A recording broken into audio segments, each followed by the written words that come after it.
yourself. Open your eyes and know for yourself.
People for food.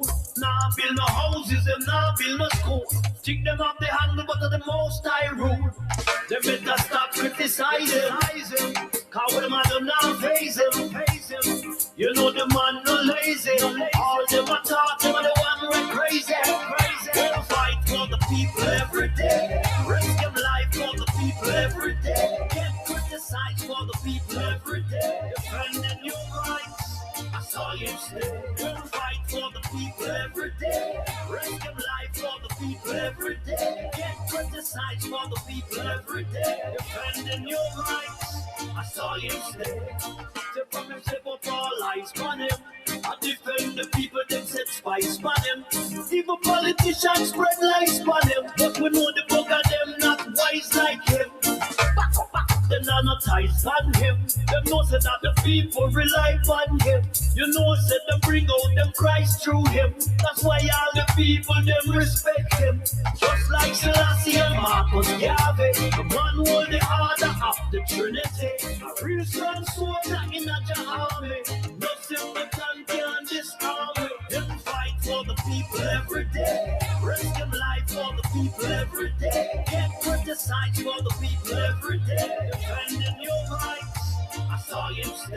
Them fight for the people every day. Risk them life for the people every day. Get criticized for the people every day. Defending your rights, I saw you stay. Them fight for the people every day. Risk them life for the people every day. Greetings, greetings, greetings, and salutations, one and all. How you doing? How you doing? How you doing? Welcome, welcome.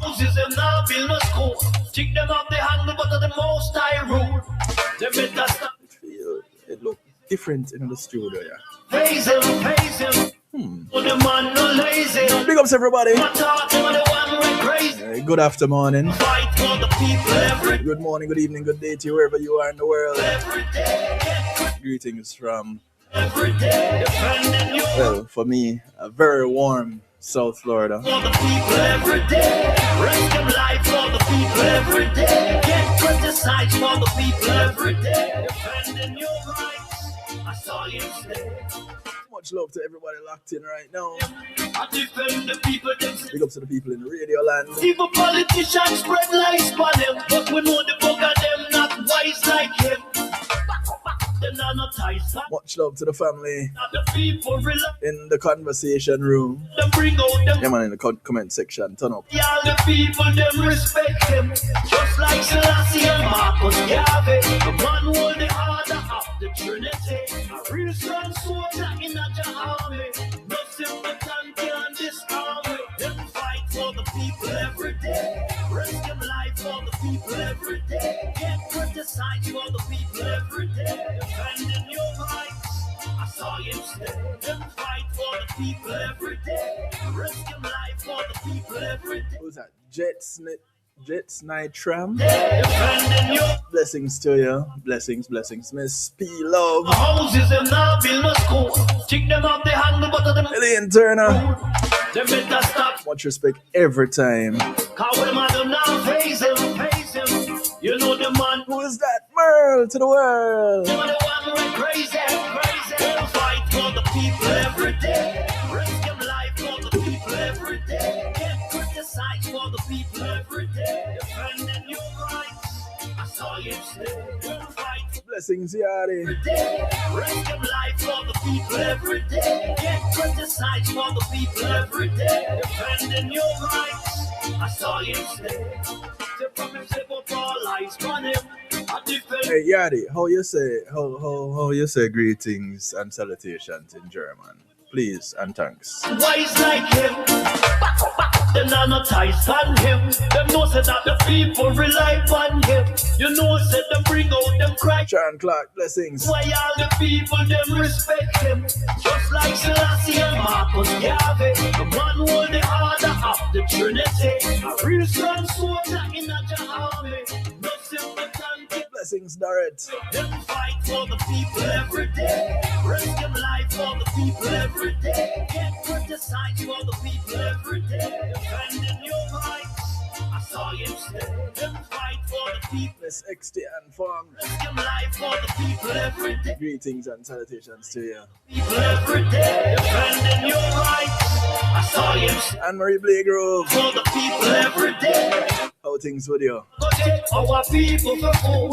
Now build no houses and now build no school. Take them up the handle, but the most I rule. Hey, Lyris. Criticize him. I would imagine now face him. You know the man no lazy. Glad you could have joined me Monday night, Lyris. As always, thank you. Thank you, Merle, for the continued support also.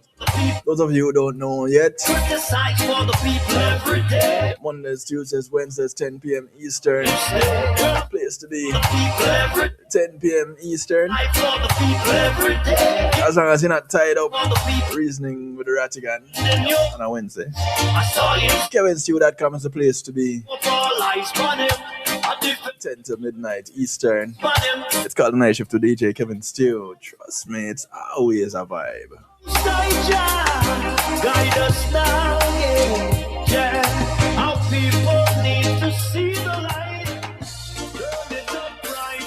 We will fight for the people every day. Risk of life for the people every day. Get criticized for the people every day. Defending your right. Hi, Donna. I saw you say, we'll fight That's right, Lyris. every day. Risk of life. And I truly appreciate love the reminders that some of you tend to put in the comment section to like up the live. I saw you say, But we're gonna add to that and say, call a friend, tell a friend, friends of your friends, friends of your enemies, enemies of your friends, and your enemies too. Call somebody, anybody, everybody, let them know. forgot them not one. You can't come and reason with Rattigan and Kevin Stew. On him, them know say that the people rely on him. You know say they bring out them Christ through. Hey, Dirt, you know, me and Sleep is good friend like that too. Lucie and Marcus Garvey, rock you on the order of the trip. Only one person we know, them and Sleep keep on this.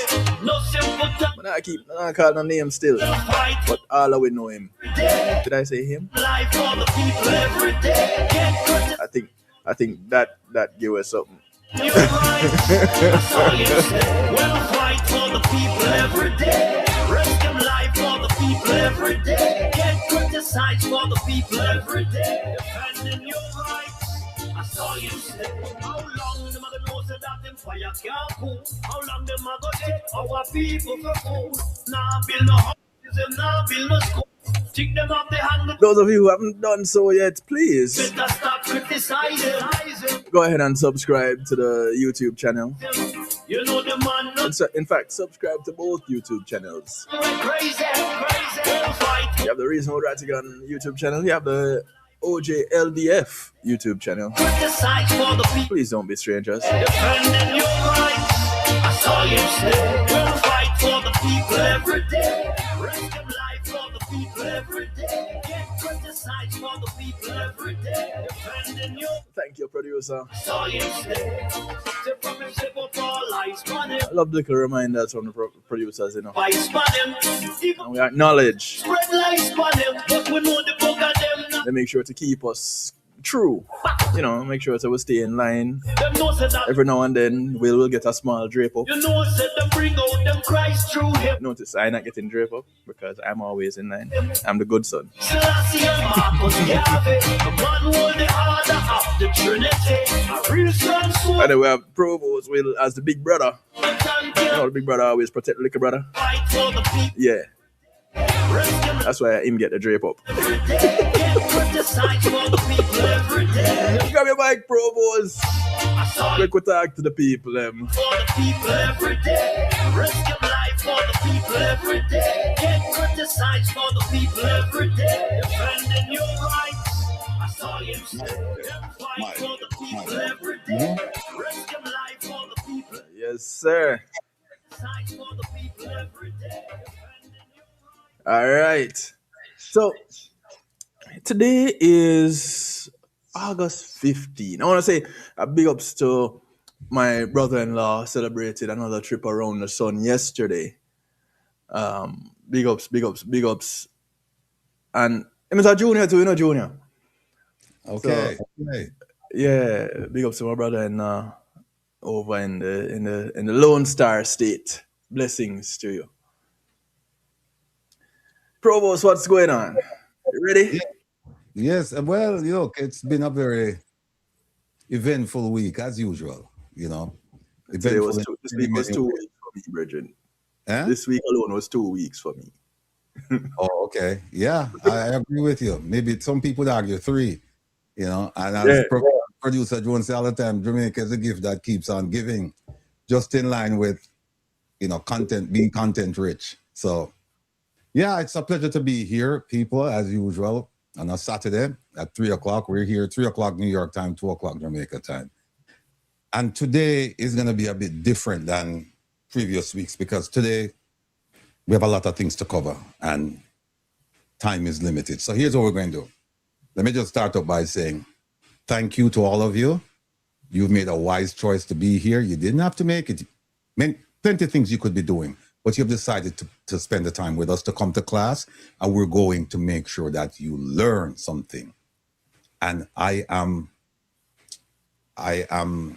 supremely confident that at the end of today's session, most, if not all of you, will walk away saying, wow, I didn't know. Because remember, what we're trying to stamp out is people saying, me did hearsay. We don't want that. Mm-hmm. The hearsay is based on hearsay. When I say, wow, I didn't know, it's based on facts. So we're going to be doing that today. So without further ado, let me just jump right into this because we have a lot to cover today. Here we go. The university staff. Hey, Professor, do the honors. Hey. Now, when it comes to things like this, man, I have to make enough noise. Now I have to make it loud. Raise alarm, all kind of things. I want to say blessed birthday to the one and only producer with it. Hey, let me tell you, one producer put in some work and we can all agree. Big up to producer OT. You wanna hear me? Ryan.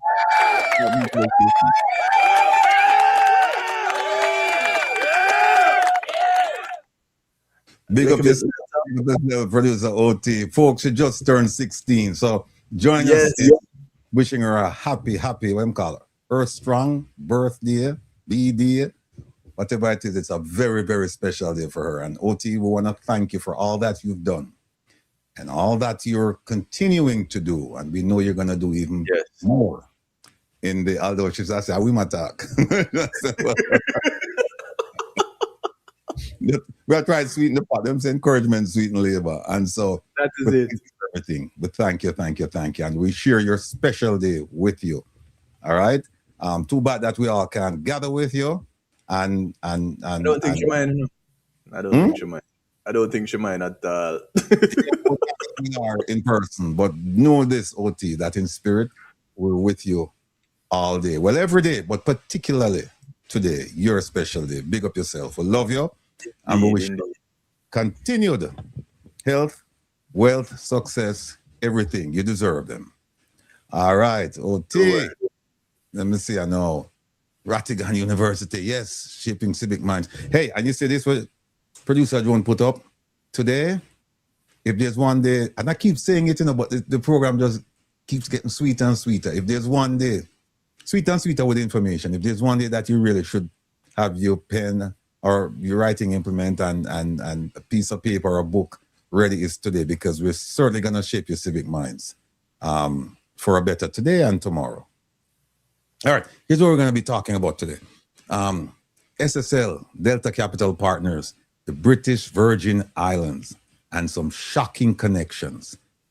We're going to be talking about Vaz's visas. Visas, plural, 2. Most people don't know, didn't know. They'll know after today that Minister Vaz, along with the rest of the ministers, they have 2 visas. We've heard about one, thinking that he can't travel on one, but there are 2 visas. And we're going to give you the American perspective on all of this. Very, very interesting. Nobody can fool about A visas and B1, B2 visas after today. Integrity Commission, before the beginning, we were planning on doing that, won't be able to do it, and here is why. Because today we're going to do a little thing on Cooper's pen. Not much, because our crack review research team, they're doing a lot of stuff, looking at court records, land records, talking to people, whole bunch of things. We'll get to that when we get to it. TCN, last week, there were 3 things I was supposed to tell you that, know these 3 things and you'll understand TCN. We're going to talk about that. Let's go. We're going to do a quick review of what happened on Wednesday night. If you weren't with us on Wednesday, then we're going to have to try and get you up to speed, but we won't be spending much time. We're not going to be going over the documentary evidence. This time we're going to be touching a little bit on the video so that you can understand. And believe me, you're bright students, so you'll pick it up as we go along. Vaz, we're going to be talking about Minister Vaz and then the SSL. And the SSL thing also has to do with the Financial Services Commission. We've heard about the Financial Investigations or investigative division. Well, there's FSC as well. We're going to be talking about them in connection with SSL. And the connections will lead to the Prime Minister. Trust me. All right. Here we are. I don't know if I ask Kevin where you're there because Kevin is always here. Trust. This past Wednesday, OT and I we had a huge problem with our system, and of course, the professor was on his way to an event, and he made the time to jump in and help and got us back on track. The guest lecturers, all of you, Jamaicans, near and far, yard and abroad, as well as Dr. Bill Tinglin. Dr. Bill Tinglin will be here just for a few moments to tell us give us an update or give us an assessment or a hot wash of what happened last week, a week ago, when they had that massive march in Jamaica to celebrate Jamaican independence, Jamaica Day. He'll be here to talk to us about that and also give us some idea of what the plans are for next year. Professor. Of course, as always, we want you to be aware of our engagement norms, be active listeners, keep an open mind so that we can use the time effectively. And in doing all of that, we encourage that you be present. Very important that you are, so that those other three things can gel together well. Of course, we want you to comment, but comment from a constructive standpoint. Celebrate the contributions of others, and most of all, enjoy the experience. We tend to learn a whole lot more when the experience is enjoyable. So enjoy the time. When somebody come from out of left field with some comments, don't let it bother you. Don't take it personal. Some will be distractors, some will be detractors, and it's okay. Don't take it personal though. Let's just keep it moving with love. The word today is love.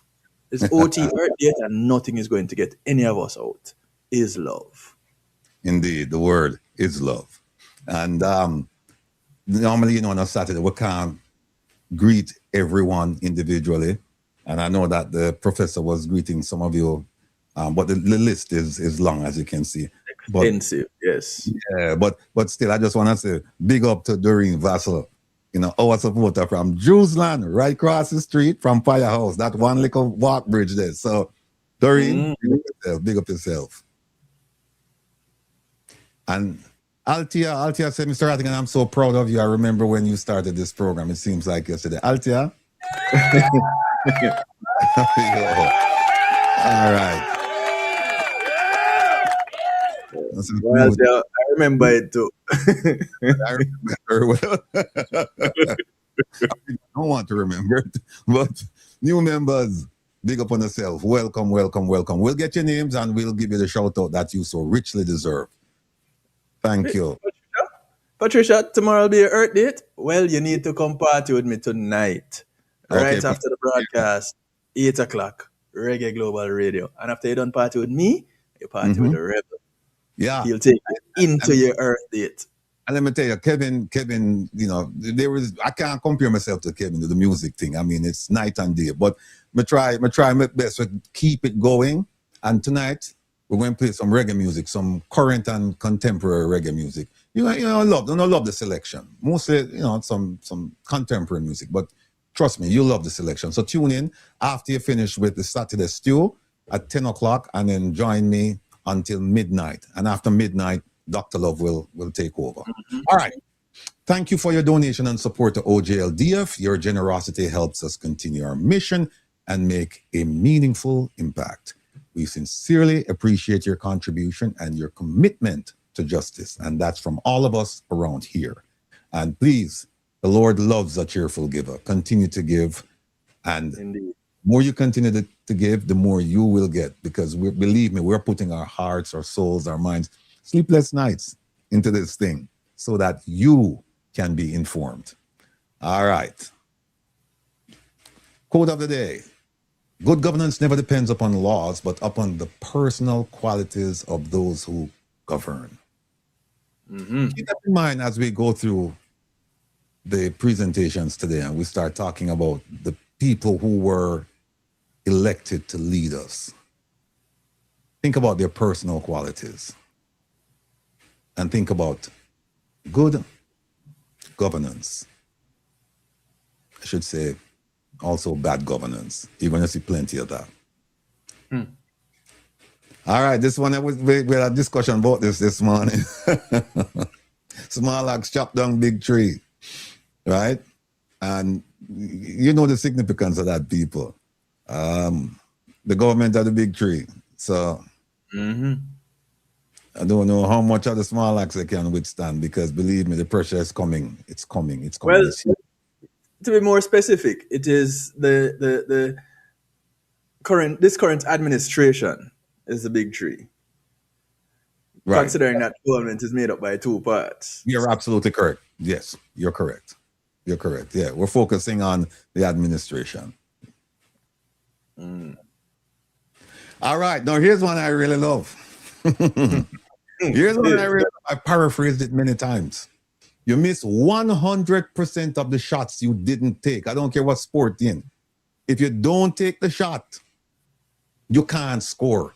And so for people who say, well, we're not wasting the time, we're not talking, keep taking the shot. Keep taking the shot. Students, keep taking the shot. Keep taking it. You never know. But you see, you do know when you don't take the shot, you're going nowhere fast. So we're going to be taking it. Go ahead. No, I'm agreeing. Yes. Underneath the screenshot is you miss 100% of the shots you don't take. Make that sink in.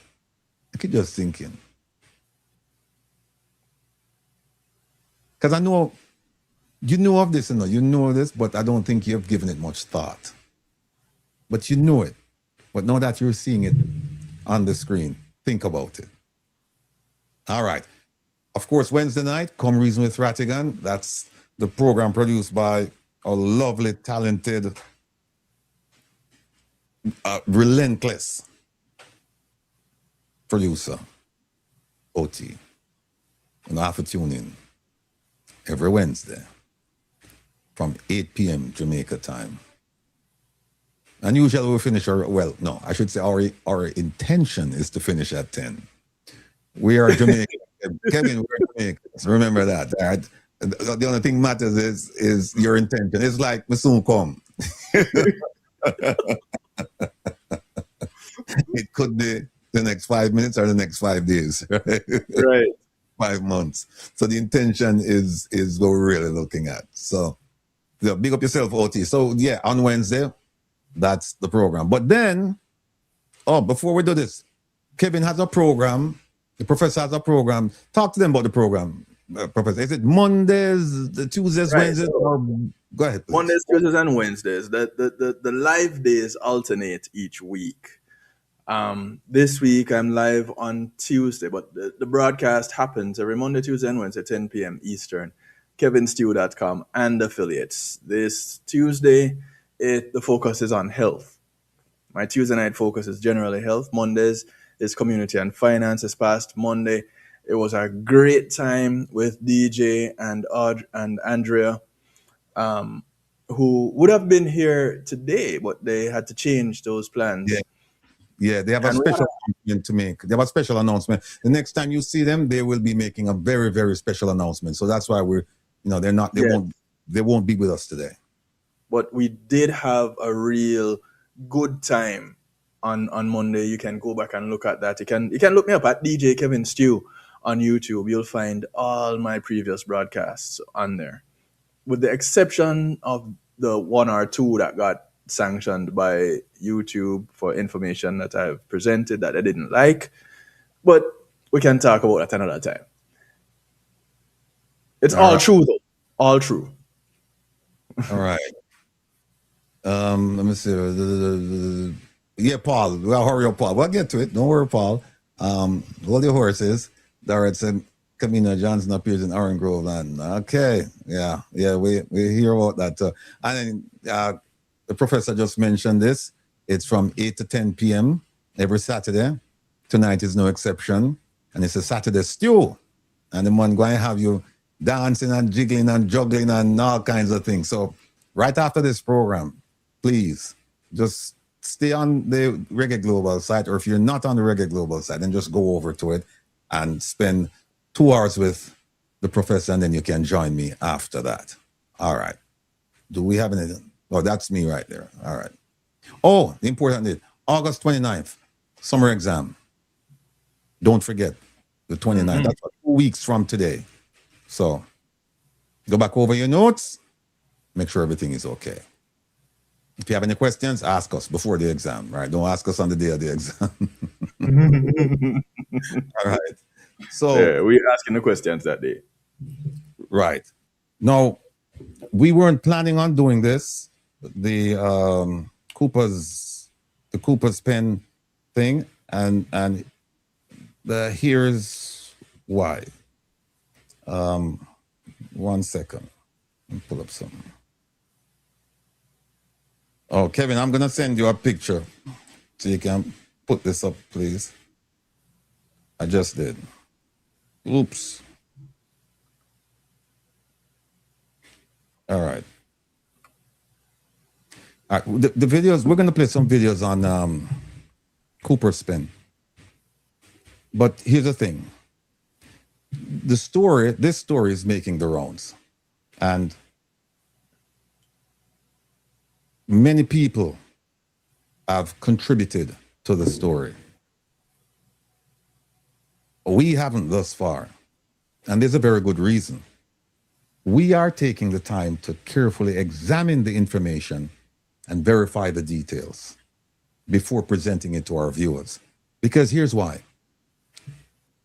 As I said, many people are putting out the stories, and if we can't improve upon what they have added, if we don't have anything to add to it, then it doesn't make any sense, because we'll be wasting our time to say things that people have said.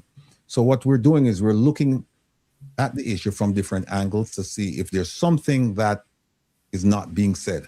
If everything is being said, and we have no reason at this point to doubt what a lot of people are saying, but if there's nothing left to be said once we have done our research, then we won't do a story on it. If the idea is just to repeat what's been said, we're not going to be doing that. And so we continue to do our research, and our priority is not to be the first with a headline, but to ensure that what we report is accurate, responsible, and supported by the facts. So we will continue to look deeper into this matter and provide further coverage as more verified information becomes available. As we've said, information is coming, and it's coming fast every day. And it's quite interesting stuff. But we're just going over, just making sure that everything that's being said, that it's accurate. Because if it's accurate, then we're not going to be doing a story. We'll do something else. So just keep that in mind. So what we're going to do is our contribution to it. And again, it's a very small contribution. When we're finished with our research, if there's something to add, we're going to do a whole segment on it. But for now, I just want to present the following to you. Here's one. Instructions have been given to the security forces to have a strong presence in the area to treat with any threats. This illegal capturing and building on public or private land will not be tolerated. The government of Jamaica, therefore, will make a stand. The government of Jamaica, therefore, will make a stand And I repeat, Madam Speaker, the government of Jamaica.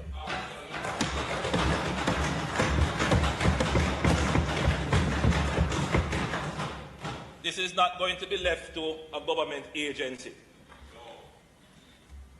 No. This is something that the central government of Jamaica must stand up and ensure it does not continue.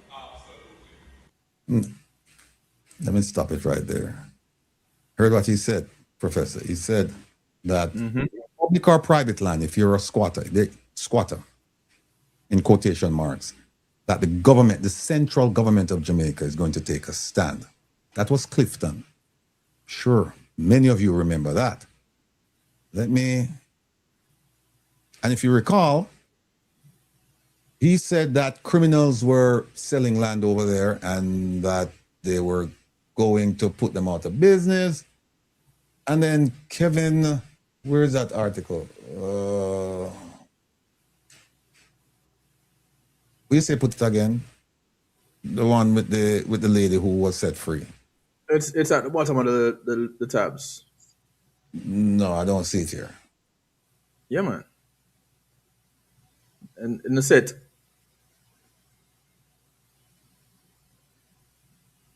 Okay, hold on. The set of individual tabs, right at the bottom of the list. Act up again. Hold on. I just saw it a while ago, and then it just disappeared. I hope you never close it. No, look if you can find it for a minute. No, the thing again, folks. It's doing it again.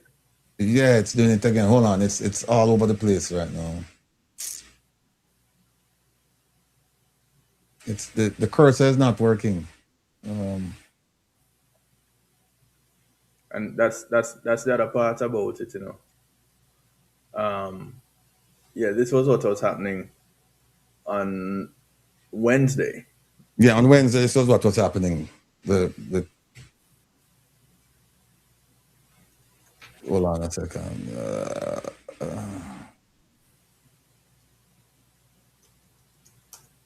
Come on.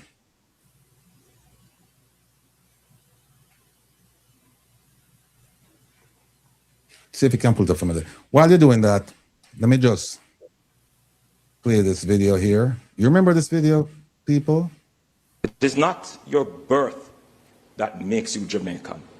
It is the choices you make for your country, including supporting a process that would make a Jamaican head of state here. Hear that? Being born in Jamaica doesn't make you a Jamaican.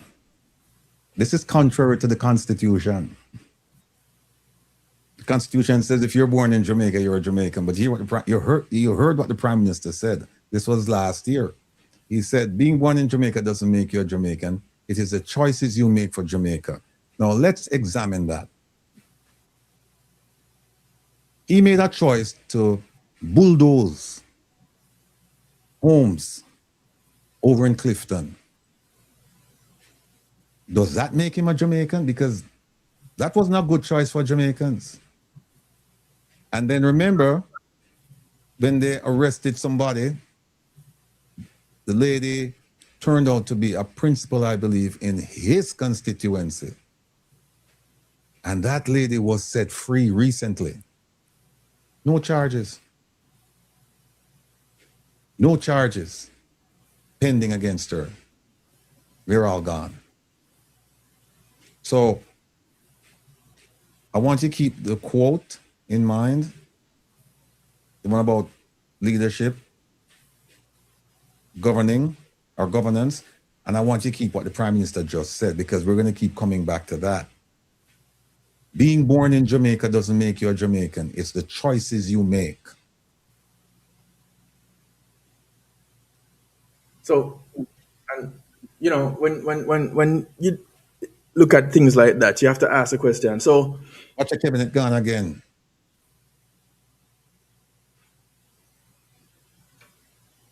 The article? What I just put up? Yeah. I'm just gonna put it over there. Oh, okay. But you know, this is one of the things that just when you see it go, Just click the back button. Click. I was gonna click this. Yeah, the refresh not going to bring it back. The back button does. Okay. This is one of the things I don't like, and I'll say this publicly. One of the things I really don't like about the Gleaner online and the Observer online is the selling out of space for advertisers. It takes away from accessibility to the general public. Now, when another thing I don't like is the fact that they will, especially with the Gleaner, I've noticed it. There'll be articles that they have put out that you go back to look for, and it's not available. You will see the headline come up when you search for it, but you go and you get an error message on the page. Now, this one you can refresh. When you see the title in the URL, that one you can refresh. All right. I'll publicly state that is a big sellout / cop out on the part of these media houses. It really is. You see that, people? Go ahead and take off the ad. You can just X out the ad. Yeah. All right, there it is. This is. I think this is the lady that was arrested in the Clifton land scheme. You remember? Sure, most of you remember. Well, for those of you who were not aware, the case is over. Done. The case is over. Sulin Ward Brown is a free woman right now. Nothing to worry about. Here it is right here. Accused freed in Clifton land fraud case. So that's over and done with. So we had Clifton, the Prime Minister, talking all of this thing, the government, central government is going to enforce the law, get rid of squatters on public, he said public and private lands. So... But hold on. Sorry, hold on. Again, if it's private land, why the government getting involved? Because there's a process that private individuals go through to seek redress and action. Yeah. So if it's private land, why the government getting involved? I guess if the government, if them friend own the land, then I don't know.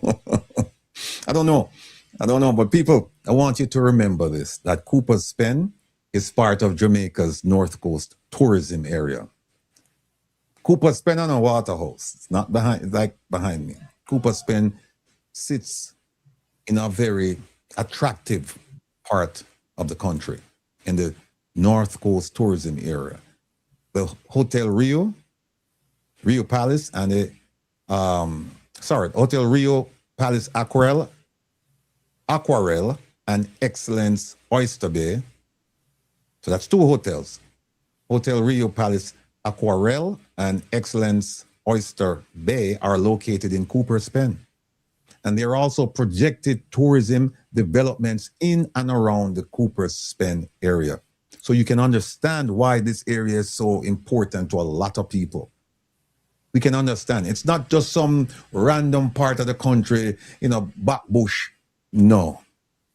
It sits in a very attractive for lots of reasons, particularly this, right? So let me we know the story, unless you guys want me to play it, but I don't think it's necessary to play the whole thing because hold on, let me see what this said.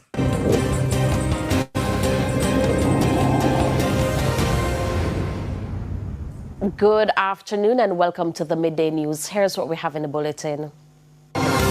Residents left in the cold as homes demolished in Trelawney. Power restored to sections of St. Catherine.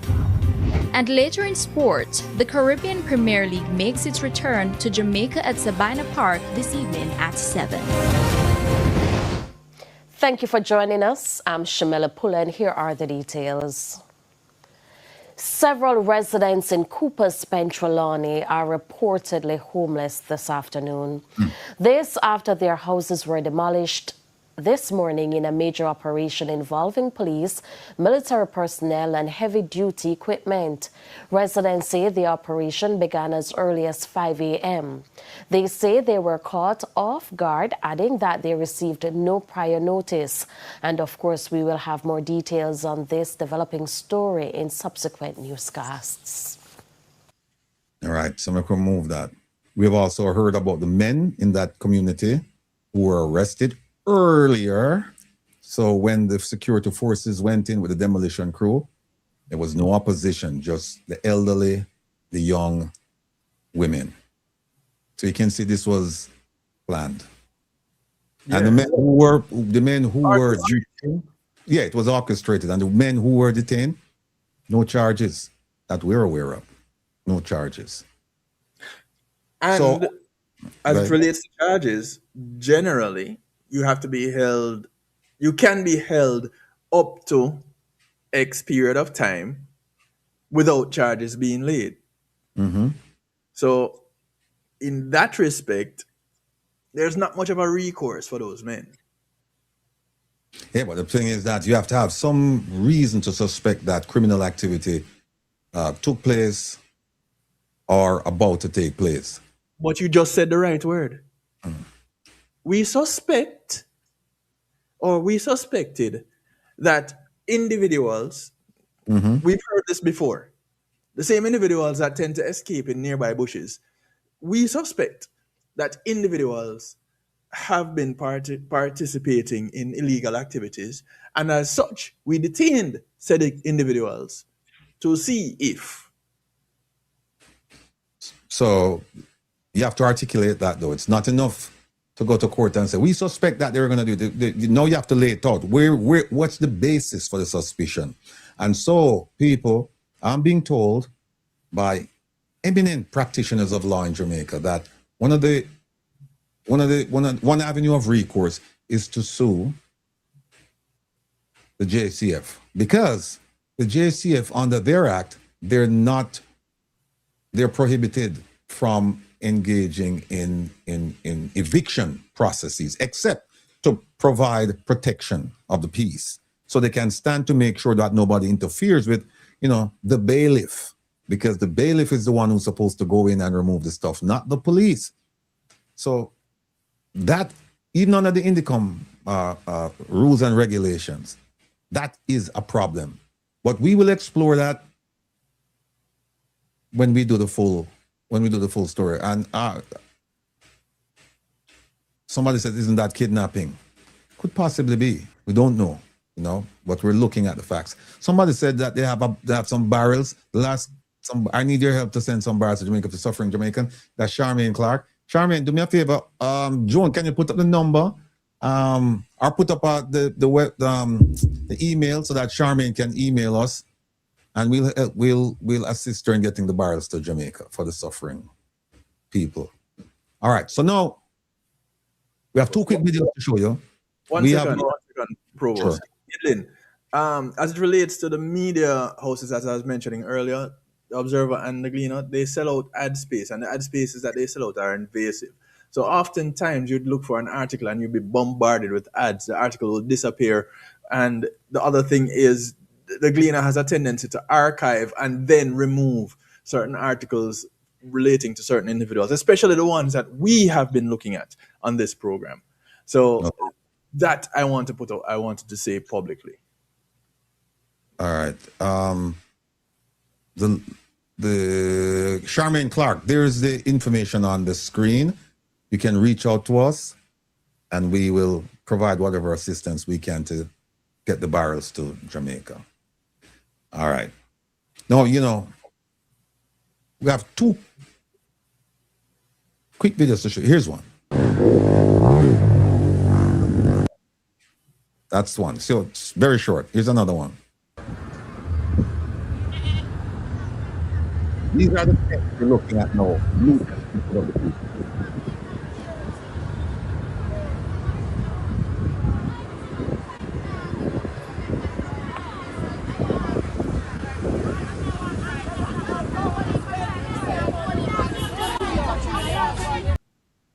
It's a disgrace.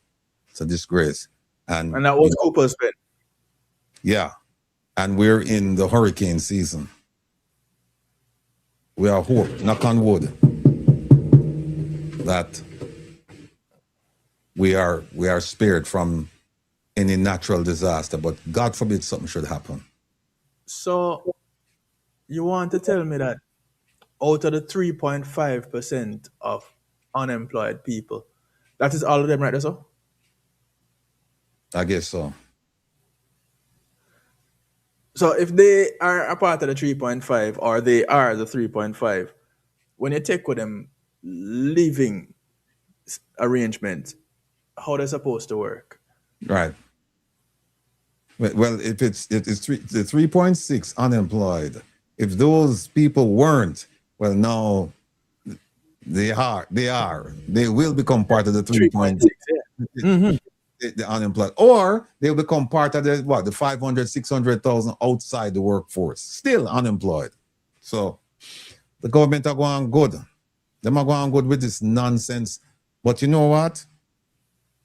Can't go on forever.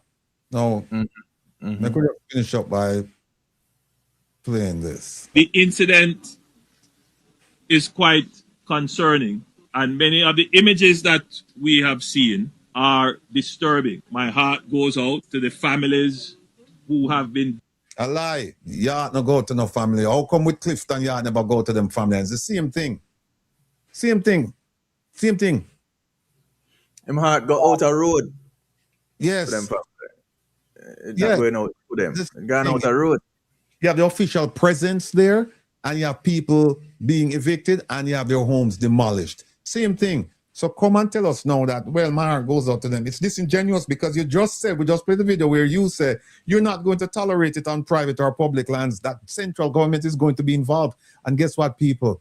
The JCF is considered part of central government. They come under the Ministry of National Security and Peace. That's central government. We only have one police force in Jamaica. One. Dislocate. I see a particular image of a newborn and the mother being displaced. These are the tragedies, and it is one thing that history does is to repeat itself. Right. You are exactly right, Mr. Prime Minister. And by the way, where are the homes you promised the people in Clifton? All the people whose homes were demolished and they were left homeless, have they been provided with a replacement home since? A promise is a comfort to a fool.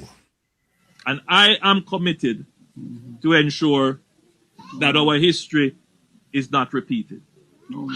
Which is why I am unequivocal and very clear in not endorsing squatting and the illegal occupation of land. I do intend to address the specific matter when I have the full details of the matter. The matter is quite complex, and it involves court rulings for which I need to be properly advised on those court rulings before I speak. Right.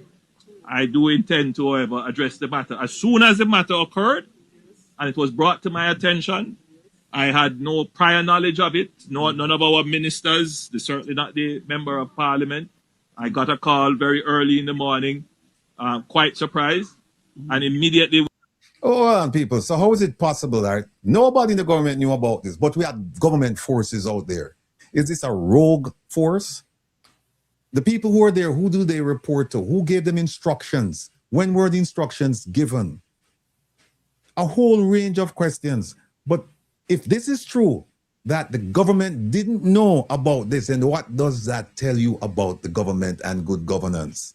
It tells you that they have no clue. They should never be in charge of the affairs of the government of Jamaica. They should never be.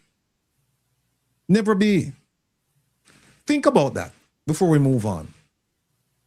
You have squadrons of law enforcement people and quasi-law enforcement, military people, and they end up in an area demolishing homes, putting people at risk, including newborns. And the government is saying, the minister didn't know about this, nobody knew about this, I didn't know about this. You would think that before the Prime Minister come out and say something like this, these remarks he should have opened these remarks by saying, what happened is a tragedy. Shouldn't have happened. We know who did this. We're going to hold them responsible. And at the same time, we're going to take care of these people. That's how the speech should be. Something to that effect. But to come out and say, well, I don't know. These government officials, that's the one defense that they have used all the time. And we are so gullible, we believe them. We don't make noises when we hear this nonsense, this rubbish that we didn't know that this was going on. Well, that's why you were elected. You were elected to know. How are you going to make decisions if you don't know? What enough said. We mobilized resources from ODPEM and the Ministry of Labour and Social Security to assist because technically it was a disaster. And we have been able to respond in the humanitarian crisis that has been created. There is a longer term response that is necessary. So whatever the government does, it has to address the issue of informality, and we can't be too much about it.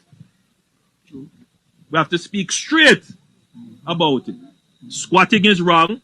Informal settlement is not encouraged. But yes, every single Jamaican should have equal opportunity. Let me ask you a question, my people, my students. Is this the first time you've heard the Prime Minister talk about informal settlements and squatting? Is this the first time? Didn't we hear words to this effect back in 2016 when he was in the opposition, trying to unseat the then government? Didn't we hear those words? Didn't we hear those words in 2020? Or if you're forgotten, go look at the 2025 manifesto that they boast and they brag about. Does that document contain words regarding informal settlement and squatting? So you see, this is a pattern and practice of talking big and doing little to nothing. How much longer can we tolerate this, my people? How much longer? To get access to land and housing. We will have to find ways to support those families who are impacted. But whatever our response is, we have to be careful that we don't set a precedence that is not sustainable. Because whatever we do now, everybody's going to expect that it is done going forward. Okay, what did you do for the people of Clifton? That's precedence. What did you do for them? Nothing. So precedence has been set. So I'm telling the people in Cooper's Pen, don't expect much. Whatever you get, thank God and move on with your life. If they come through on their promises, praises. But don't live with your hopes that they're going to provide you with adequate housing and the infrastructure so that you can regain and maintain your lives. Because we have heard these promises before. We've seen these dastardly acts of the government before. And at the end of the day, the people suffer. And the people continue to suffer. So, which is why we are being very careful in preparing a response that is sustainable. You're preparing a response now. You've been promising a resolution of these issues 2016 and maybe even before. And here it is 10 years later, you're saying we are now going to prepare something to resolve this issue. Don't believe them, people. Similar to the water issue, we're going to be doing something again, an update on that. They've been promising to resolve the water issue, the drought issue, 2016, 2020, 2025, and continuing. And it will be corrected. In the same way we have developed this program, which every week I'm delivering a house to someone who is in need. Every week I'm delivering a house. One. How many weeks in a year? 52. So if he gives away one house a week, he's giving away 52 homes. How many people need homes? Thousands. Thousands. You know, the people each home houses multiple people, so each one carry 5. All right. So, Families, thousands of families then. Thousands of families displaced. And he's telling you this, you know, see, when he might turn this thing in a lottery. I say, well, we have one house a week and we have, 20,000 people. So one lucky person will be selected. People. Wake up. Wake up. It is the same way that we will develop a program to address squatter communities, irregularly settled communities, formalize them, regularize them, and prevent further squatting and informal settlement.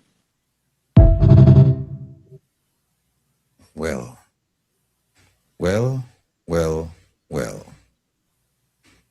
Don't believe the hype. Don't believe the hype. So we're going to leave it there. We will return to this subject matter at a later date, because there's much to be said about what's going on. And there's a history with the Prime Minister and his administration. And we just can't start from here. We have to go back and say, well, what have they been telling us over the years and what have they done? One house per month or per week, that's not enough. That's not enough. And that's not what you promised. Because guess what, Kevin? I can show people in the manifesto where they said, we're going to be building thousands of homes. Thousands. And if you can only, out of this 1,000, if you're only giving one per month, when will we get to the achieved number? The expected number. When will we get there? Well. In his defense, if you're going to say they said they're going to build thousands of homes for whom? One, and two, we know his wife had embarked on this apartment complex up in Lee's Flats. That's a number of homes. Well, more than the recommended and more than the proposed, but still, that's a number of homes. So, homes for whom? Built by whom? To be delivered to whom? Okay. All right. Well, I tell you what, we're going to leave it there, people. We have Dr. Bill Tingling here. Dr. Bill, we see you. We see your space, we don't see you. Yeah, we don't see you, Dr. Bill. So please come on, so that we can give the people a sense of what happened last week and the plans for next year. So we can't say Dr. Bill, people. So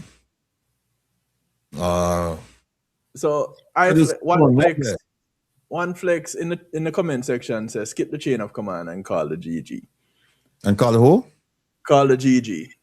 Hey.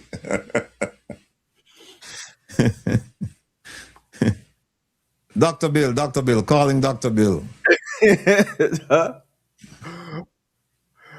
Just so that you all know, Dr. Bill is not the GG, but we're calling him anyway because he needs to be here now. And the reason why they can't tell you this nonsense and come out and brag and say, we're giving one home per month. You know why? Per week. Don't misquote the man. Oh, one per week. You know why I can't say that? Because of this. Oh my God. And they're stupid. They are dunce. Oh my God. And they're stupid. So they're capitalizing on our dunceness, our darkness, and our stupidity. They're saying we can tell them whatever they want. Once they hear we're giving away a home, they don't pay further attention. The attention span is limited. And so That's where we are. All right, folks. We're happy to be joined by Dr. Bill. I don't think Kevin. He's saying he can't hear.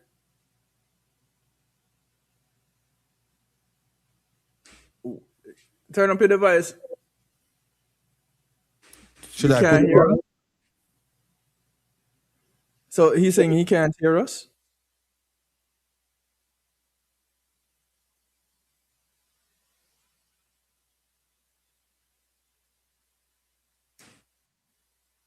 You want to put him on?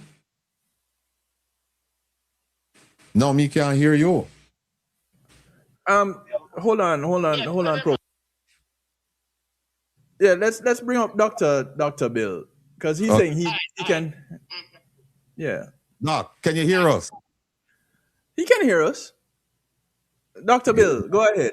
Welcome, sir. I'm gonna log on and come back in. No, you don't need to go anything. You don't need to go anywhere. We can hear you. We'll hear you when you come on the stage, just like you are now. Professor, go ahead, sir.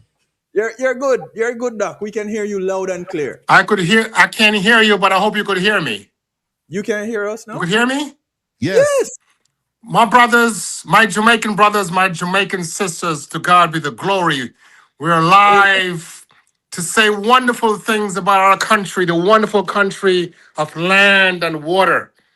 Man, oh man, my brothers, we had a fantastic day on August the 8th in New York. Between 60 to 100,000 people were on the avenue. All you saw was just green, gold, and black, and the people were just having a fantastic time, a great time. I am honored to you, my brothers, for having me on your radio station prior to the August 8th engagement, in which you were able to propagate and share with the entire community what we were having, what we're doing on August the 8th. I thank you so very much, Brother Rattigan, and all the others, your support staff. Thank you. It's phenomenal. We had Ambassador Nick Perry, the acting consular general, all the New York politicians, congressmen, congresswomen, and group leaders, community leaders, the Jamaican community. You would have been so proud, so proud. This is the very first time I've seen thousands of Jamaican people in one place at the same time in New York celebrating, honoring the Jamaican venture, the Jamaican populace, our culture, our isms, as Bob Marley would say, celebrating who we are as a people. It was just a phenomenal moment. It's like you want a spiritual high. That's just what it was, man. That's just what it was, you know. And this all happened when we were doing the, thanks to you again, Brother Rattigan, for your show. We weren't doing too well initially, but we got on your show, let's say 3 weeks prior to August 8th, and social media, and everyone got involved. And in doing so, the NYPD, Homeland Security, everyone says, hey, what's going on here with these Jamaican people? So the route that we had from Church Avenue and Flatbush going north, they said, this is too small. They cannot accommodate the people. And for public safety, they changed it. So, and put us on Church Avenue and Ocean Avenue going north. The road is wider and bigger and can accommodate a lot more people. And they did the right thing. Their assessment was fantastic. They were so on point. And because of that, we were able to have such a wonderful parade. Those of you who are listening on the Rattigan Show, I am pleased to share with you that the ambulance came empty and the ambulances, they left empty. There was no critical challenges with NYPD, no incidents. That is absolutely a blessing. So thank you all so very much, and thank you. So Doc, what's it looking like? Oh, okay. He can't hear you, Kevin. He can't hear you. Can he hear you? No. Turn up your device. Turn up your device. Return. Go out. Come on. Go out and come back. Come out. Out and come back. Okay. Thank you. Out and come back. Yeah. Yeah, come back. Yeah, go out and come back. Out and come back. Go out and come back. You got the sign language. Go out and come back. Go out and come back. Go out and come back. Yeah. Nice though that they had so many people out there, because he's right. In the initial stages, they weren't getting enough traction, and I'm sincerely pleased that it worked out for him. And as he said, to use Ocean Avenue is a wide street as opposed to Flatbush. Yeah, Flatbush. Yeah, Flatbush is a narrow street, and Flatbush has a whole lot of commercial. Okay, here we go. I could hear you loud and clear. You can hear now. Okay, good now. Oh, excellent. So Doc, since in spite of the changes on the fly and everything, what's it looking like for next year? Are you kidding me, my brother? Wow. Look, man. Let me try to think the right way in coming out to say this. I'm from Galloway, Betheltown, right? And there's a certain point in time when Monday to Friday, we had people there to go into the forest, the rainforest, to cut down the trees to make brooms for Saturday, right? Hear me out on this. So when they all did all that, they prepared themselves and they all went to the market in one place. One place. So you saw in the marketplace, you saw a whole bunch of people selling their things. This is just what it was, my brother. It was more like an incubator. All the Jamaicans were just waiting for this one moment. So that moment is when we all created a crescendo and having that great moment. So getting back to your original question, could you imagine next year? Could you imagine next year when we are able to double the people that probably is going to come out? We have people from all over the world, Europe, Canada, Australia, all over the world traveling just to come to this event. So we pray that next year will be a lot better in the sense of coordination and balance. The route will be longer. And we'll be working closer with government officials to make sure that everything is precise and to have a successful 2027 as we've had in 2026. Awesome. So you're looking to do it round about the same time as you did this year? Yes, not about the same day, but around the same time in August. Yes, early August. Okay. So now you're already working on getting that together. Yes. Perfect. So in a few months, we can look forward to hearing an update as to where this is going, some of the communications that you've already made with the state with the city and arrangements. Absolutely. Let me just add this. If he wasn't, we have a brother who worked with us, a young brother. His name is Dr. Lorman Lynch. The brother is something else, man. He is. He called me this morning. I had a chat with him this morning. Lorman Lynch. Yeah. The brother is something else. He and Dr. Dunkley, Dr. Pierce, Dr. Robert Clark, Dr. Davidson from Texas, Claudette Powell, Deanna Williams, William Tanglin. We had McKell, who has handled our social media. We call him the Justin Group, but Glender and Jensen. I don't want to leave. There's so many. Ray James. I'm calling names now. I hope I remember them all. Just go with the team. Go with the team. The entire team, man. They were fantastic. But the really lead, was Dr. Lorman. Hey, man, the brother is young. Yeah. And the brother is smart, So we work well together. And I have to honor and appreciate the value that he brought to us as a team lead. Dr. Bill, you can big him up because he's watching the program. Oh, he is? Yes. Hey, man, the brother's young enough to be my son, man.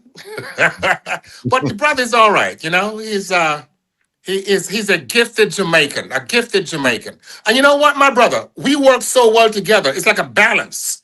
We work so well together, he and I. I just have one question for you. What was the one thing you learned during this process that you'd seek to address in making it an even more successful project next year? That's a good question, Brother Rattigan. And my answer to that is to have the entire team be extremely, I'm gonna use the word extremely, early balance with city officials, Okay. all government personnel. So let's say, for example, Brother Rattigan, we have 2 months to plan. 2 months. Those 2 months, the very first week, the entire committee should be in full focus in complementing and providing with city officials everything that is required to have a fantastic operation. That is the initial stage of everything. So, we'll be hands-on more, will be no lackadaisical attitude, will be hands-on hardcore, hands-on more to provide the efficiency, to provide all the layout and the official plans, meeting all the complementary requirements from city government. All right. Professor, any more questions for the good doctor? No, I'm looking forward to us meeting again to tell us, that the date has been set and you're already in negotiations for next year. So I got the update for this year. That was great. I've been hearing some people have been saying, boy, the route was too short, and I don't know why they changed the route. That explanation that you gave at the May very I beginning. explain that, my brother? May I explain that? All right. Now, this is what happened, right? To God be the glory. I say that purposely because Yes. the great writer says that all things work out together for good. Particularly, we had a lot of people praying for us to make sure that we have had success. But to answer your question, this is what happened. The original route was good. But guess what? Because of public safety, they had to remove that route and go to another route. But it was shorter, but yet efficient. So it's not a thing that we caused. Government says that we're gonna make the route shorter and we give you less time. So that's what happened. All we had to do then is gravitate to their request, and we did. I said one question, but let me ask you this last question. Was there a plan for the march to culminate in Prospect Park? And if not, will that be a consideration next year? Yes, let me respond to that question. We did not have the funding to go into Prospect Park to be able to provide all the necessary requirements to have all our people there. The safety, the all the avenues that the Prospect Park Alliance required. We were not that esteemed to have the financial capability to do that. So we just had to end it where we were. We didn't have the funding. We were just working on. So to answer your question next, yes, we're in the process of now of communicating with Prospect Park, and it will be welcomed. We need the sponsors, Brother Rattigan. We need heavy duty sponsors to be able to come in and underwrite it, to make it happen.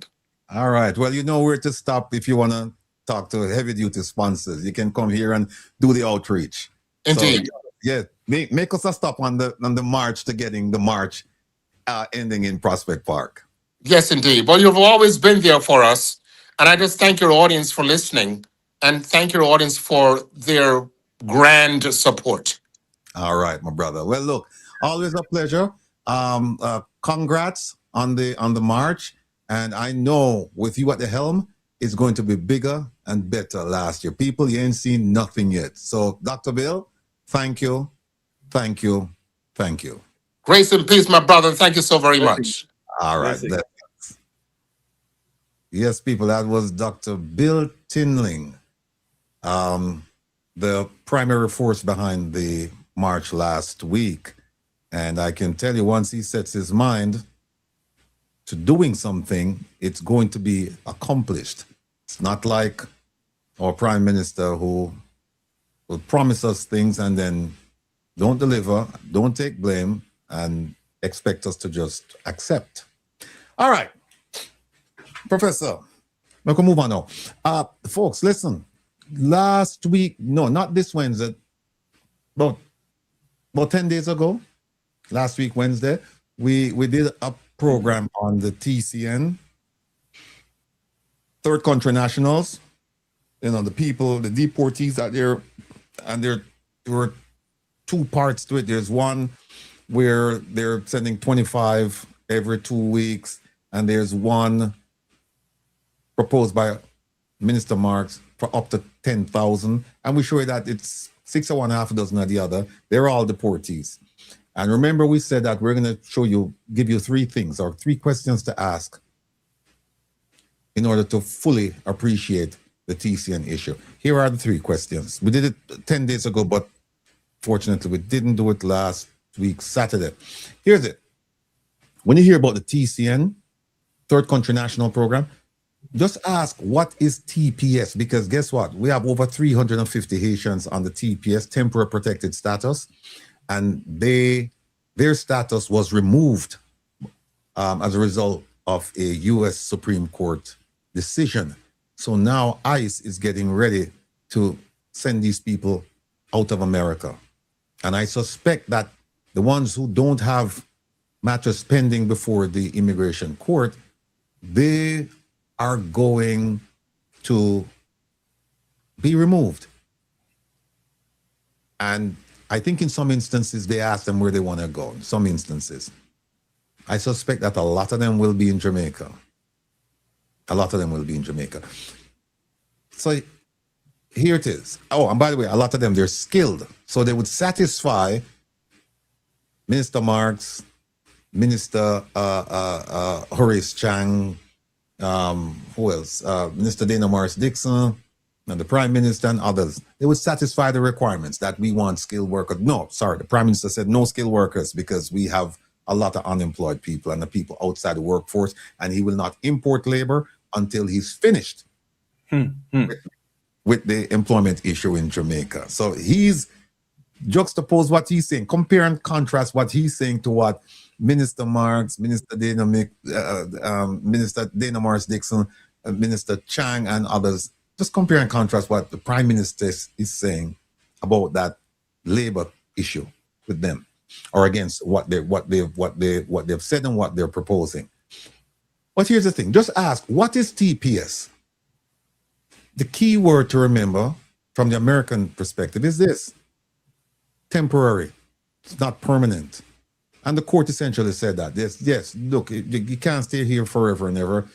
It's temporary, and now we'll find places to move you. So they're going to be leaving soon. Well, some of them started leaving already. But that's TPS. The second thing you want to ask is this: what or who is a deportee?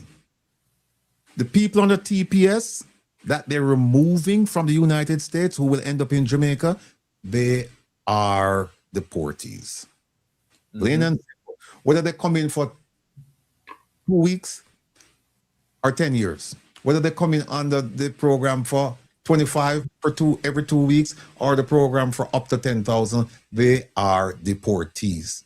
Don't let them confuse you about TCNs and skilled workers, and that's just meant to obfuscate. It's just meant to cloud the issue.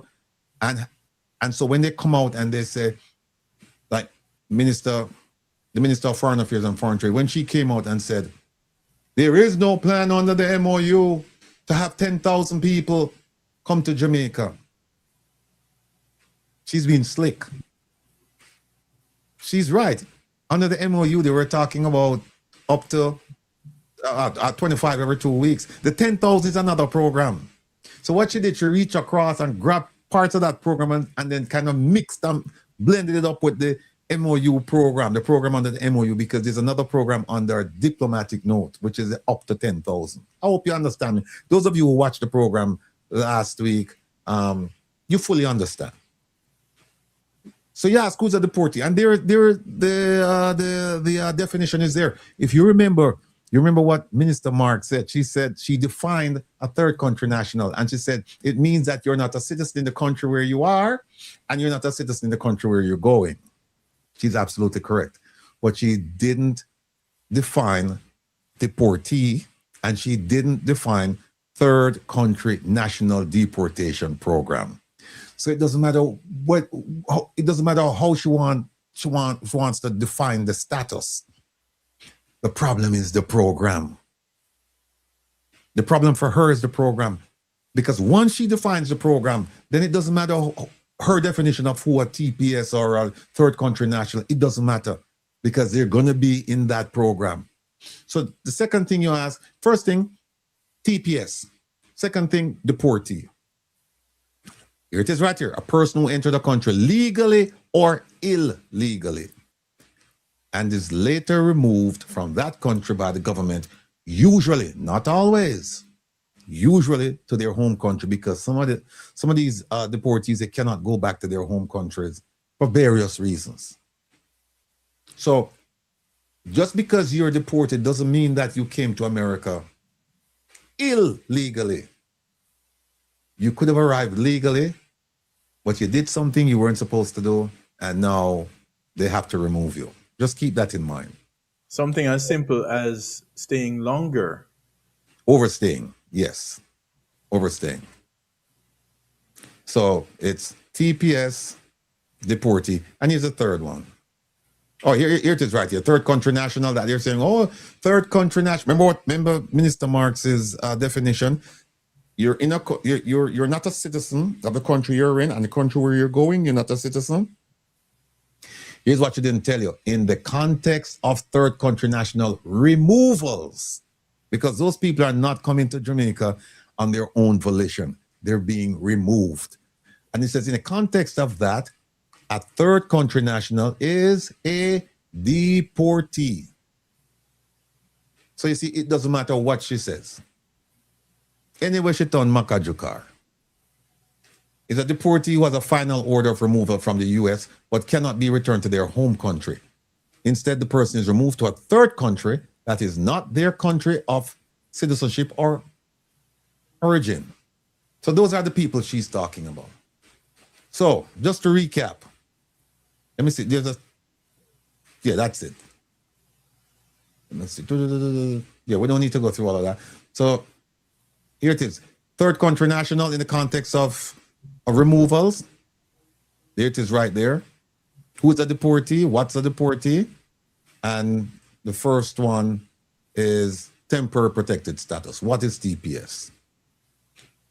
You ask those three questions or you understand those three things, you're fine. They cannot confuse you.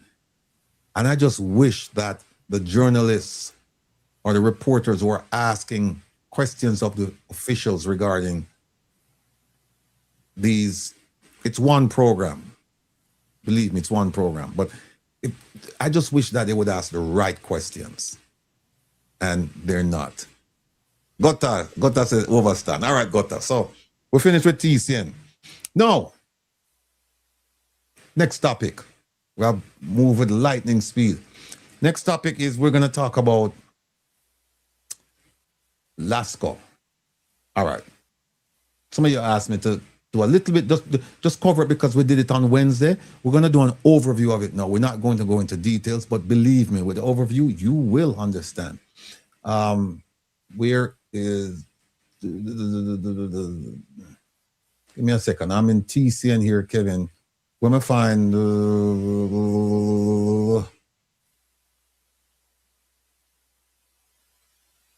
I'm going to find the two reports from the Auditor General. Those two reports are at the very bottom of all the tabs. Hold on a second, people. Open support. No, we don't see them. Open support. I'll do that. I said, just paint them out for me.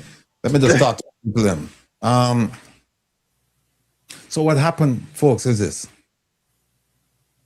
Support Jamaica, the website that a lot of people donated to for Melissa.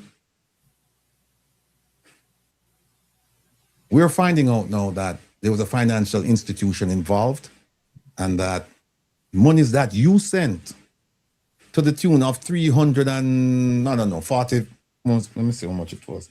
Whoa, 300, almost what? 300. How much is 19 million Jamaican dollars, Kev? Let me see something. No, keep doing what you're doing. I'll get the number. 19 million. What's the exchange rate, my people? I don't know what the exchange rate is. Is it 155, 158? Use 155 as to be conservative. 155? 122,000.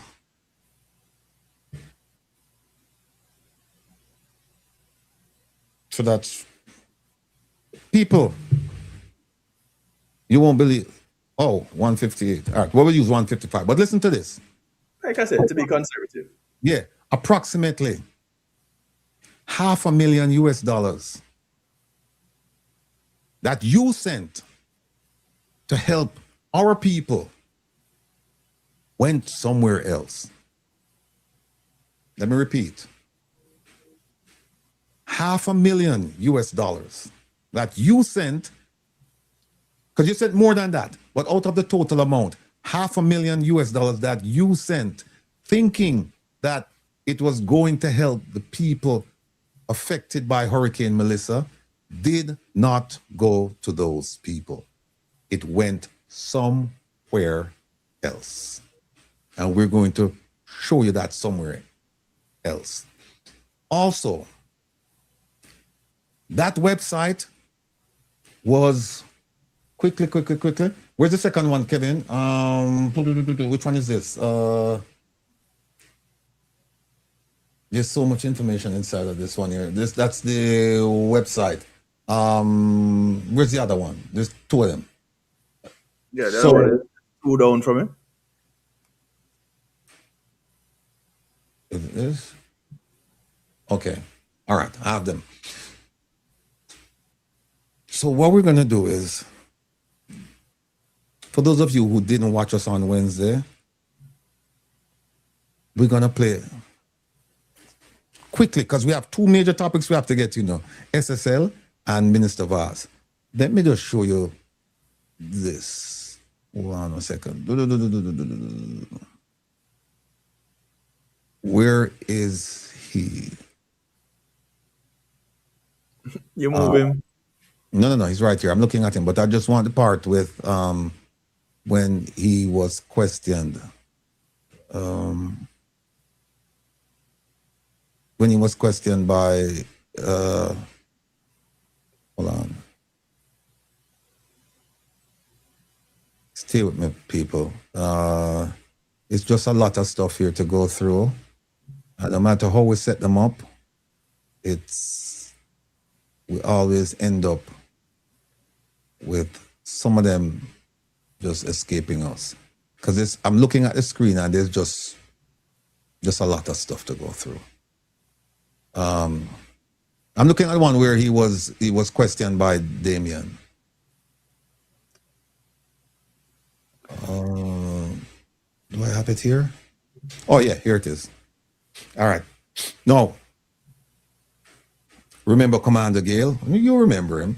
He took over him, right? And I won't play the video when he was first introduced because we don't have time. But when he was introduced by Minister Dana Morris Dixon, he was introduced as the savior for Jamaica's resilience problems. And inadvertently, she indicated to the entire Jamaica, and by extension the world, that this man only had a few days experience. They removed a person who had years of experience and knowledge concerning these resilience issues. They removed that person and brought Commander Gale in, and then inadvertently said, oh yeah, he's been there a few days, he's been in the command post and da-da-da-da-da-da-da. Think about that, people. Think about that. You replace experience with inexperience. And then beg for grace. Yeah, and it showed. I won't play the introduction, but I'll play you this. Remember this? Aid. Can you remind me of the number of packages that the government has distributed to this point? think it was 116,000. 15,000. It was indicated too that partners would have been distributing. Do you have information about that number from the partners? Not in my notes here, but I can indicate, for example, that the World Food Kitchen was one of our stronger partners. To date, they have done just 1.3 million hot meals into various communities. Right, but that's not packages. That would have been that's hot meals. Right, so they will give a daily distribution of hot meals. So if we work with the 116, you also indicated that you estimate that each package would serve about 4 people. Yes, for 4 days. For 4 days. Yeah. So with about 20 days gone, then we should have had about 5 rotations. That is ideal. That is ideal. So with this number, we should have indicated that if it was serving a family of 4, then at best, each family would have received 1/5 of the time, or 1/5 of the families would have received enough times. Which one is the more likely circumstance? Repeat this for my clarity. All right. So one for the 5 periods that would have existed since the hurricane, you have distributed enough food for 1 per family. So if it is 1 per family, then they would have received 1/5 of the times that you desired. Or was it that 1/5 of the family received enough rotations?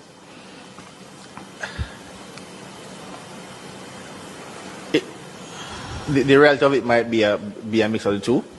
Sorry? Because we have been back into locations to issue products. So in that case, therefore, there would be some persons that would have been in a rotation, indicating that there might be quite a bit of persons that have not been touched by government. The possibility could exist. How quickly could we get that information so that we can cauterize and immediately solve that situation?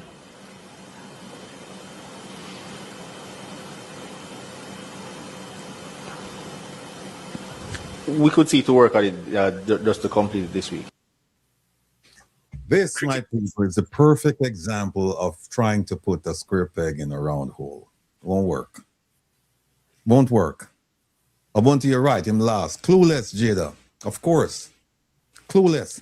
But then again, you can't fault him because remember, he's only had a few days at the time when they made the announcement of his appointment. He only had a few days experience. And this is what happens. Instead of keeping the person that was there, that experienced person, instead of keeping that person and having that person answer the questions, they brought this gentleman in. They moved that person and said, we're going to give you some special assignment over in the office of the Prime Minister. And they brought this gentleman in, Commander Gale. And if you think Commander Gale, if you for a moment, if you thought this man is a dummy as far as these issues are concerned, he may be very, very astute, he may be very intelligent about other issues, but for this issue, the Melissa issue, he has no clue. But if you thought for a moment that what you just heard was nonsense, you're going to hear him now try to put spins on things. And it's going to become abundantly clear to you that there is no good governance. There is no good governance going on over at Hotben. None. So, before we do that, let me just quickly show you this. Again, for those of you who were not with us on, because we're covering a range of issues here. This is just a chart put out by one of my favorite persons, the Auditor General. And she says, hey, listen, Hurricane Beryl impacted Jamaica July 3rd. Oops, wrong color. Get back Kevin's color. Kevin bought me out. Here it is right here, July 3rd.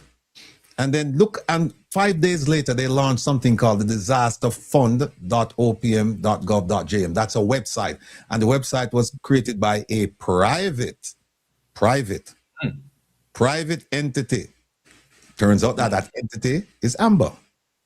And they granted the OPM, the Office of the Prime Minister, they granted them the right to use the website to coordinate public donations for ODPEM. And it was launched to support burial. Here it is right here. And then they closed it July 31st. So they launched it somewhere on July 8th. July 31st it was closed. But look at this. October 27th, when Melissa was bearing down on Jamaica, look what they did. They took that website and they re-engineered it. And now they call it supportjamaica.gov.jm. Same website. They just tinkered with it a bit and said, let's do it. So remember now, they did it 5 days after burial. But with Melissa, they did it a day before Melissa made landfall in Jamaica. Here it is right here. Launch of Support Jamaica, October 28th. And let me just tell you this, that they had an agreement between Amber and the government so that the government could use the website. They had an agreement. Remember, they launched the website the day before Melissa, October 27th. But you know when they signed the agreement? Right here, December. So they were operating without a formal agreement. And one of the things that they didn't include in the formal agreement is who's going to hold on to the money for how long? Because there were two streams of sending money to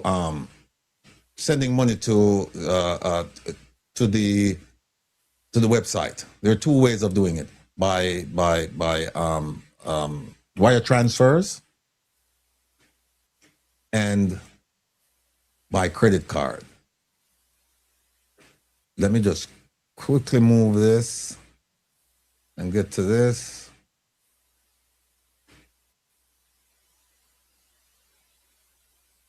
Okay, here we go. There's so many things to discuss with this issue, but I just want to focus on the money part of it. You know, when the money was sent. All right. Quickly.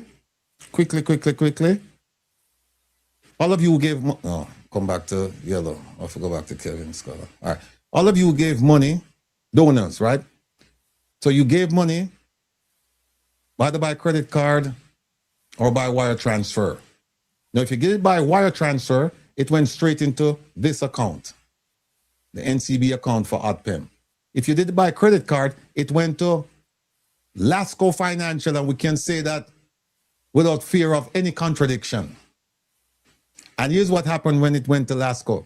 Lasco kept 30% for chargeback. They said, oh, in case the credit card wasn't good or people wanted their money back, which we don't believe much of that happened because they were giving to a worthy cause. They weren't purchasing a product and they could say the product was defective and so we're sending it back, we want our money. None of that. Then here is something that they didn't agree on formally, for Lasco to keep the money for 45 days. Here it is, no agreement. Then Lasco charged 3.9% for commission, and they had some other charges as well. The industry standard is, I think, is 2.5 to 4%. You see where Lasco charged 3.9. And remember, people, this is a humanitarian effort. This is to help people. And you mean Lasco couldn't say, okay, you know what? Let me allow most of the money or some more of the money to go through and help the poor people of Jamaica. They said, no. We want our 3.9. The industry standard said we can go up to 4. We're taking 3.9. Plus, they did the 15% charge on the commission. You paid for that. Right? There it is right there. Now, let me move this. And then play this for you. So you can get a good laugh, but not haha, but just laugh while you shed tears. Listen to this. Good morning. Look on the woman on her face when she says Zara. Those of you who watch this on Wednesday saw this. Watch her. She looked like Frightened Friday. She looked on Zara like she said, dope it. Or better yet, look like she see somebody what she really not like. That's what it look like. Look on the look when she gives Zara. Hold on. Let me get you in a real time so you can see the kind of stare down. Look at that. All right, here we go. Real time. It's rolling. Good morning. Gotcha. Kevin, look out. The screw face, man.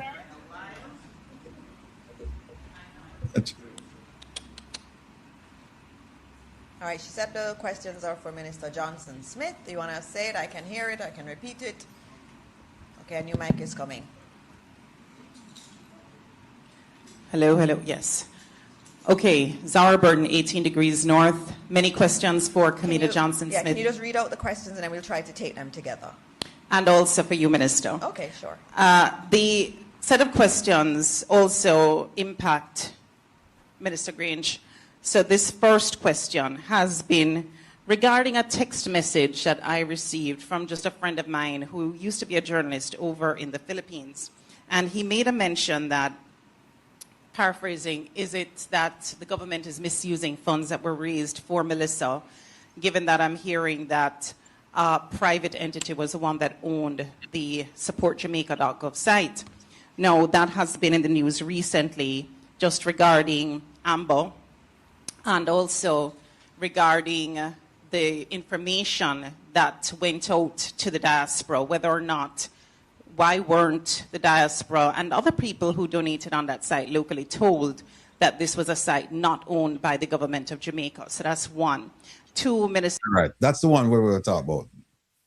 People, money is going to the site and people not being told that the site was owned by Amber, not by the government of Jamaica. And by the way, people, Amber just signed a contract. They signed a contract, I think it's this week. Let me just pull it up here. They signed a contract with the gender ministry, with Minister Babsy Grange's ministry. They signed a contract for the provision of a domestic violence app. Why is it that we don't see these contracts put out for tender, put out for bidding? We see a lot of them going to this Amber group without any competition. And I was told that one of the reasons why when you see Amber, you'll always see Lasco is because they have a relationship. So when you buy a ticket to go to Champs and you go through the website, that's Amber, and then the credit card is processed through Lasco. Interesting connection. Interesting. And this has been a relationship between them two for how long?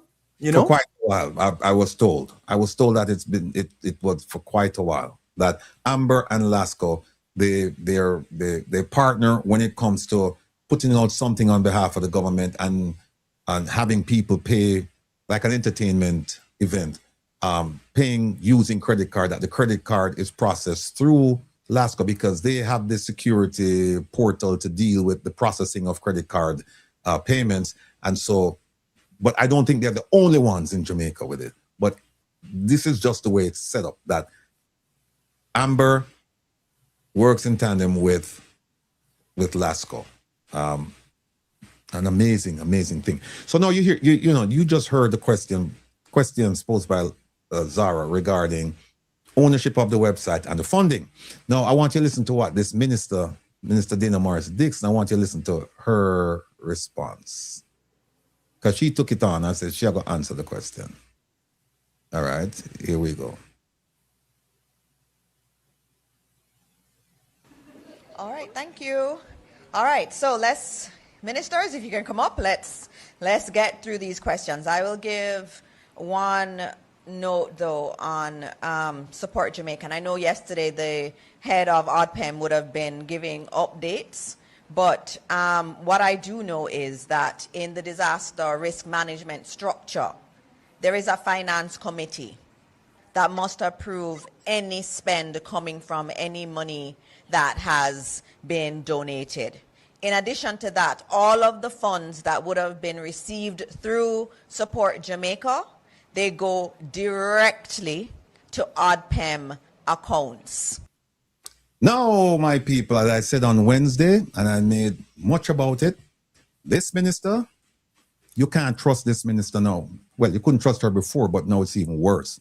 Because that what you just heard as an answer to Zara's question concerning how the money flowed from the donors to the LASCO account. And she's also talking about an oversight financial committee to approve spending. She lied. She lied about the money flow. And also the oversight committee that she's talking about. I was told that they're not even, well, we saw it in the Auditor General's report. They're not even functioning. They're not functioning. So and this lady's in charge of what? She's in charge of education, but she also has a responsibility for information. She's the one who chairs the post-cabinet briefings every Wednesday. You hear what she said? Let me play it back because I'm going to have you now listen to the people at ODPEM and the Auditor General talk about the things that she just said. Yeah. Any spend coming from any money that has been donated. In addition to that, all of the funds that would have been received through Support Jamaica, they go directly to ODPEM accounts. There is no intermediary accounts. They are going to ODPEM accounts. When you go on the website, you see ODPEM's accounts.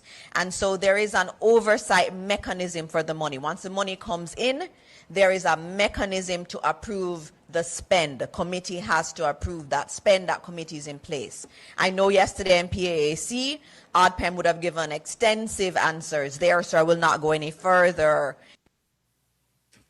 And that's why this is so remarkable. She said, I know that ODPEM at the PAC yesterday explained this. So it's not like she's saying they're going to explain it, and so I'm speaking and I will be subject to being fully corrected. She's saying they spoke yesterday. So as someone in charge of information, you would think that it would be her responsibility to find out what was said. She referenced the meeting and said they explained it. And hear what she said. They have an oversight committee approving spending, and that all the monies went directly to ODPEM's account. So that is in complete contrast to what I just told you, that if you paid with a credit card, it went to LASCO.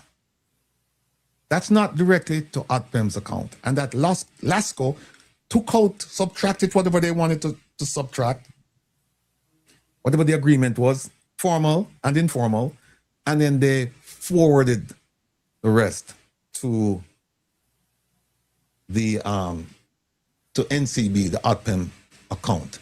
Now, I'm thinking whether I should show you how much money they took out, but time is at a premium because it's almost 5 o'clock and we finish at 8. But I'm telling you, the other two topics we have, we don't have enough time. So I'm just gonna skip that and then go to this. Remember what she just said. She just said there's an oversight committee approving all spending, and the money that came in went directly to ODPEM's account. Listen to this. This now is the same meeting this is a meeting that she referenced, the meeting that happened the day before she spoke. Okay. All right. I have 2 follow-up questions from last week in relation to the Support Jamaica website. When a donor, for example, somebody decides to give money via their credit card, let's say somebody gives comes on the site, decides to give $100. Which account does that $100 go into? So the processing of that matter goes through a sub-merchant agreement that we have with our financial institution. You hear that? When you pay with a credit card, it's processed based on a sub-contract agreement they have with somebody else. That's not happening. All right. Those monies, whether they be Jamaican dollars or US currency, goes into ODPEM owned accounts at a financial institution that we have an arrangement with or have bank. And you're gonna hear financial institution. And if you have the time and you read the Auditor General's report, you'll see financial institution. You will not see LASCO. But guess what? The puss are going to come out of the bag in this meeting. All right. The partner, the telecoms, the technology provider, who is the partner, is there a charge to the government of Jamaica per transaction that is done? And you're speaking to the platform provider? Yes, the platform provider. This is, as mentioned, we have access to this for a year, royalty free. Okay, so there are zero charges, and all monies donated go directly into ODPM accounts, not to a provider, then the provider sends it to you. The financial service institution, there are the necessary charges that would come out of the amounts. What would those be, for example?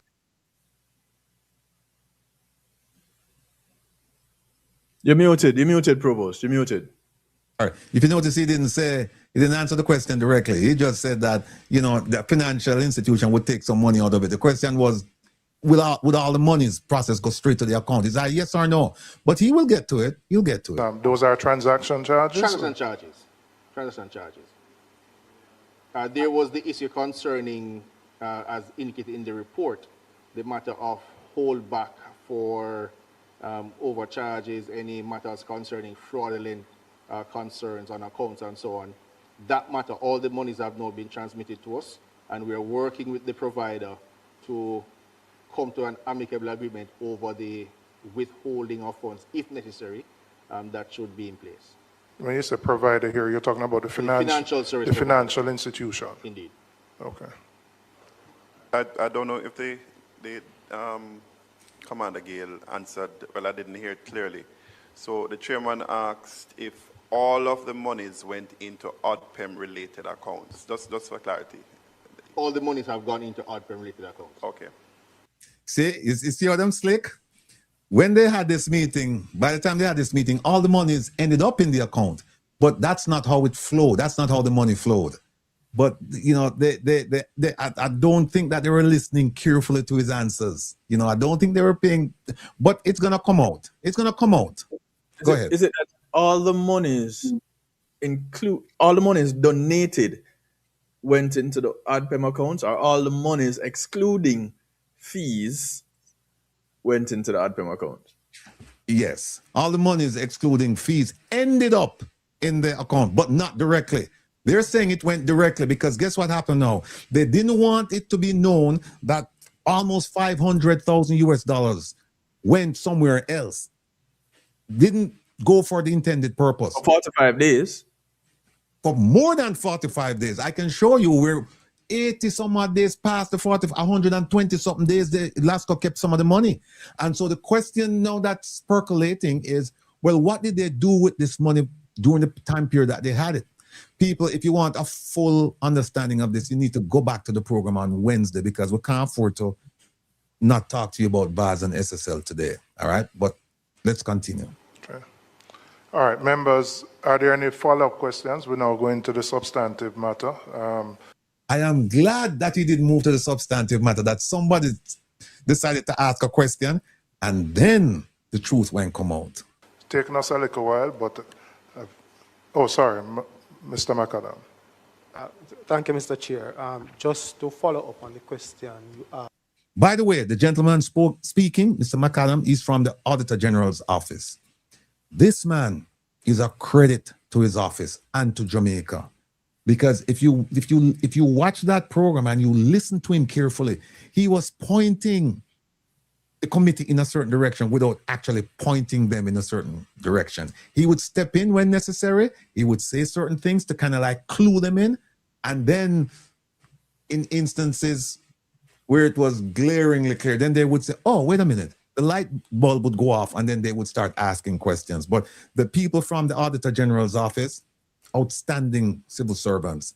Pamela Monroe, big up yourself. You know how we feel about you around here. Pamela Monroe Ellis, you know how we feel about you around here. The response is actually in the report before us today in relation to the charges associated with donations. So based on the evidence available to us, there's a 3.9% commission that is charged, plus GCT that is charged by the financial services institution. And in addition to that, there are also transaction fees. So if you look in the report that is before us today, there's actually a table in the appendix with the gross donations, the commissions, the GCT, and the transaction fees outlined in that table in the appendix to the report, Appendix 1. That's the 16.1 million is the amount that was withheld. Right? That's separate from the that's commission. separate from the That's separate charges. from the charges. So, okay, so my question, following up on what you say then, when we report, for example, of, I think it is 1.4 billion that would have been donated, is that a gross figure or is that a net figure? That's the net. That's a net figure having accounted. So is there a specific figure on apart from the 16 million in dispute, of what constitutes the total charges so far? Right, as I indicated, it's in the appendix. Well, if you can help us, because we may not have it in front of us, just if you could indicate what that figure is in terms of those charges. Okay, so based on the report, up to February 2026, the gross donations received was 72.4 million Jamaican dollars and 1.4 million US dollars. The commissions charged was 2.8 million Jamaican dollars and 55,640 US dollars.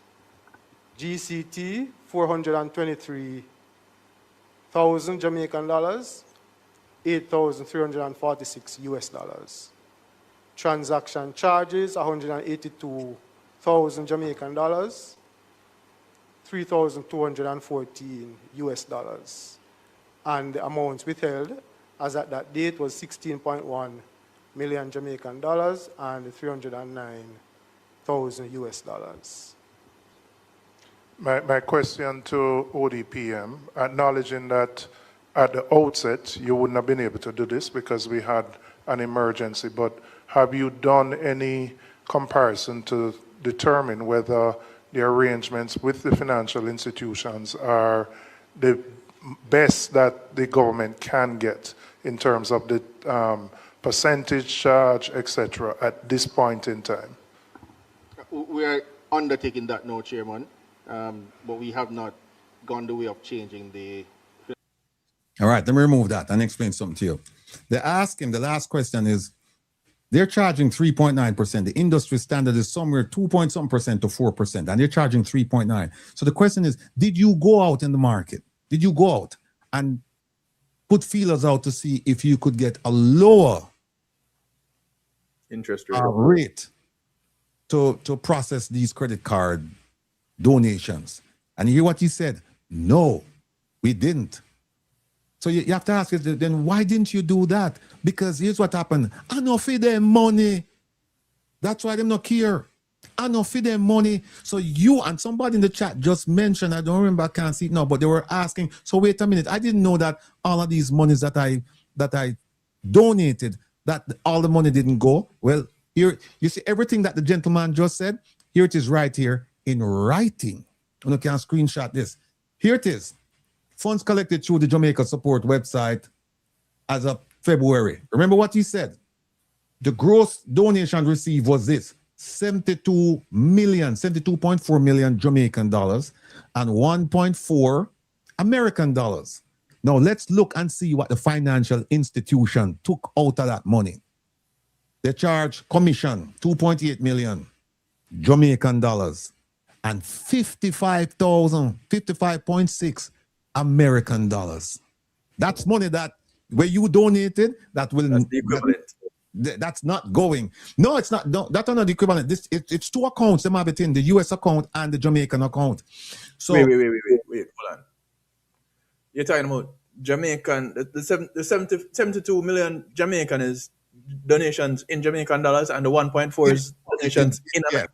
Yes. It's not the conversion? No. Oh. Okay. So here it is now. And then look what them take out now. Them take out GCT 423 and in the US 8,000. Them take out something called transaction charges. That's in addition to commission fees, you know. And them take out 3,214. So the net donation that actually went to ADPEM was 69 million right there, so, and 1.3 million US dollars, right? And here is the total. 52 million Jamaican dollars, 52.8, and 1,050,000. So look at where we start. We start right here with 72,000, and we end up down at the bottom right here with 52. We start here with, you see right up at US, 1.4, and we end up with 1,050,000. Yeah, when we add it up, it's short. We won't add it up, it come up to 19.5 million Jamaican dollars and 376,439 US dollars that did not go to the poor people, the affected people. You know where that went? That went into Lasco's pockets. When you add it up, it come up to about $500,000. $500,000 US dollars, not $500,000 Jamaican dollars. So all of the money you sent, thinking that most, if not all of it, went to help poor people, didn't. Some of it got sidetracked over here. Then, in addition to that, you must remember that burial money, they still have burial money, you know. They haven't spent burial money, and I've been told that it was a cabinet decision not to spend the rest of the money, or a ministerial decision not to spend the rest of the money. There is money there to help the people affected by Hurricane Beryl that happened in 2024 that has not been spent on those people. And now they're combining that with Melissa money to help the people know who are affected by Melissa. So if you were affected by Beryl, let's say you were in Clarendon, you don't have the money to get absent some intervention to say, no, we have to take some of this money. And because those monies now, they commingled all of those funds, Beryl, Melissa, and those funds now, whatever they're going to spend, because we know they haven't spent much, whatever they're going to spend it on Melissa-related matters, unless you can get an intervention. So you see what's going on. But here's something else. There was an informal agreement to hold on to money. 30% of the money collected by Lasco. Lasco said, we are going to hold on to 30% for 45 days. Guess what, people? There was no formal agreement. That's them send an email, that's an agreement. People just talk to each other. Hold on to the money, 30%. And they say, we're holding on to it for chargebacks because, the credit card might not be good, or people want their money back. Foolishness. I was told that in the industry, they don't hold back 30% for something like this. They don't. And then they'll hold it for 45 days. Well, look at this. They said that they're going to hold on to it for 45 days. Look at this. See this? Let me show you something. All right. October 2025. They collected 6.2 Jamaican dollars and 46,000 American dollars. They were supposed to give this money back based on the 45-day handshake agreement. They were supposed to give the money to ADPEM December 16. They gave the money in March. December 16, 2025, they gave the money in March 2026. Look at this. 83 days past the 45-day period. What, 128 days? 128 days. Now, I've been told, I'm not in the financial world, but I've been told that institutions, when they hold on to money like this, there is an attractive tendency to invest the money during that time period. and make. I think some people call it rinsing. I don't know what that term means. I don't know. I'm not saying LASCO did this. In fact, I'm saying I don't know if LASCO did this. I'm not accusing them of anything. All I'm saying is that when in the industry, they say when you hold on to people's money for that longer period, they have short-term investments that you can make. Like you can play on the stock market and make a money, and then you give back the money. Where you return the money, or you give them the amount that they're supposed to get, and you keep the rest because you've invested it and you kept it. So you've invested other people's funds. Look at November 2025, 8 million Jamaican dollars and 221,000 US dollars. Supposed to return it January, supposed to give it to ODPEM January 16. They gave it March 9. 52 days plus 45 days. Again, people. Again, December 2025, 1.5 million Jamaican dollars, 30,000 American dollars. They're supposed to transfer it February 15. They transferred it March 9. March 9, 22 days plus 45 days. January 2026, 302,000 Jamaican dollars, 6,000 American dollars. They're supposed to return it, supposed to provide it to ODPEM March 18. They gave it to them March 9. So they gave it to them 9 days before they were supposed to give it to them for the 45 days. And they shouldn't even have, there's no agreement. There's no formal agreement. No, people, apart from the days that they've held this money, what else do you see that's concerning to you on this chart? Let me tell you, I don't want to waste your time and waste my time. The actual transfer date, look at it. They were all transferred on March 9th. And you know why? Because look at this. Look at this right here. I'm going to show you something up in March 9th. Show you something where, here it is right here. See that? Right here, where it says on March 9, let me make it, I have to make it smaller so I can bring it in. All right, here it is. On March 9, the top line, the first full sentence. On March 9, 2026, the FSI, the Financial Services Institution, you notice you don't say LASCO, because that's not the habit of the Auditor General to publish names. But it said the Financial Service Institutions, that's LASCO, confirmed that none of the withheld amounts were transferred to ODPEM's JMD or USD accounts. Yeah, JMD or USD accounts, but indicated that the funds were in the process of being cleared for payment. When I said, I think I said that it's the account is what do you call it, NCB. It may have been the JMD, may have been JMD. So I stand corrected on that. But look, it says none of the monies they transferred, any of them, but they said that the funds were in the process of being cleared for payment. Look at the date. On March 9th, they told the Auditor General that. And on the same day, see it right there, so all the payments went in.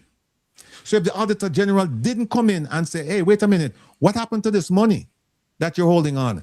There's a very strong likelihood that that money would still be out there right now. We don't understand what's going on. All right, let me move that and then get back to this. Well, I think, even though you haven't, you should do a little shopping around and find out whether you can get something more attractive, given the nature of this the website and the fact that this is something that you want to continue to encourage persons to participate in perpetuity, because we will always have the possibility of future events. And so it's important that we are getting, government is getting the best arrangement, even though, as I said, we would have been obligated at the outset, given the emergency, to make a decision on a financial institution. But it's important to know that we're getting the best possible arrangement here. So Member Bunton. Just a clarification. No, the fun start. The Auditor General. I'm trying to reconcile the figures you just gave, and unfortunately I don't have the appendix in front of me. But on a prompt, on a key finding one, it said ODPEM had received approximately 1.44 billion in cash donations. And then you went on to break out Jamaican and US, but it didn't seem to add up to the 1.44 billion. And you were talking as at February, both are as at February. The second thing is you spoke to GCT, which I assume would only be the GCT on the fees charged by the financial institutions, because I don't think GCT would be charged on a cash donation per se. So I'm assuming that the GCT, so I'm just asking you to clarify that for me. But the first question is, the figures didn't seem to add up to the 1.44 billion. Right, so that 1.4 represent donations through the Support Jamaica website as well as direct deposits to the account. Okay. So donors were able to make deposits directly to the ODPEM bank account, so rather that, than going through the Support Jamaica. Okay, so that would not have attracted the 3.9%. No, because it is going directly to so the 3.9% is donations made by credit cards, I assume? Through the Support Jamaica website. All donations through the Support Jamaica website attract the 3.9% commission. So that's like plus a vendor GC. discount on the credit card. I'm trying to understand, what is the 3.9%? It's charged by It's charged by the financial services institution. by the banks, so to No, speak. well, it's not a bank in this case. Yeah, no, Kevin. It's not a a bank? payment. It's like It's a Stripe payment or portal? one of Yes, those. yes. So ODPEM can explain the Smart. the agreement Push it off on them in now. terms of the partners, but the financial services institution would be responsible for processing the collections and then transferring the monies to ODPEM's bank account. That's why I asked you the question where, maybe I should, one second, I should repeat. If somebody goes on the site, wants to give $100 with a credit card, but you said it goes straight to ODPEM's bank account, not to a third party. Well, there would be a provision, and I'd have to just double check here, Chair. They will hold whatever money is required and then send the rest of the money directly to us. That's what I thought. That's why I asked you the question, because generally, whoever the provider is holds it, takes their fees, and then sends to you the net amount. That's why I asked you, well, can you tell us who the provider is then?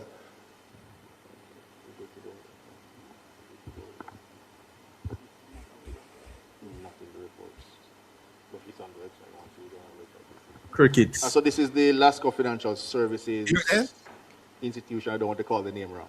Hear it there. It is provided. Go back. $100 with a credit card, but you said it goes straight to ODPEM's bank account, not to a third party. Well, there would be a provision, and I'd have to just double check here, Chair. Double check my foot. They will hold whatever money is required and then send the rest of the money directly to us. That's what I thought. That's why I asked you the question, because generally, whoever the provider is holds it, takes their fees, and then sends to you the net amount. That's why I asked you, well, can you tell us who the provider is then? Who's the provider? No answer.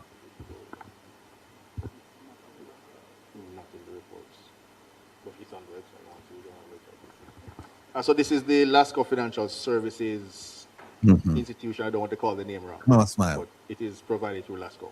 Which you don't want to call the name. Okay, but this is hold on, Mr. Chairman. The Auditor General typically does not name names in their report, but when the specifics are asked in this committee, the names are given. It's not a secret. You can't provide oversight if you are hiding stuff from us. So the chairman asked, who is the financial service provider or financial service institution that is referred to by the Auditor General in his report? Please answer the question. So to repeat, Chairman, the Lasco Financial Services Limited. Okay.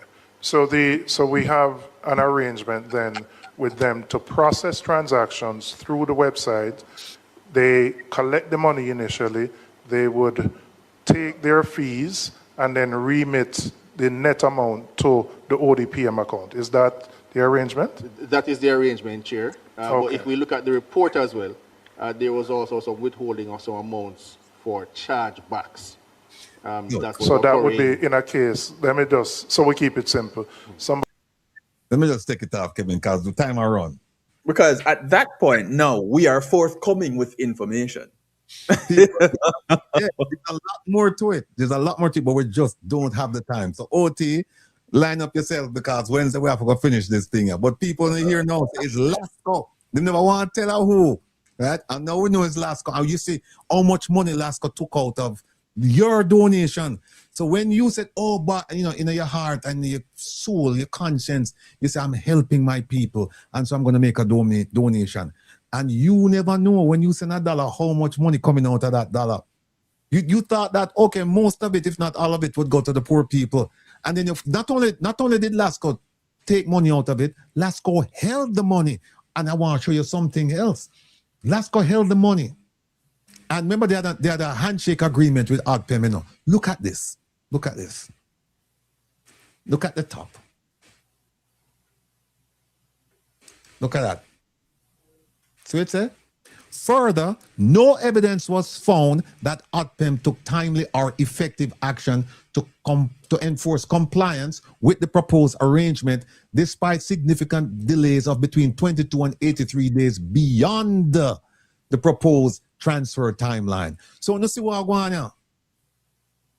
They held on to the money. They had a handshake agreement. We'll keep it for 45 days, man, and then we'll remit it to you. And 45 days come and gone and they don't say a word. Lasco didn't turn over the money to ODPM. ODPM didn't ask for the money. It was the Auditor General who forced them to come clean. And we're not even sure if them come completely clean, but this is a revelation to all of us. This is a stark revelation to all of us. I'm not saying that you shouldn't give no people, you shouldn't give to Jamaica. All I'm saying is just be careful. But what should you know? When an institution like Lasco engaging in a practice like this turns around and say, we are donating to the people of Jamaica experiencing X. Very good point. Because guess what?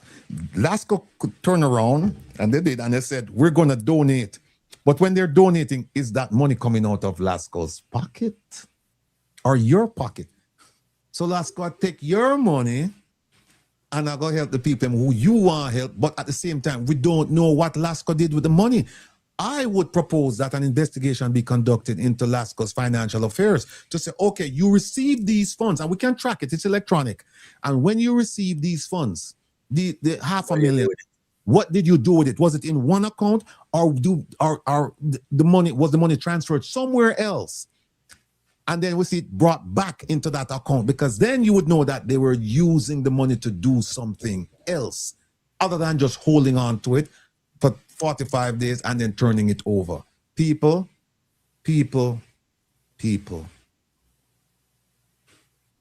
But you know what, Kevin? OT is smiling because OT have more material for work when OT working on that. And by the way, people, do not forget what Minister Dana Morris Dixon said. She said all of the money coming in going straight into the account. And we have an oversight body. We won't even get into the oversight body that she's talking about. We won't even get to that because there's another agency under ODPM. There's a fund site under ODPM that they collect money to do the resiliency thing, all of this stuff. And then they don't even have a bank account. They're mingling funds with money coming in from Japan. And now it's hard to keep track of that when the spending go out. What's retained for what purposes? We don't know. We simply don't know. More questions to be asked? We don't know if we'll get answers. But at least you, my people, my students, you know now what happened there. You have a sense of what happened. Now you can ask the right questions. So now you can walk away saying, I didn't know this. No, I know I didn't know this. You will be able to deal with the people who said, me did hear say. You'll be saying, no. I'm not going to tell you hearsay. I'm going to show you. The report is there. The video is there. The evidence is unquestioned. It is there. Let's move on, Kevin. I mean, no, say, research team glad now, so I'll move on in a car. All right. So wait, before we move into the next thing, the next important topic, I want to take a few seconds, a few minutes out of the time to touch on, to highlight, I should say, this. Why not come add to the stage? Okay. Yes. Hub City Sounds Caribbean Festival 2026 happening next Saturday. So this is the 22nd of August. It is happening at Redemption Park in New Brunswick, New Jersey. It's free. It's family friendly. It has live performances. It has food vendors. It's hosted by the lady that y'all love when she pops up on our screen, Miss Sharon Garden, doing her reincarnation of Miss Lou, if you want to call it that. She is hosting this event. And, if you get to attend, you're guaranteed to have a great time there because it's Sharon. So it's happening at Recreation Park, 7 Pine Street, New Brunswick, Jamaica, New Jersey.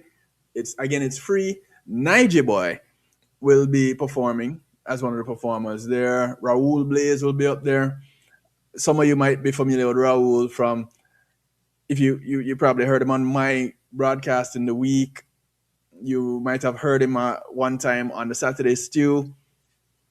Amazing guy. Those of you who follow him on social media, both him and Marcus Bird speak about 5 languages. One of them being Japanese. So really cool guy. Very, very, very much Jamaican, and he wrote a book totally in patois. So follow him on social media, Raoul Blaze. You can get some of his material there. Black Creole Symphony will be on there performing. Famous Jerk Chicken Contest will be happening over there. Music by DJ All Day 247. So all kind of things happening. Check it out. Caribbean Festival 2026, Recreation Park, New Brunswick, New Jersey. Hosted. It's a production courtesy of Hub City Sounds. I think I got through all of it.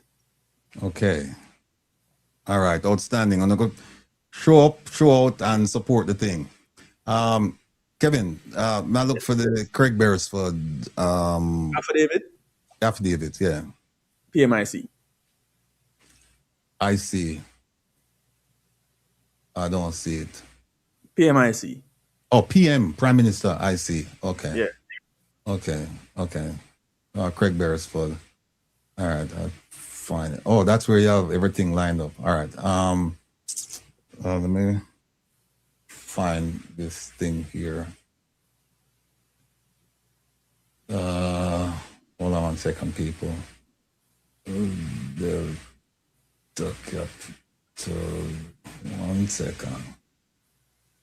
Now, folks, we have 2 serious presentations right now.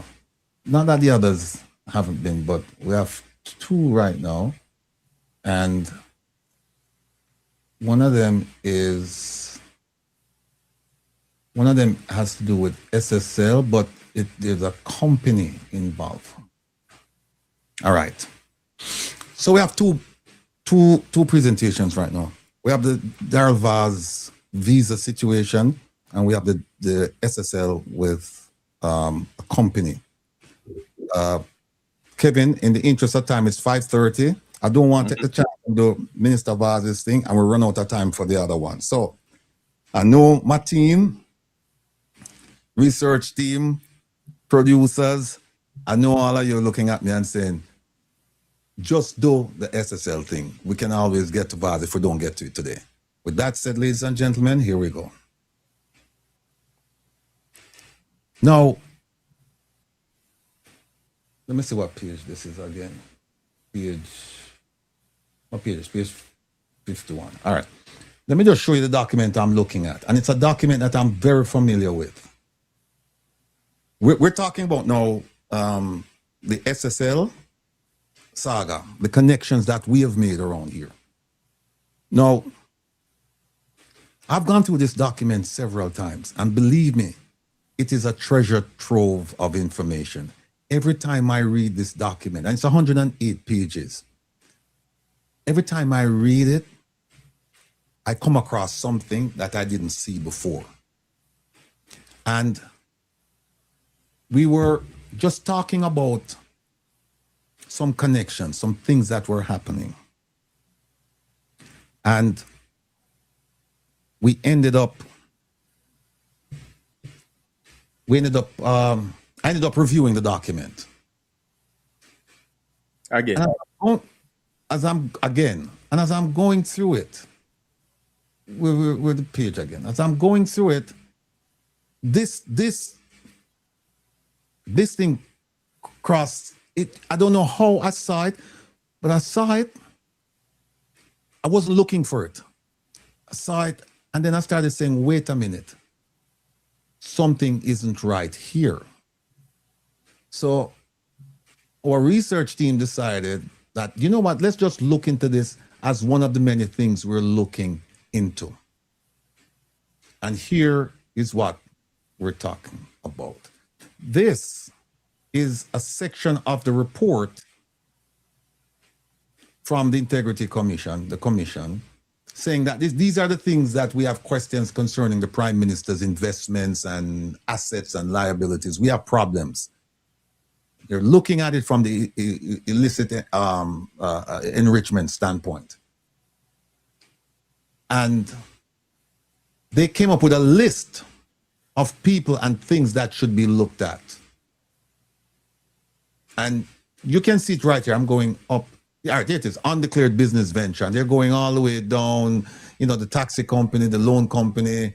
Then they start talking about the properties, the motor vehicles, the investments.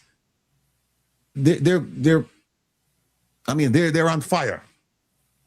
This is the Integrity Commission. This is Kevin. This is the Integrity Commission. They're on fire, right? Mm-hmm. And this is the section here, confirmed and unconfirmed, right here. Associations of Mr. Holness, right? And let me draw for the green here. And here it is, confirmed and unconfirmed, right, of Mr. Holness. All right. Then the first person here, that's his sister. Then we see this gentleman here, Ian Moore. Then we see this gentleman here, Paul East. Then we see Donovan Williams. We all know who he is. And then they go to Patrick Bailey. We know who he is. Then we see Wilfred. I don't really like that because, you know, my first name is Wilfred. So then we see Lloyd Bailey. We don't know if these people are related. We see Cosma Smith. We see George Neal, Janice Landell. That's that's Speaker's sister. Then we see some companies. We see Sachs Thorpe. I'm sure a lot of you never heard of this company in association with an investigation against the Prime Minister or of the Prime Minister.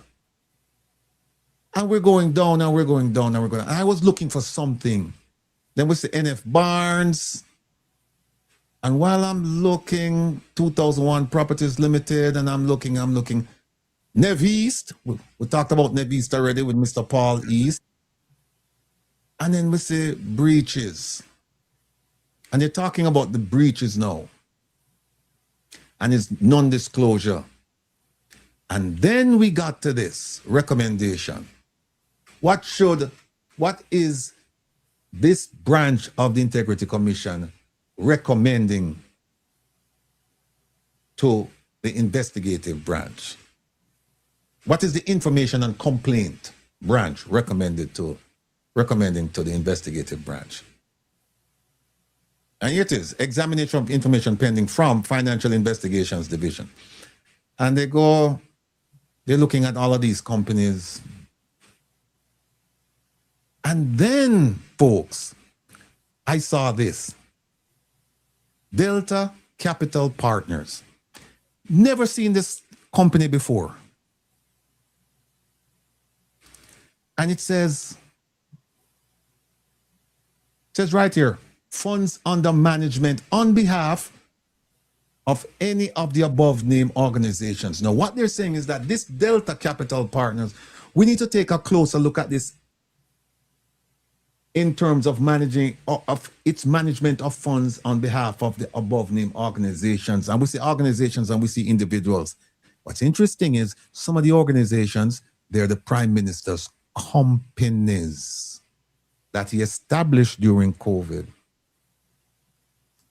We have Estate Bridge right here. We have Imperium right here. We have his sister here, and we have the Prime Minister, his wife, and his children. They're not organizations, but I suspect that they were going to be looking at them as well. And this is a financial analysis report on the Prime Minister. So we saw this, and we said, what the hell is going on? So we ended up with this. Wait there.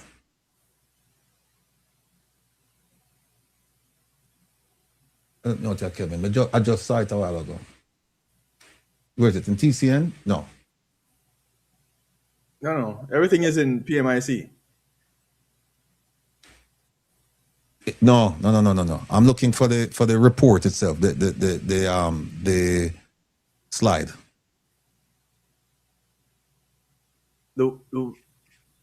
Then that would probably be at the bottom of the list. All right, let me just pull down the videos right here. That's one. Bear with me, people.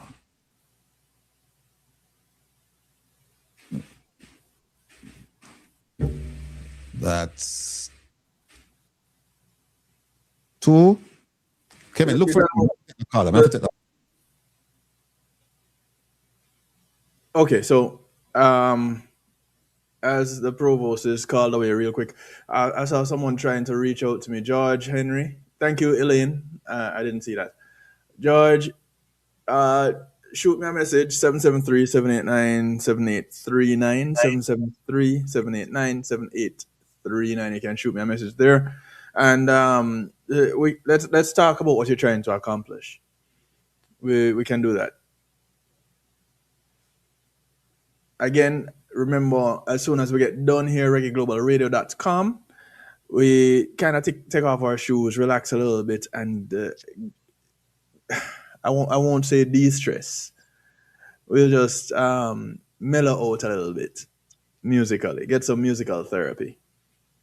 Okay? So do remember that. You back with us, Provost? Yeah. Yeah. So if you're referring to the document that we just got, it should be at the bottom of the list. I know everything else was in PMIC. I don't think we added that one to PMIC. No, hold on. But we do have. You mean the SSL documents? Those two. I found it. Yeah. All right. So here we are, Delta Capital Partners. Let's move this. So yeah, those two. One. All right. Here we go. Video one, people. Delta Capital Partners is built to focus on bespoke private equity deals and strive to deepen wealth-driven relationships across the region with the utmost integrity. Zachary Harding is the executive chairman.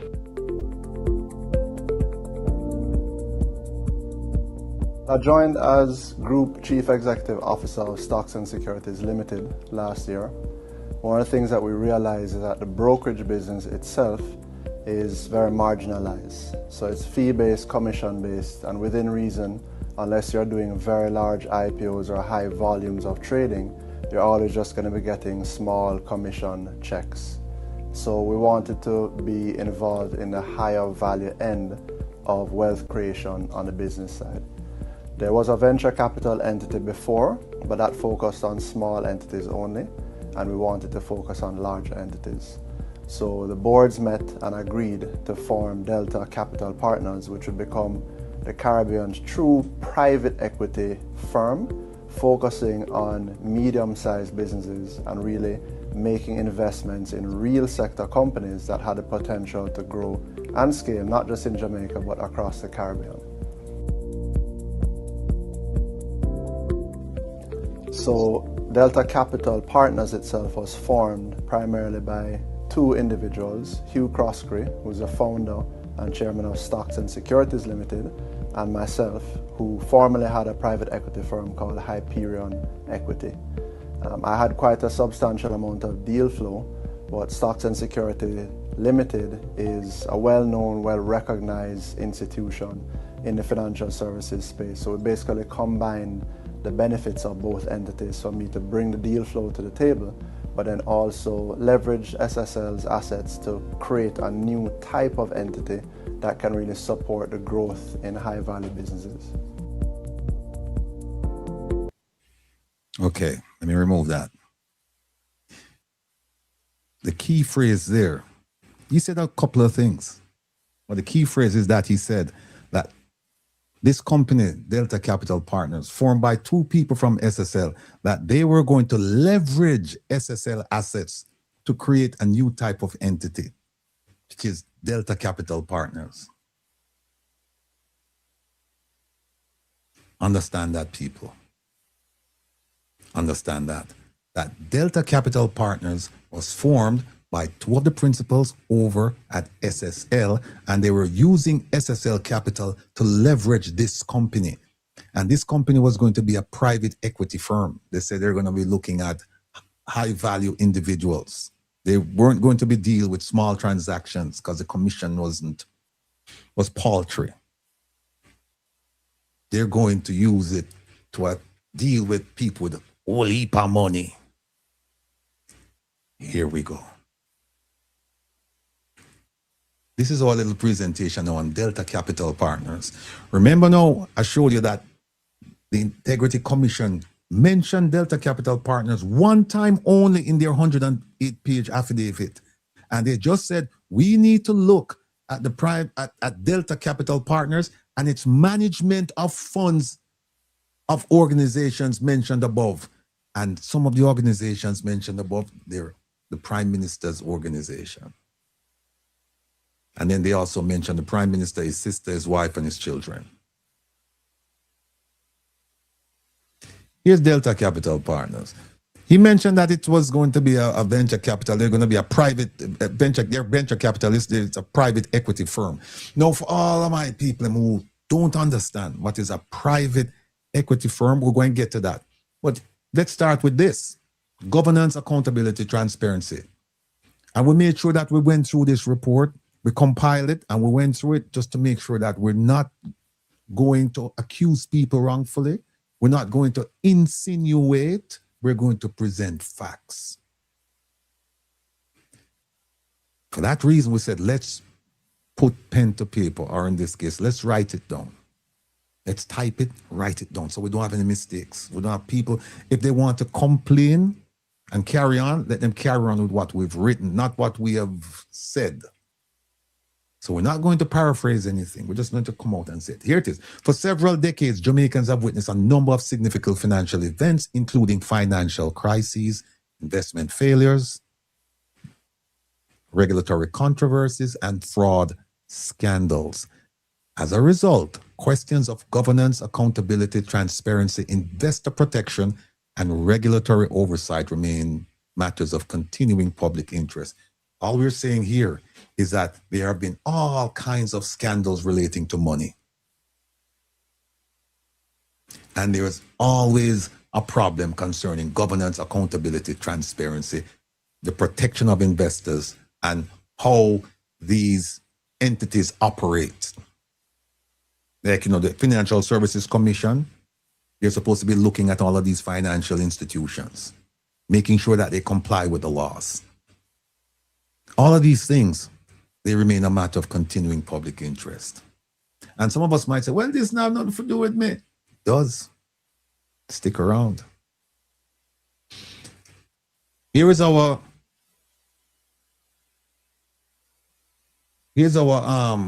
statement concerning accusing anyone of anything. It says, this presentation does not suggest that Delta Capital Partners falls within any of those categories. These categories, ones above. Rather, it examines publicly available information, including trustee findings, court filings, media reports, and other public records, so viewers, supporters, students can better understand the facts and issues that have entered the public domain. So these things are out there. It's just that they have not been put in a way that you can understand. Now, having said that, let me say that there have been numerous programs done on SSL. This just seeks to look at SSL from a different angle, because remember what I've said to you, and I will continue to say it. If we are going to do a presentation and say the same thing that somebody else said in its entirety, then it doesn't make sense for us to do it. We will extrapolate, we will borrow from what other people have said. But to do a program and say the same thing that somebody said, it's a waste of class time for us. It's either we're going to come with new information to add to the already existing information, or we just don't do it. We leave the reports as they are out there, because people have done a lot of work on this. And if there's nothing to add to their body of work, then let it be. Let's use their work as their work product as part of our research in terms of understanding what's going on. But let's not use it to produce a program to just regurgitate what was said. What is private equity? Because you heard that a while ago. And remember, this is a class setting. We're teaching now. It says right here, private equity is a business that raises money from investors.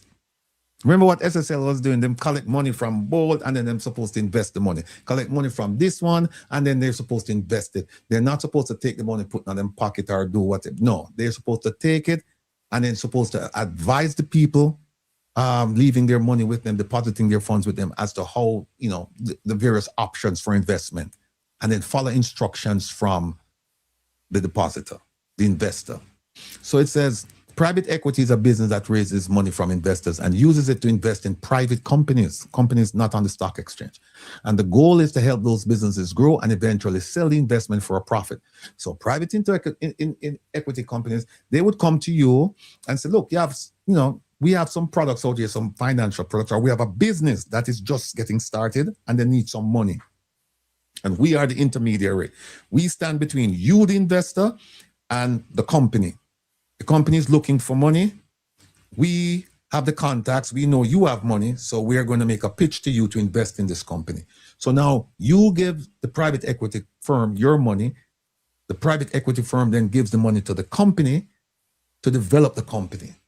And then once the company reaches a certain level, then you start thinking about whether you should take your money out of it, because now, you have made a profit on your investment if the company increases in value. If the company does not increase in value, then guess what? You stand a good chance of losing your money. So this is not for the faint of heart. This is not for people who don't have money to lose. If you don't have money to lose, you don't want to get involved with this kind of thing here, because it's high risk. If it works out, you're going to make a ton of money. If it doesn't, your money is gone. Here's the example. See it right here, simple example. One, the private equity firm raises money, then they invest it in a private business, helps the business to grow, and after several years, it sells its investments, and if the business has, make it a little bit bigger, sorry. Here we go. There you go. A private equity There it is. You raise the money, invest it in the business. Business grows. Then you sell the investment after a certain amount of time. And if it increase in value, you earn a profit, right? Now, here it is now. Who is it for? Private equity. Private equity. Remember the term, write it down. Write it down, students. Who is private equity for? Meaning what kind of person would actually approach a private equity company and say, I want to invest? There it is. Pension funds. They have lots of money. So they want to invest the money and make a profit on it. Keep the pension fund going. Insurance companies, they do that a lot. Banks, they do that a lot. But you see, these are people, they're sophisticated investors. They know when to invest in, what to invest in, how to invest. So then, they hedge their bets. So a lot of cases, they don't put it in high risk type things. They still deal with the private equity firms, but they don't put it in high risk. They put it in sometimes where you get a small percentage, where you're almost sure of getting a small percentage, whereas somebody who's a zillionaire might just say, you know what, I want my thing to be high risk and I can afford to lose my money, so I'll put $10 million in there. And if the thing works out, then fine. If it doesn't work out, that's okay. See right here? This one right here. That's the zillionaire. High net worth, right? Then you have family offices, and here's another one. Sophisticated investors who can understand the risk and can afford potential losses. These are some of the people in high net worth. They have a lot of money and they didn't win it by playing the lotto. They did it by being sophisticated, astute business people. And they educate themselves about these things. So they know what they're doing when they put their money there. And look at the caveat right here. It is generally not designed for the average retail investor, because these investments are often high risk, illiquid, meaning your money tie up, you can't get your money, and difficult to value. Here are the risks. Here are the risks. You lose some or all of your money. You have limited access to those funds for several years, so it's money that you can afford to tie up. Less transparency than public investments. And the business may fail or perform poorly, so your money gone down the drain. Or there may be no buyer when it is time to sell the investment. Your money still tie up. Here it is. Private equity can offer the potential for attractive returns, but it comes with significant risks. Therefore, if you're an investor, you should carefully evaluate your goals, your risk tolerance, and the time horizon before investing. Now, most of you watching this program, you're not high net worth individuals. I'm going to assume that. I'm hoping I'm wrong, but I'm just going to assume that you don't have zillions of dollars to, just put anywhere, in a high risk type situation and walk away and just say, I'll just let it stay there and ride. Most of us, we don't. So the question is then, why are we doing this? Why am I telling you about private equity? Because in order to understand what actually went on with SSL and this company, Delta Capital Partners, you need to understand the nature of the business they were involved in. So you can, so that when you talk to people, you talk with a sense of knowledge, a sense of confidence, a sense of, I understand this. I know this. So let's move on. We'll go to the trustee reports. No. SSL and Delta Capital Partners. We just saw the interview with this gentleman here, Zachary Harding. Here he is right here. He was a big wig at SSL from 2019 to 2022. In 2020, while he was at SSL, they established this Delta Capital Partners. Remember, he was there 2019 to 2022, and in the middle of his term there, they established this, and he established it with Hugh Croskery, equal partner with him. So it's Zachary Harding and Hugh Croskery. They owned Delta Capital Partners, and they were both involved in SSL. Same time period, 2020 to 2022, Zachary Harding, there he was, Group Chief Executive Officer at SSL Group, and he was also the Executive Chairman of Delta Capital Partners. Remember, Delta Capital Partners 2020, he was there, he was at SSL from 2019 to 2022.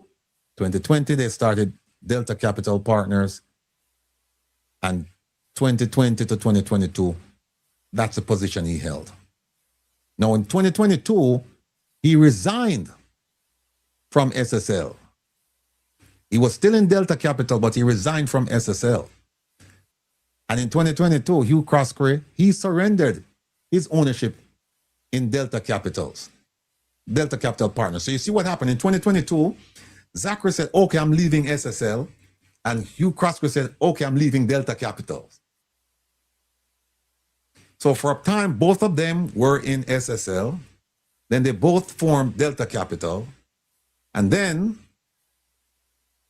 Zachary Harding said, I'm leaving SSL. And Croskery said, I'm leaving Delta Capital Partners. So in 2022, somewhere 2022, yeah, they were still involved in the financial sector, but one was with SSL exclusively and the other one was with Delta Capital Partners exclusively. And remember the statement he made, Zachary Harding, about 5 years ago. He said Delta Capital Partners would leverage SSL's assets. Here it is. We're taking money from SSL. That's what this means. And we're going to create this new investment entity. And what's that? Delta. So all of you who had money out there who didn't know that SSL's money was going into Delta, now you know. And we do know that the Prime Minister had money in SSL. And we see where the Integrity Commission is saying we need to look at Delta Capital in terms of its relationship with some of these organizations. And some of the organizations they mentioned owned, run by the Prime Minister. So he said, what SSL assets was he referring to? That's Harding. When he made his statement. Here are the assets. Business assets. Right? Financial assets. Human capital. And client relationship. And it says it below. Business assets, infrastructure, systems, and operational capabilities. Financial assets, it's money that they have on them, that they're managing for people. Human capital, the staff, the expertise, and the client relationship is a network. So they have the list of all the people that they're doing business with. So those are the assets that they said, we're going to leverage this to start Delta. Don't forget this one here, This one here, financial. So they took money out of SSL to go do business as Delta. Now, let's get to the trustees' reports.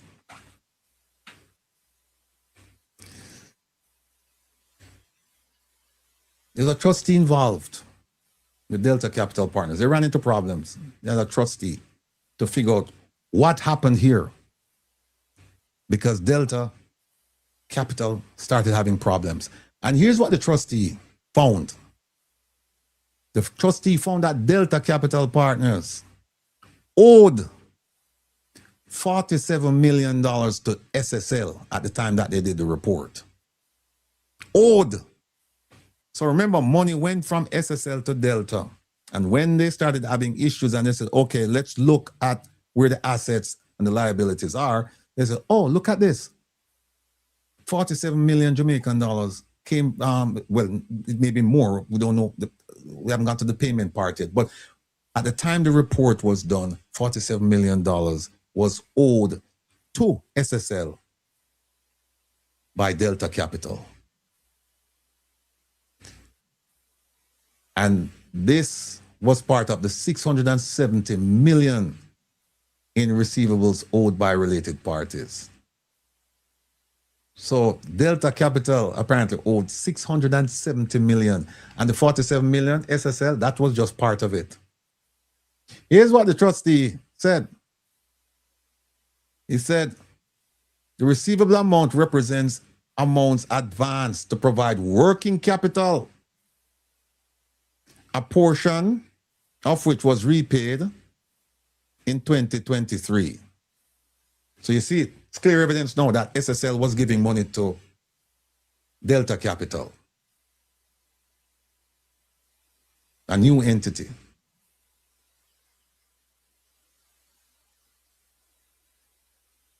Now, let me see client investigative concerns. Let me just finish up this part here.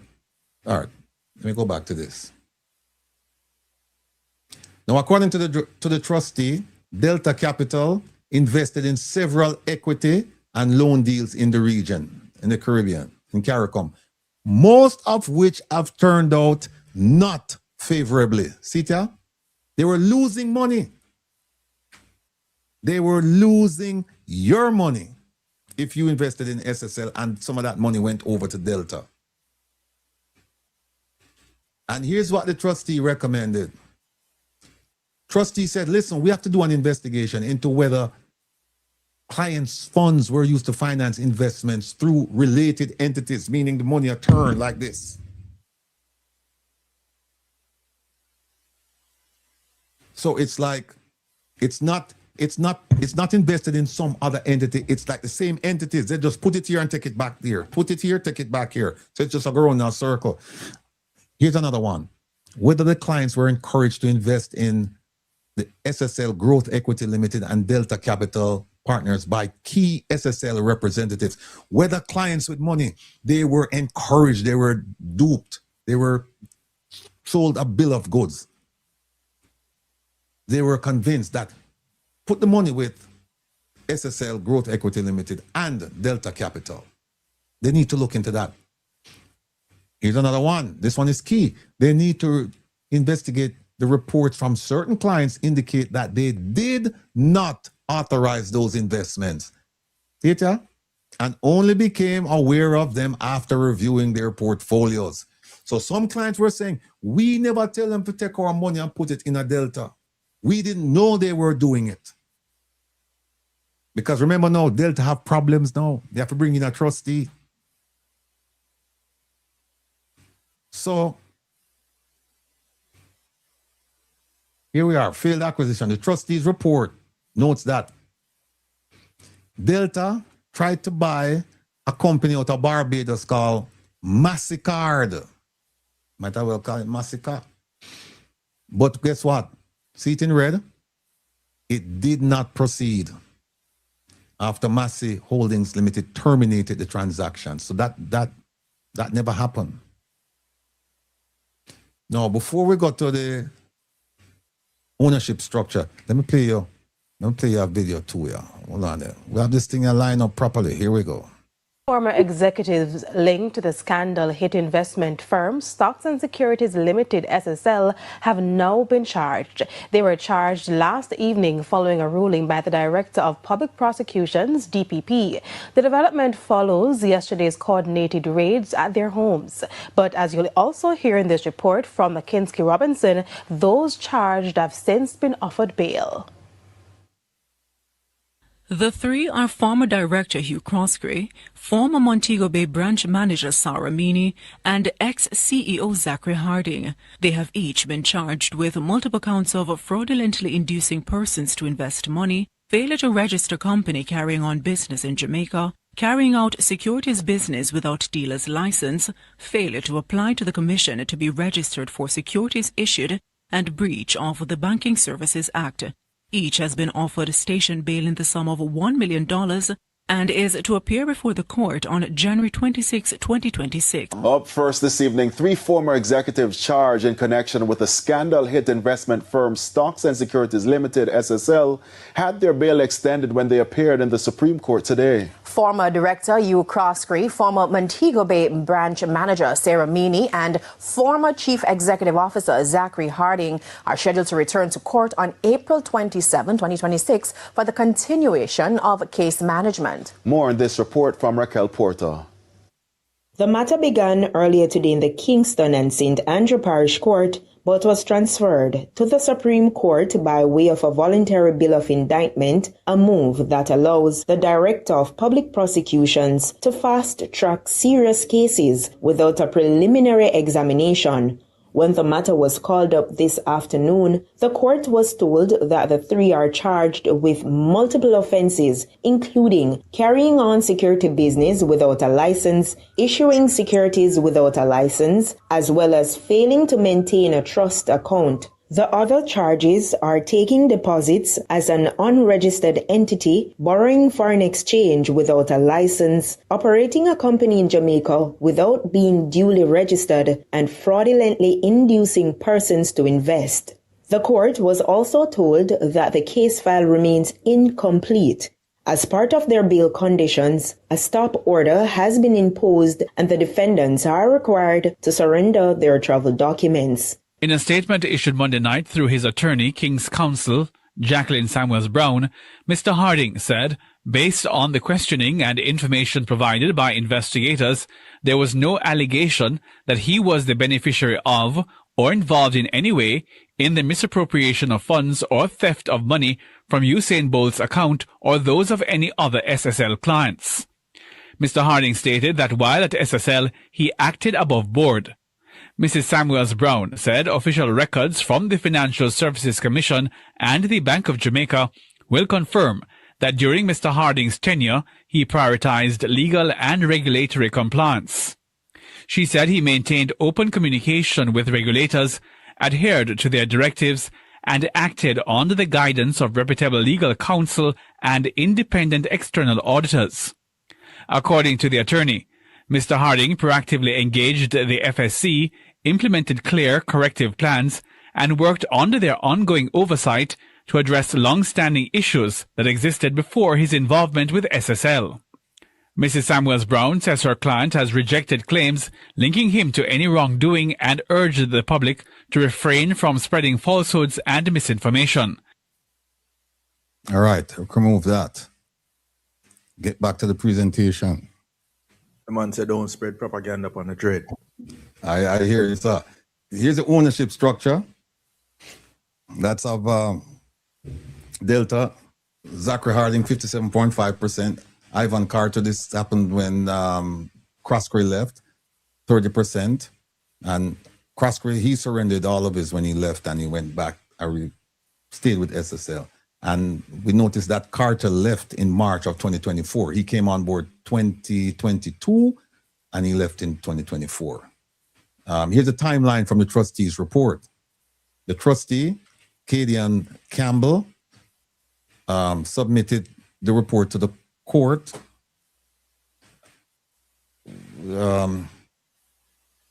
September 25. And on September 26th, the report was discussed in open court. The report, I'm just telling you about what the liabilities and the assets and all of these things. In open court, it was discussed on September 26, 2024. It was submitted September 25, 2024.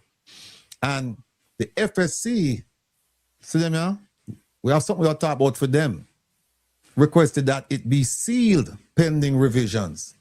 That was September 26. October 25, it was the revised, because them say they had mistakes to it, was presented to SSL creditors and claimants at the first creditors meeting. So now in October, they have a big meeting and they said, okay, here is the trustees report. They presented it. Now let's look at who Zachary Harding is, right? Zachary Harding is not some fly-by-night person who just parachuted in and all of a sudden he's at SSL. And remember, he said he had this company before, then he joined SSL, and then now, he ended up over at Delta. No. Very accomplished man. We're going to look at his government appointments. Look at this. 2008 to 2009, he was director, Montego Freeport Limited. At the same time, our overlapping 2008 to 2010, he was special advisor to the Minister of Tourism, so I'm close to inside information. Same time period, he was deputy director, Jamaica Tourist Board. Same time period, on an overlapping, an extension, 2008 to 2011. He was board member of UDC. 2011, board member, Port Authority of Jamaica.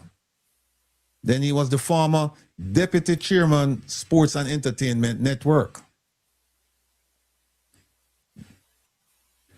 And then he seemed to just fall off of the radar for a while. And then 2017 to 2018, now he's the board member of Jamaica Anti-Doping Commission. Get involved in the athletics arena. Then 2017, 2018. 2018 to 2021, he's the government-appointed director, Caribbean Airlines Limited. 2018 to 2023, board director, Jamaica Promotions, JAMPRO. And by the way, remember we saw with the 8 people or the 8 entities or 5 entities, 8 people who shouldn't have access to the Support Jamaica website, and they had access to it. The only 2 entities supposed to have access to that Melissa website, and it was ADPEM and the Office of the Prime Minister. And as we know, ADPEM falls really in line with the Prime Minister's office.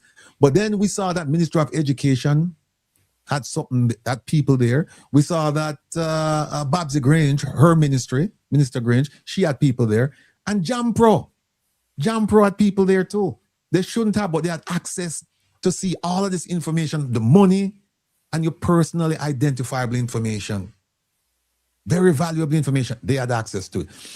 But let's get back to Mr. Harding, Zachary Harding. 2020 to 2023, overlapping period, is chair, marketing subcommittee, JAMPRO, and currently is a justice of the peace. All right? Here's the relevant timeline now. I love this. September 2021, Prime Minister Holness stated that he liquidated his final SSL investment and closed his account. May 2022, that was when Zachary Harding resigned from SSL. Here it is. June of that same year, it became effective. So he submitted his resignation, I guess, in May, and a month later, he was gone. January 2023 was when SSL notified the FSC that a little fraud, a little minor fraud occurred with them. 10th of January 2023. Now, here are some questions that we, the public, should be asking. But they're not conclusions of any wrongdoing. We're just asking questions. Did Zachary Harding's extensive public sector appointments and political connections contribute to inadequate regulatory oversight of SSL or Delta Capital Partners? Now we're looking at FSC and said FSC is there to protect the investor. Make sure that the company is above board, is in compliance with the regulations. But for a while, we didn't see that happening. So we were wondering, could it be that Mr. Harding's extensive public sector appointments and political connections, could it have contributed to that? Could it? We don't know. We're just asking. Here's another one. Were sufficient safeguards in place to prevent conflicts of interest arising from his simultaneous public appointments and senior private sector roles? You see where that could be a problem. Were there safeguards in place to protect that or to prevent it from happening? Here's another one. Did the Prime Minister or any other government official receive any advance information regarding SSL's financial condition before January 2023? Did they receive any information? Any information? You don't know. We're just asking questions. But here's what we do know. We know about the public funds, your funds, Jamaica. Your funds, public funds invested in SSL. National Health Fund, 740 million. That's what disclosed. Again, I repeat, that is what was disclosed. National Housing Trust, 238 million. 740 right there. National Insurance Fund, 8 million. We have now banana industry, a catastrophe fund, 98,000. These are all Jamaican dollars. Then we have more questions. Did any other government agencies have accounts with SSL? That's your money. Remember, I was saying to you, these things affect you. You're thinking SSL, but you're not thinking about these entities. Health fund, housing trust, insurance fund, banana. You're not thinking about those.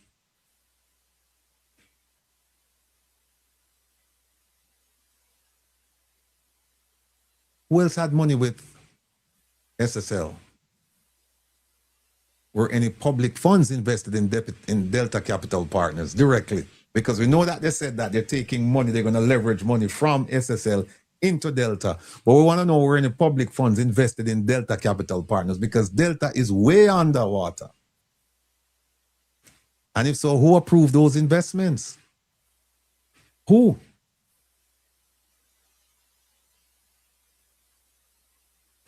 Yes, Andrea, I know that, I'm aware of that.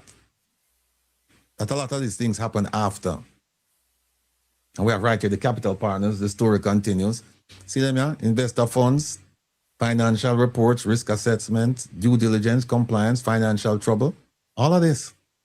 And then we also have a very good reporter, journalist, the Gleaner, said more Delta Capital investors left waiting as court records show massive financial gap. No money no day in a Delta. And we know that money came to Delta from SSL. And we know that SSL money came from you, investors. Here it is right there. Liver and Barrett, safety net broken. August 2nd, 2026. That's recent.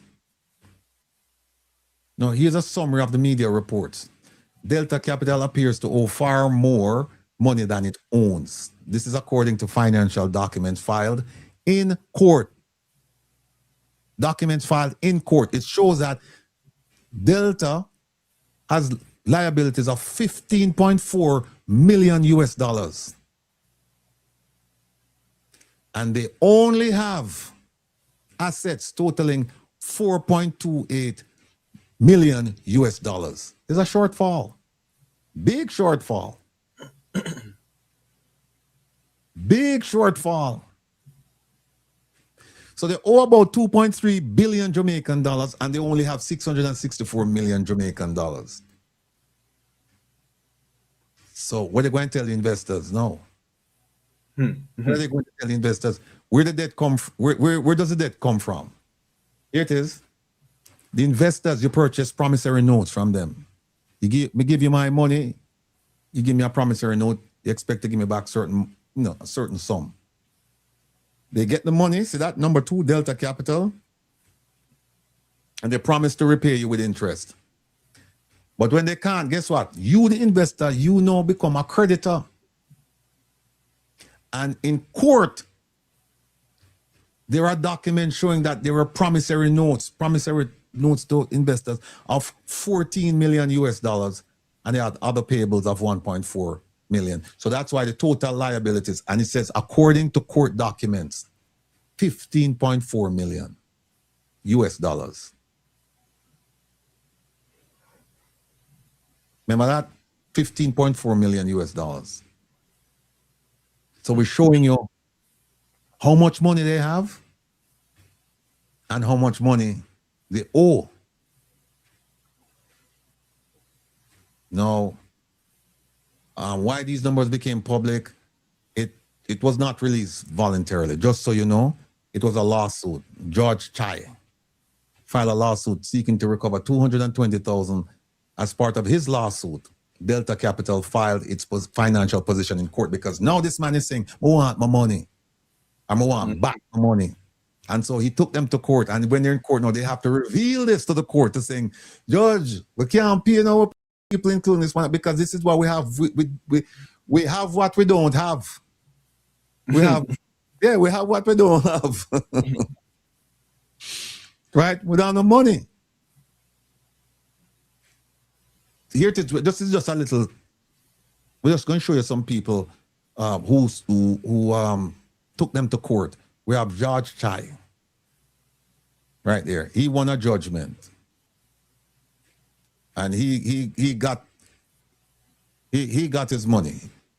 Jane Doe, that means that the person didn't use their real name. But we know it's a woman in her 50s, a cancer survivor. And it says no court judgment reported to date. So still waiting for the judge to issue a decision in that case. Then we have another Mary Jane. No, we have Jane Doe and we have Mary Jane. Whenever you see these names, Jane Doe, Mary Jane, it's people who don't want their right name to be used. Mary Jane is a retired Jamaican entrepreneur living in the US. And she has a daughter with Down syndrome. Imagine that, autism and cognitive delay. Them people need the money. She won a judgment. It is right here. And they had to pay her 101,000 US dollars. 101,547. Then we have Mary Brown. Plus 3% every year. Mm-hmm. The judgment is not obtained. Right. So it's 3% until payment. Right. And we have Mary Brown, is an 86-year-old retired nurse. 150,000. She put on no court judgment reported to date. See that? Only 2 people have judgments issued.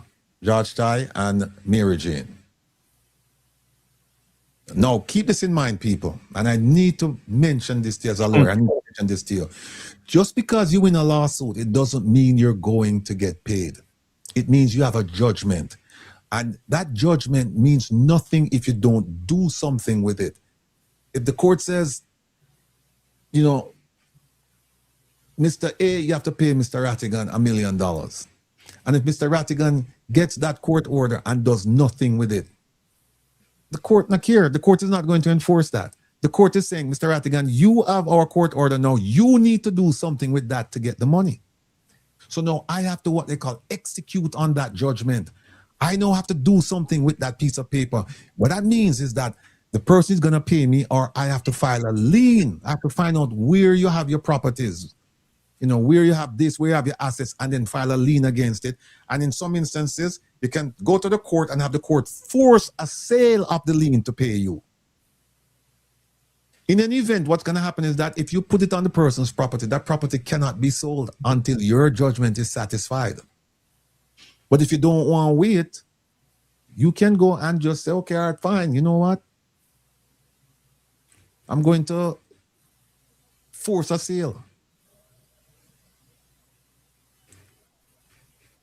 Life of Diana Fear said that you can file bankruptcy. You can, but some things are not dischargeable in bankruptcy. So you need to know what the state law is, or if it's in federal court, what the federal law is. Some things are dischargeable, but then if you do that in bankruptcy, what end up now is that you file bankruptcy, and that's a problem for you, especially if you're a young person and you're trying to make your way in life.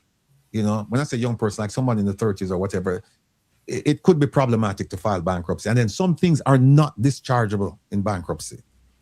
So filing bankruptcy is not going to protect you. Here it is. A court judgment establishes a legal right to payment, but it doesn't guarantee that the person is going to have enough money to satisfy the judgment. And so if you sue somebody and the judge say, all right, fine, I'll give you a judgment for $1 million. And then you look at all the assets the person have, and the person have assets of only $50,000. You're not going to get your full payment. You won't get it. No.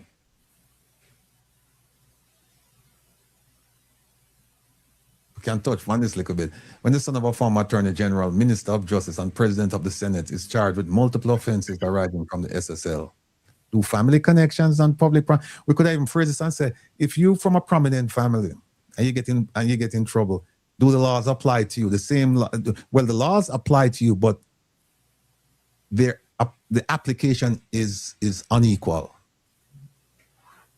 Application is unequal. Look at the man who jumped about King's House and go pick 2 Aki or 2 Mango or whatever. He get jail time.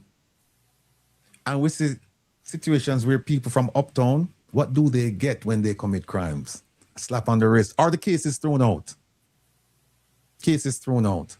Look at Marissa Dalrymple Philibert, who told Lion receive benefits as a result of that car, and she was supposed to go to prison. She was facing prison time, and what happened? Slap on the wrist, end of story. You know, hear nothing more about it. But try and go pick 2 mango or 2 guinea or 2 ackee off of some prominent person's property and you see what happened to you. It's not fair. Not fair. Jacka, say the world no level. More news on Delta Capital. All right. You know what now? Let me show you another. Show you this. Is that video 3? Let me show you this. The same company, Delta Capital Partners. Here's what we're finding out, that the BVI government, they invested in Delta Capital Partners in 2025 to the tune of $2.5 million US. A Jamaican company, the government of BVI, British Virgin Islands, invested $2.5 million. US. Now, the premier, he's down saying, hey, this money that went to that Jamaican company, the Delta Partners, that was formed out of SSL. He's saying the money from my country went to that company without the approvals, the right approvals, under law. He said there are certain things that were supposed to be satisfied and they weren't satisfied. And I don't know how this money, our taxpayers' money, ended up in this company. And so it was referred to the BVI Financial Investigation Agency for investigation. Right? No. Let me show you this. That BVI thing. Look at this. A press conference on Friday, July 24th, Wheatley said he was unaware of the 2025 investment because it did not receive the legally required approval of the Minister for Finance and Financial Secretary. I was not aware of it at the time. So this is another financial crime? This is another instance where the legislation wasn't followed. This investment also would have required the Minister of Finance and Financial Secretary's approval. So very similar to the Bank of Asia. This investment that took place in a Jamaican investment from a Jamaican company follows along the similar lines to what happened with the Bank of Asia. I don't know enough about it to be able to comment, but this matter is currently under investigation by the Financial Investigation Agency. So when they come back with their findings, I'll be in a better position to share more on that particular topic. The Premier said the investment was made under former Accountant General Arnold Ainsley, who also oversaw the government's controversial investment into the now-defunct Bank of Asia. Let me stop right there, so. Hear what he said. This gentleman, Mr. Ainsley, was responsible to some degree for the money being in this man here. Now, our sources are telling us that this man was the former Accountant General, Mr. Arnold Ainsley. This same man previously served as Accountant General of the Turks and Caicos Island. So he served at the Turks and Caicos Island as the Accountant General, and then he left the Turks and Caicos Island and went to the BVI, where he assumed the position of Accountant General as well. Now, here's what's interesting. This man is a Jamaican. This man is a Jamaican. My understanding, he went to UE, he graduated, he did some things. Eventually, he ended up in the Turks and Caicos Island. Then he ended up in BVI, and then the money was invested. But he's no longer there. He's no longer there. Let's go back and listen a little bit more to what the Premier said. More on that particular topic.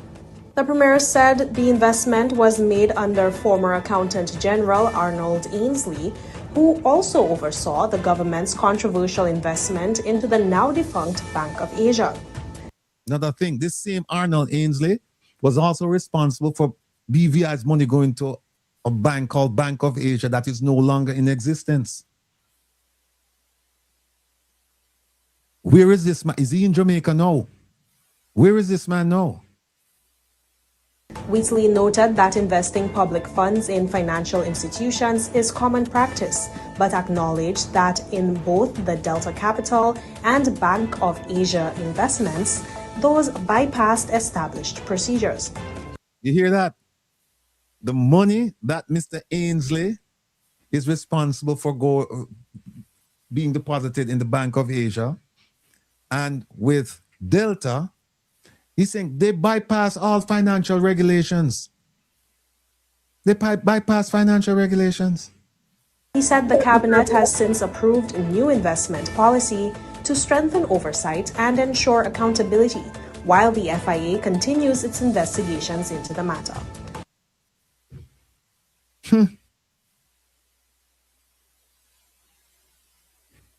Here's another one.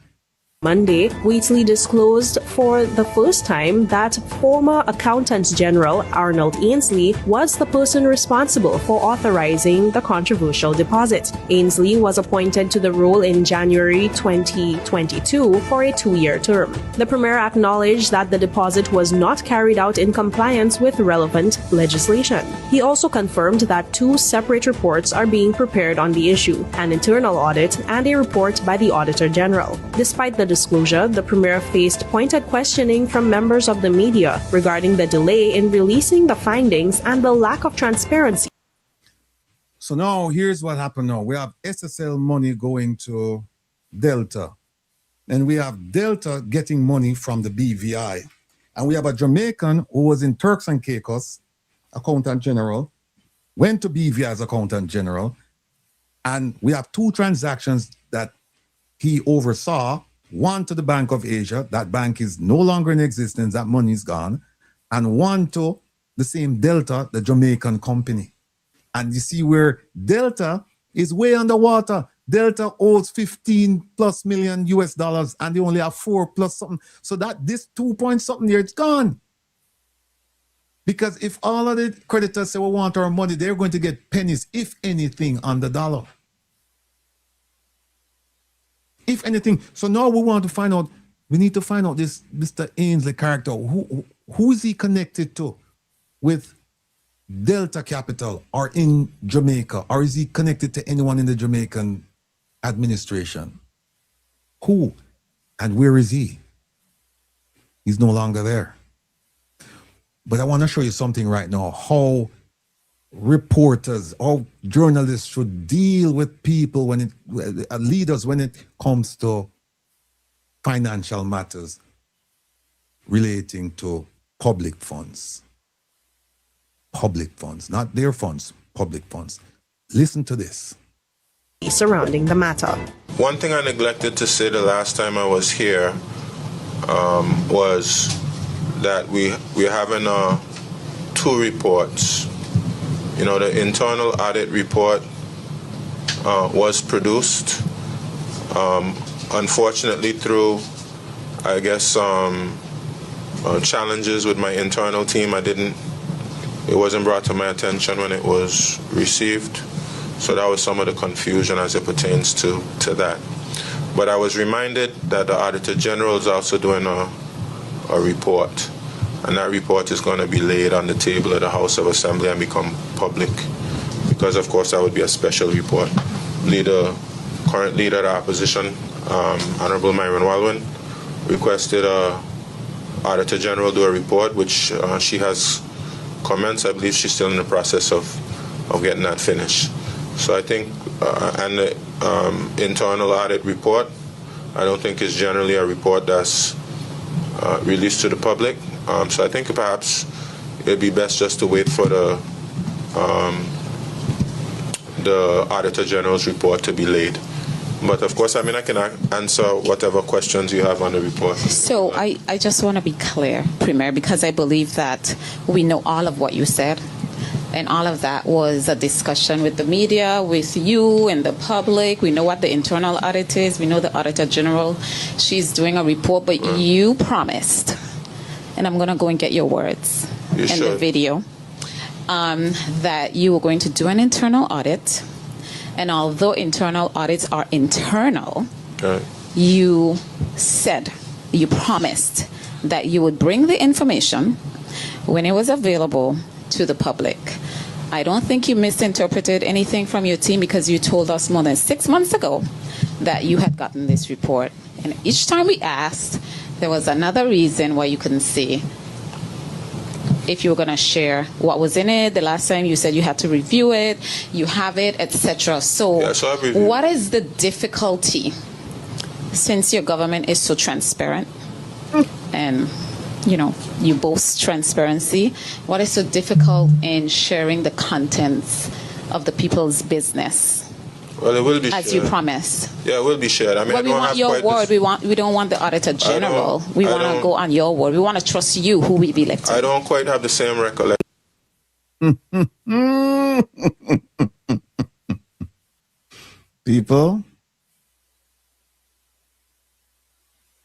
People, this no stop yourself. This no stop yourself. Let me put up the rest of the videos then right now. Oops. Let me just put up the rest of them and then we get back to talking. We have Nigel Clark here with us.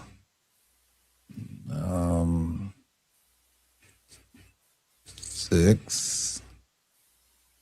There is 7. 7.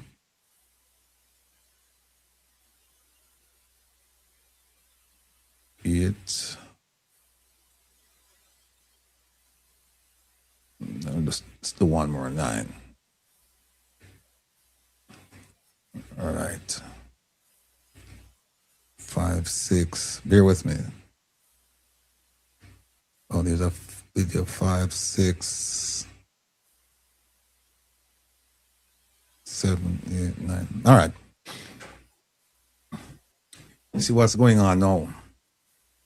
So we have this company now that is Delta. It's a problem. But then we have the BVI connection. And from the BVI government, we have a Jamaican connection, the accountant general, who is no longer there. But under his watch, the money went into Delta. And now we know that Delta owes a lot of people money. And they started an investigation down in the BVI to find out what happened to their money. This is getting crazy, but here's something else. Remember now in Jamaica, we have the FSC, Financial Services Commission, and they're supposed to perform oversight functions of the financial sector to protect the integrity of the financial sector and to protect investors. Now, let me go to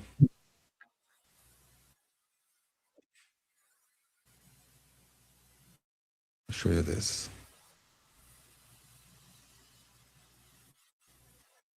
Integrity Commission.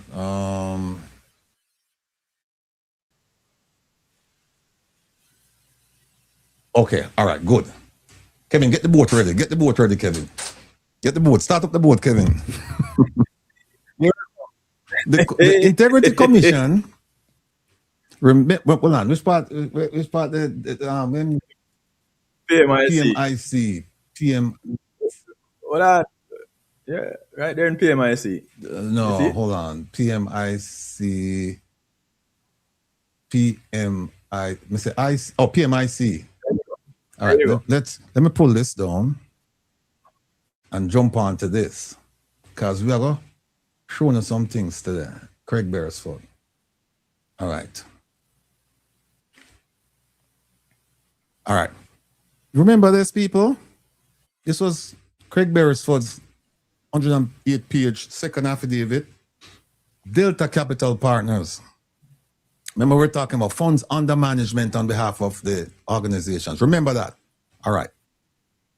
Now that you remember that, let's go to the document. We have too much document here, I know, Kevin. Where's the document there? Okay, see that? All right. Whoa. All right, here it is. All right, let's skip this. All right.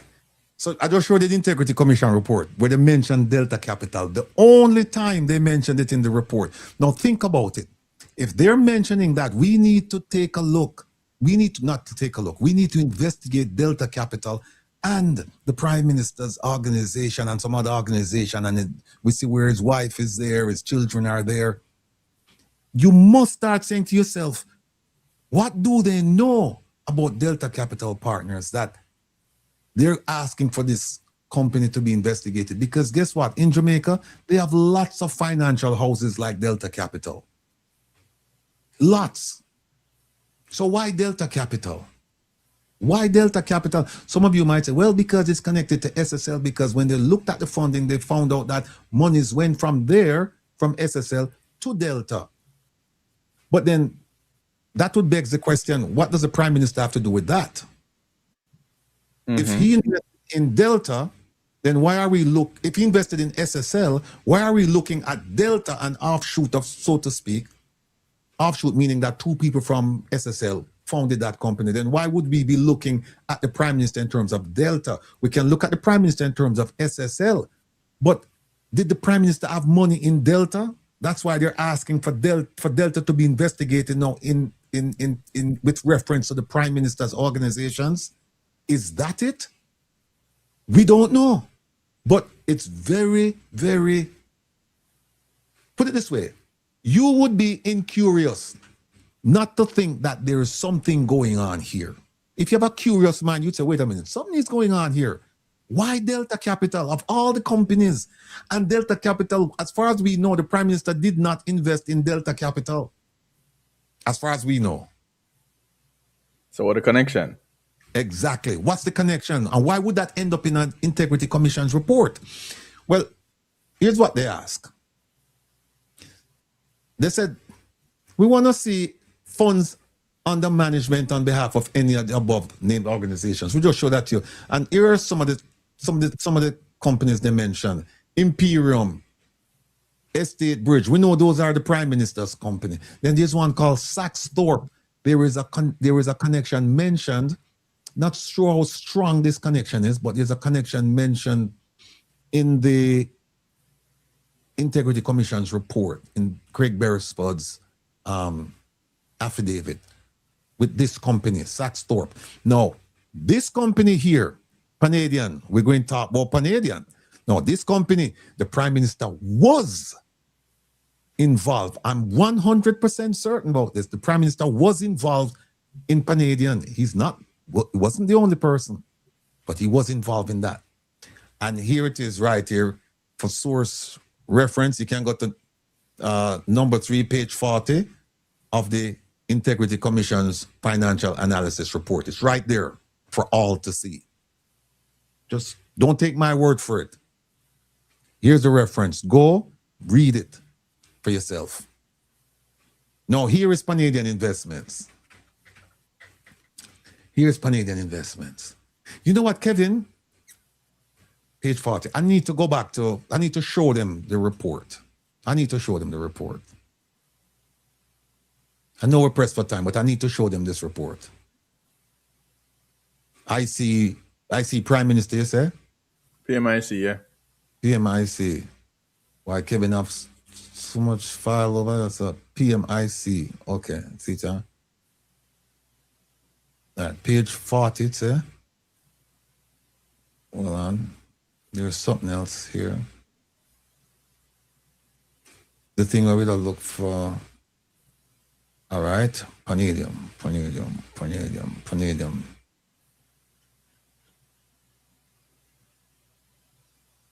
Stay with me.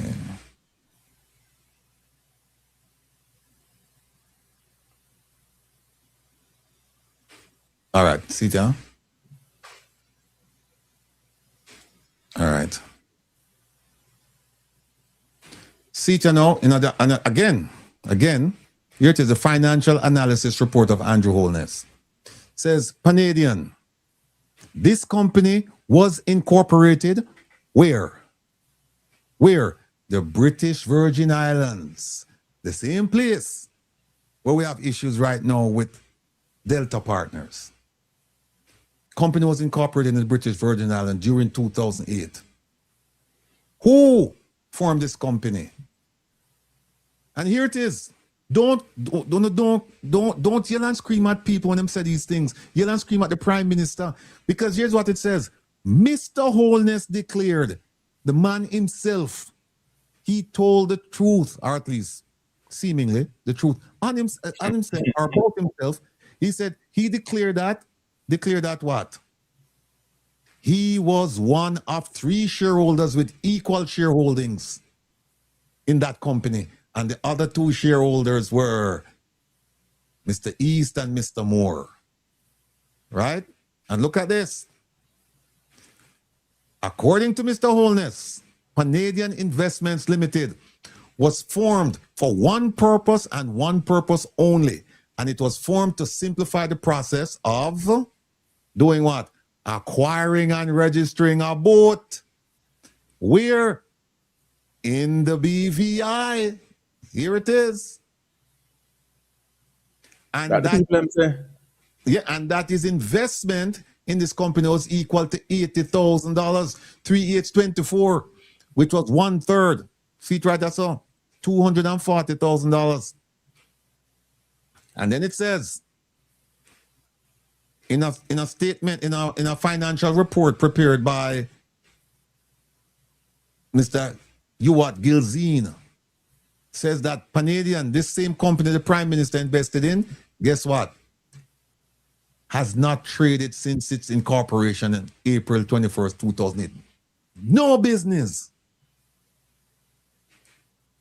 Look at this. It does not have a bank account. Look at the 3rd bullet point. It has no records of any commercial activities. None. They have not maintained reasonable financial records. And they own fixed assets totaling the cost of the boat. Right? Now, there's something else here. And then we're going to switch over to the thing. We're going to show you something. The same thing you were looking for this morning, Kevin. Yeah. Hold on, let me scroll this thing up. All right, bear with me, people. I go too fast, Kevin. Okay. Yeah. Yeah, here it is now, people. Jonah OT know if you take out them thing there, problem there. Oh. All right. They're right. Yes. So hold on there. Easy. Sita, Canadian. I tell them about it, you know. Him say, yeah, we'll buy a boat. See it right there, sir? Mr. Holness explained in his financial journal, and he told them this. Listen to this. Watch out. He said the agreed sale price was $220. Now, before him said it was $240, but $220, the agreed sale price. I don't know if they negotiated and they took $20,000 off, but it's $220. And he said, and now the 3 of them are going to share it 1/3, purchasing the thing. But look at what he said. He said he paid only $40,000. $40,000 is not 1/3. $40,000 is not 1/3 at $220. And then he said, and look at it, he said no additional amount was paid over because he made take money from Olint, that Ponzi scheme, and then the Ponzi scheme collapsed. But they end up buying the boat. So the question then is, how much money did the Prime Minister put to buy this boat? How much money? No, we know that Mr. East, I can show you something about Mr. East now. Remember him saying him buy the boat with 2 people, right? Here it is right here. Ian Moore, right there, and Paul East. Now, Paul East is the he's involved in a lot of business in Jamaica. Wealthy businessman. Well, look at this. Look at, let me show you something here. Look at this right here. Kevin, you believe this? Look at this.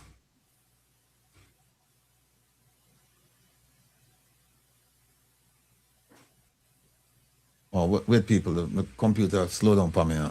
Not go too fast. I burn it up. All right, look here.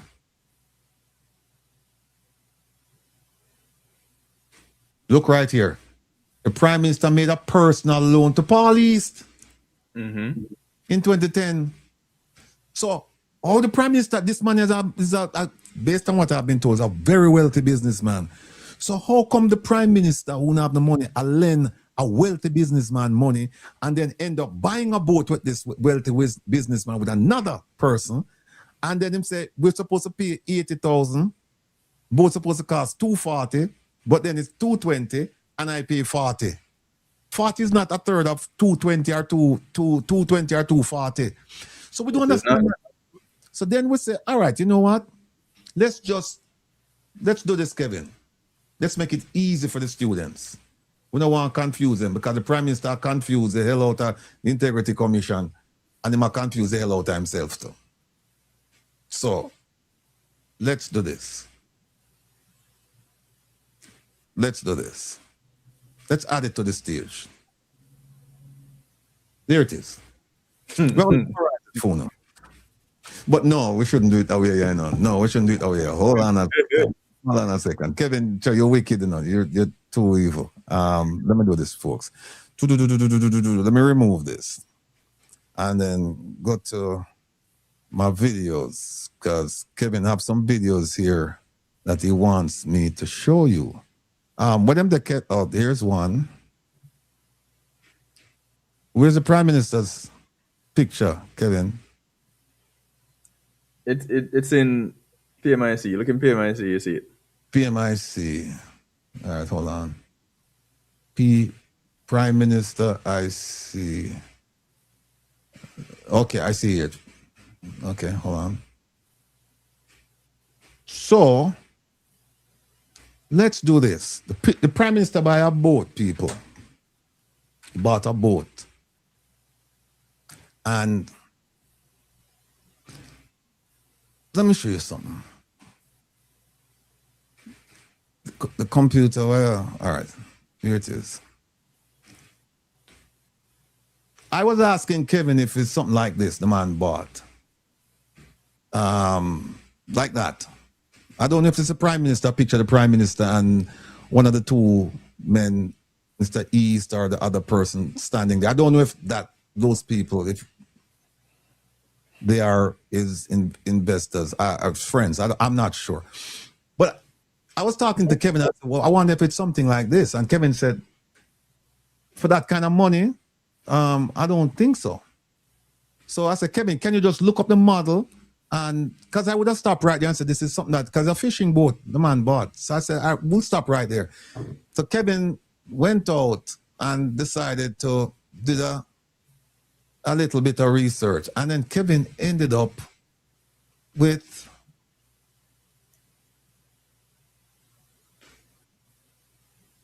this.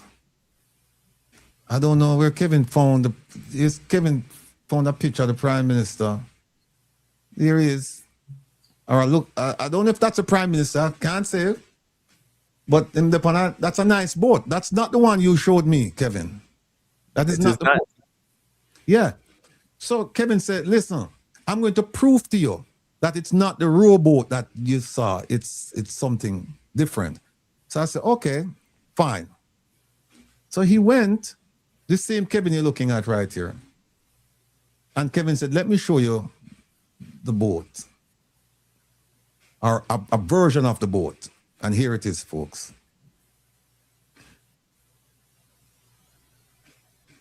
That's one. Remember, I'm gonna move it around, Kevin.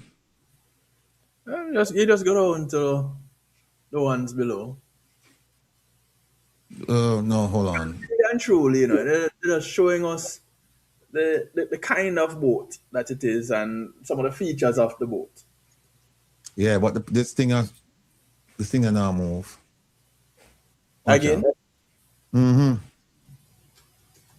All right, hold on a second. The computer said it overwhelmed with the information. Let me see.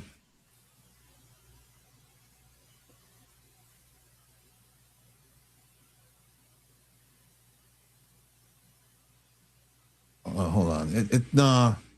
Hold on, let me see something. I tell him on the boat, right? And then here's the other boat. But it now thing that Kevin. Want to go back to all of the pictures then to show the many. Click back. All right here. All right. Yeah. Okay, here it is. I was hoping that we could get a slideshow so we could show it, but it's a nice boat. That's part of it right there. The same model boat.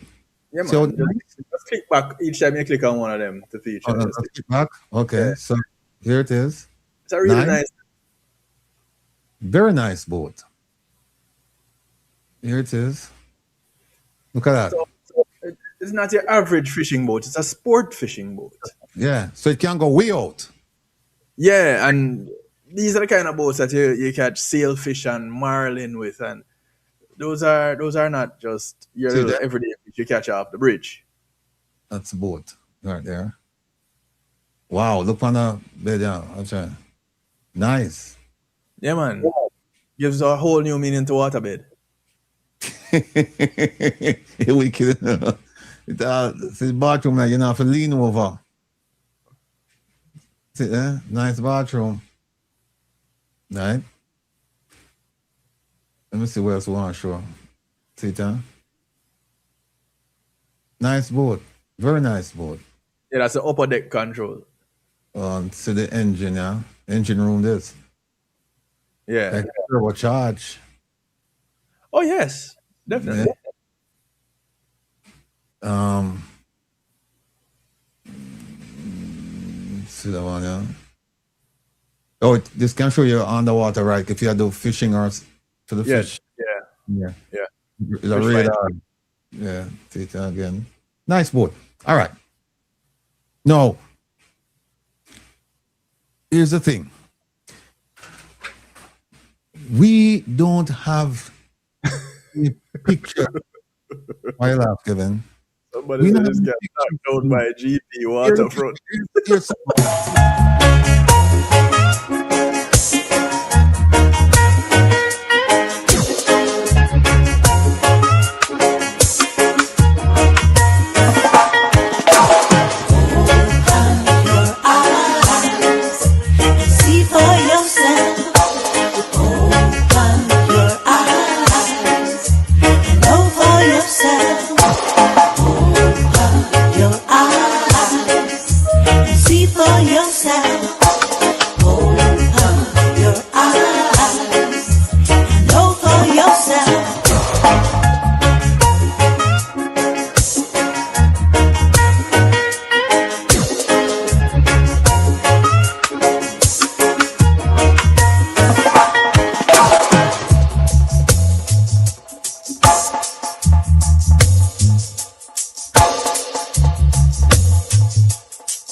No, we don't know if that's a prime minister's boat, but it certainly look like them love go up on boat. The ministers them. Now here is something now, people, I want you to, fun and joke aside, there's something I want you to seriously think about. The prime minister purchased a boat with these gentlemen in the BVI. We have no pictures of the boat ever being in Jamaica. We have no record of it being in Jamaica. In fact, they said they have no record of this boat. It's not like they rented this boat out. And it's down in the BVI, and you know that area. You know that area. Somebody asked me the other day, is it possible that the Prime Minister's boat is one of them boats where them blow up into the water? The U.S. government, we don't know. I'm just asking because we have no record of the boat. We don't have no record of him selling the boat. We know that he purchased the boat based on his own admission, but we have no record after that. We don't have any records. So we don't know. And we know that that area down there, it's known for something else. It's known for fishing and some other things. But why couldn't he bring that boat to Jamaica and fish off Jamaican waters? We have good fish. Is there some kind of special fish down in the BVI that we don't have up in our part of the Caribbean? That's why he's going there. And then think about this. He's registering that company down in the BVI. That registration money, that went to the BVI. How about registering in Jamaica so that Jamaica can get that tax, that those funds, those tax funds? Why you go all the way down there to register that boat? Lots of questions. Let me just get back to because time is against Delta Capital. Time is against us, and we have to get to FSC. So this is how we end up with this. Just to, here it is. A summary of what was declared, what was explained, and what was found. We now know that the Canadian Investments Limited was incorporated in the BVI to facilitate one thing only, and that's to purchase this boat.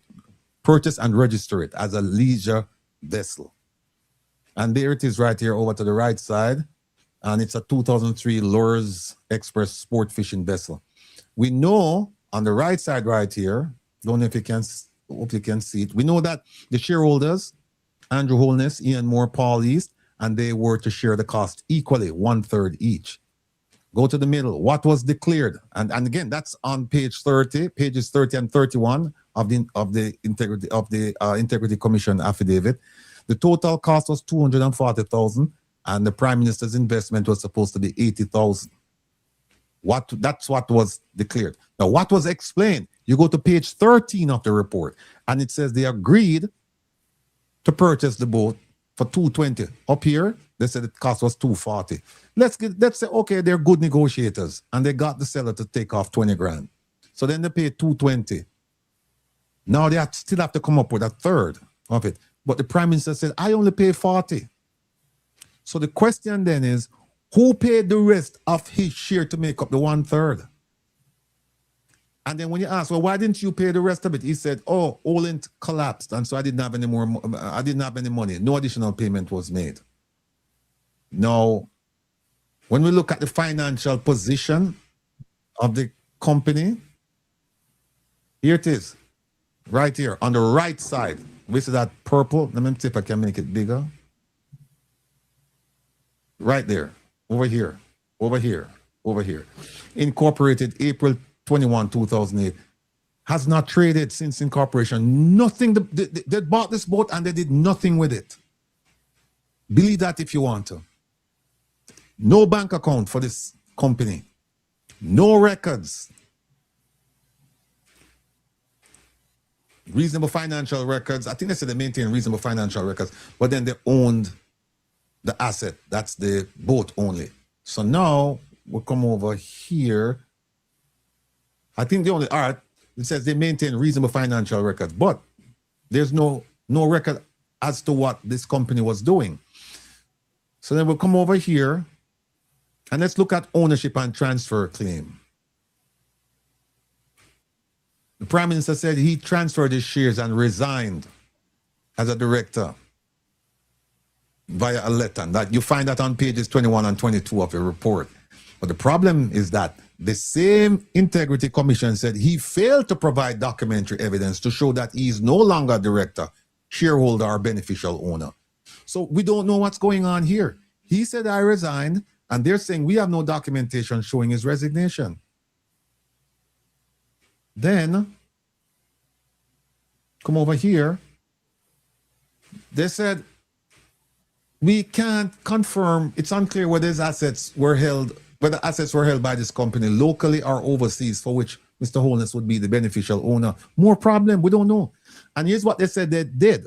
They said, we searched to see if that asset, that boat, would be listed with the National Land Agency, the Companies Office of Jamaica, and the Tax Administration. And they said, this company, Canadian, no assets listed. None. But they have a boat. Then, go over here. Key takeaways from all that we just told you. The declared investment was $80,000, but he said he paid only $40,000. That's one. Two, can't verify the ownership. He said he transferred his shares in 2014, but we have no documents to prove. But they said he did not provide documents to prove he's no longer connected. And then they searched to see if this asset, if this company, Canadian, if they could find it locally because of his beneficial interest in the boat. Nothing. Nothing, nothing, nothing. My people. So that's that. Let me see what else we have here. Okay, that's that. Time I run up on we not Kevin. All right. So now what we have to talk about now is FSC. Because remember, FSC is they're supposed to exert oversight over all of these things, all of these financial houses and their transactions. That's what they're supposed to do. And by the way, FSC is self-funded. They do audits and they get paid from these entities. The government doesn't fund them, but they report to the Ministry of Finance. Mm-hmm.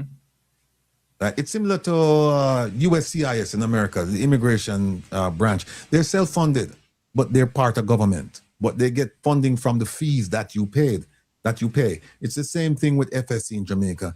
These financial houses, they pay to get the audits done. And the audits are supposed to be done every year now. We're going to show you that that's foolishness. But let me play your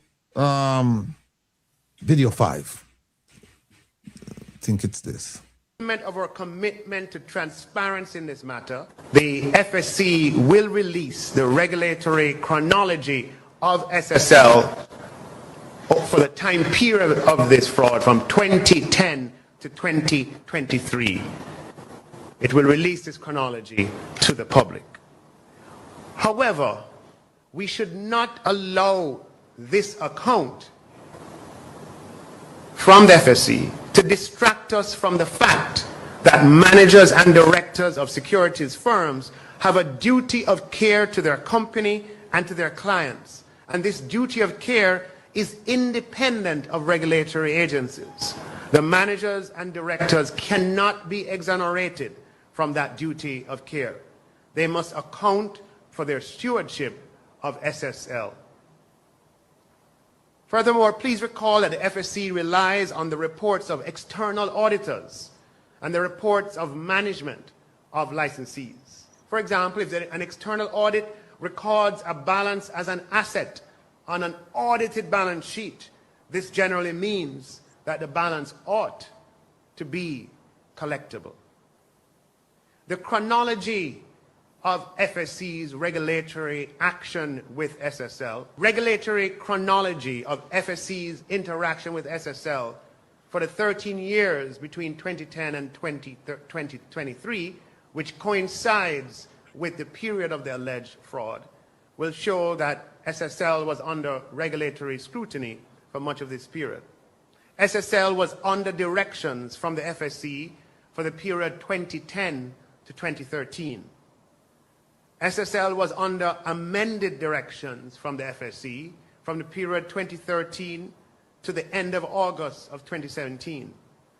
SSL was again placed under directions during the period October of 2019 all the way through to the end of 2022. Those directions were never lifted, following the results of an on-site examination in 2019. SSL was placed on additional directions when the fraud became evident in 2023. I asked for the chronology of regulatory actions, and that is what the summary shows. For 10 of the past 13 years, as I mentioned, SSL has been on the directions. Further to the general directions of that period of time, the Board of Commissioners voted to issue a notice of suspension, the most severe sanction in November of 2016. The media has covered that there was an opportunity to be heard in February of 2017, and the board of the FSC made the decision to accept an undertaking, a board undertaking from SSL to implement specific measures to correct identified deficiencies. Let me just stop it right there and just say, all of the algorithm, logarithm, tropical rhythm language you just heard, here's what he's saying in simple layman's terms. He's saying SSL was a problem for years, and that it was under scrutiny. In fact, certain privileges were lost. And at one point, they were going to suspend SSL from doing business. And the board of FSC decided that, look, we'll just take an undertaking from them that they're going to fix the problem. You see what's going on here, people? FSC, that is supposed to be managing these financial institutions and holding their feet to the fire, they essentially allowed SSL to operate with impunity. Mm-hmm. They were just acting. And it's just like, okay, yeah, fine, you shouldn't do this, you should.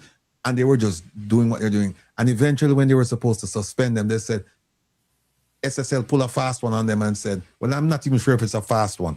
But SSL said, listen, we'll do an undertaking. We will fix everything that you're complaining about. Leave us alone. Don't suspend us. And FSC granted it. Granted it. Listen.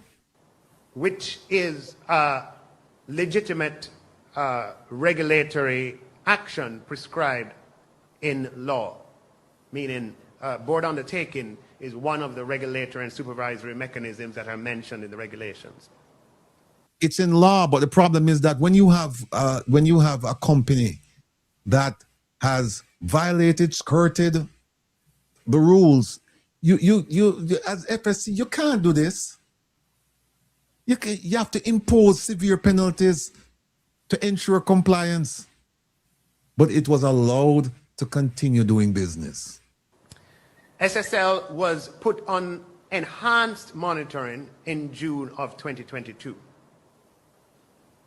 Now, an objective review of the chronology of regulatory activity over these 13 years, spanning 3 political administrations, 4 executive directors, Rowan Barnett, Leon Anderson, Janice Holness, and Everton McFarlane, and at least 5 chairpersons,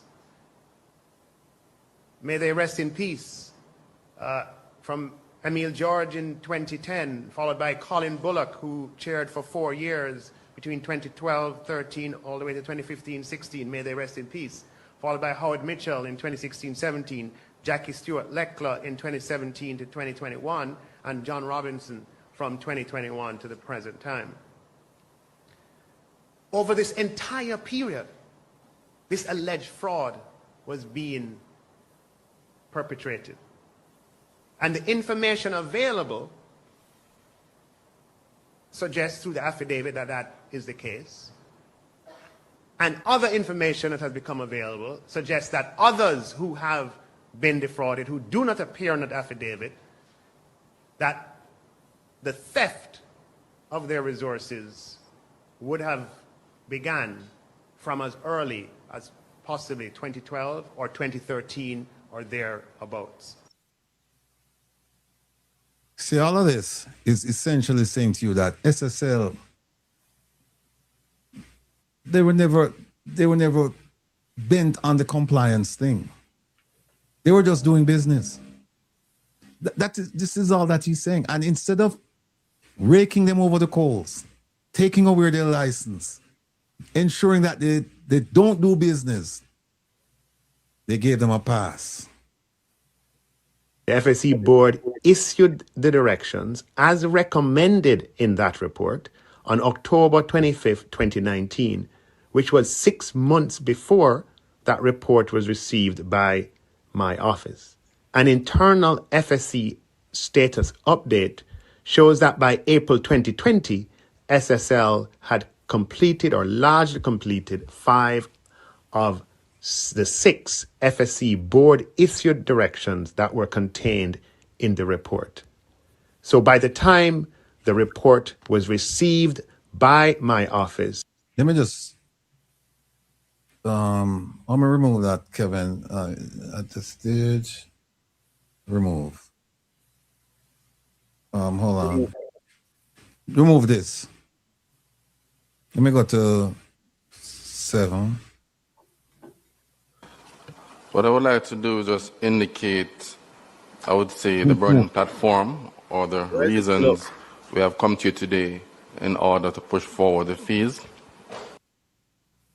I need to, this won't move. That's interesting. All right. Oh, there it is. All right.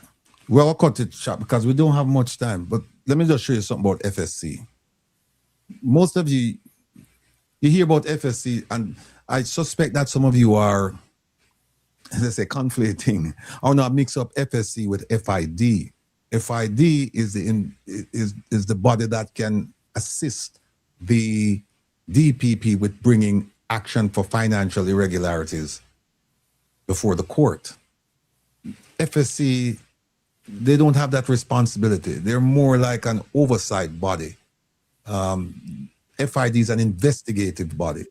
FSC is just there to make sure that you're complying with the rules and that you're protecting the integrity of your company, of the industry, of your investors. They're just there to make sure that everything is seamless, everything is running well, because guess what? This goes out to the world. And so when people want to invest in Jamaica, they want to know that, hey, if we invest in, one of these companies or whatever, then, they have a clean bill of health. Mm-hmm. Does the FSC have regulatory capacity challenges? Yes, look at this. They're supposed to regulate the securities market. Here we go. Insurance, they're supposed to oversee insurance companies. Pension, they're supposed to look at pension. Corporate trust, this is what they're supposed to do. Can they do it? Have they been doing it? Now, these sectors are large, interconnected, and constantly evolving, and they need specialized skills. They need sustained resources. They need qualified people to do this work, to exert oversight over securities, insurance, pensions, corporations. They need that. And here is why it matters. You need, right here, in effective supervision and enforcement. You need that.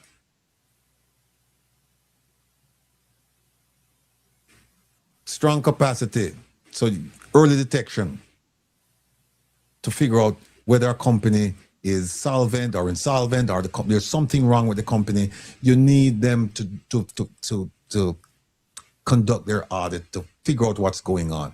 Complex investigations and legal proceedings that requires deep resources. Again, resources. And it will, if you do all of that, then it should instill confidence in Jamaica's financial system. Now, here are the pressures and the challenges. It's broad. Their mandate to just have sweeping powers over this wide array of the financial sector. It's way too much. Now, the FSC, they have raised concerns about staffing and resources. They have limited resources, and they do high-profile cases. But I need to get to something here. Look at this. Remember now, they don't get money from the government, They get money from the industry that they audit, and then they report to the government and say, hey, all of these financial industry, all of these financial entities in the financial industry, they're doing fine, or the ones that are not doing fine, yes, they're on a plan, a performance plan, so to speak. So the government will have a very good idea of what the financial health of the country is. So they get money from the people that they audit. Now look at this. They transferred $500 million to the government. The Ministry of Finance said, listen, we know we don't give you money to operate, but we need $500 million from you that you have collected from all of these entities. Here it is.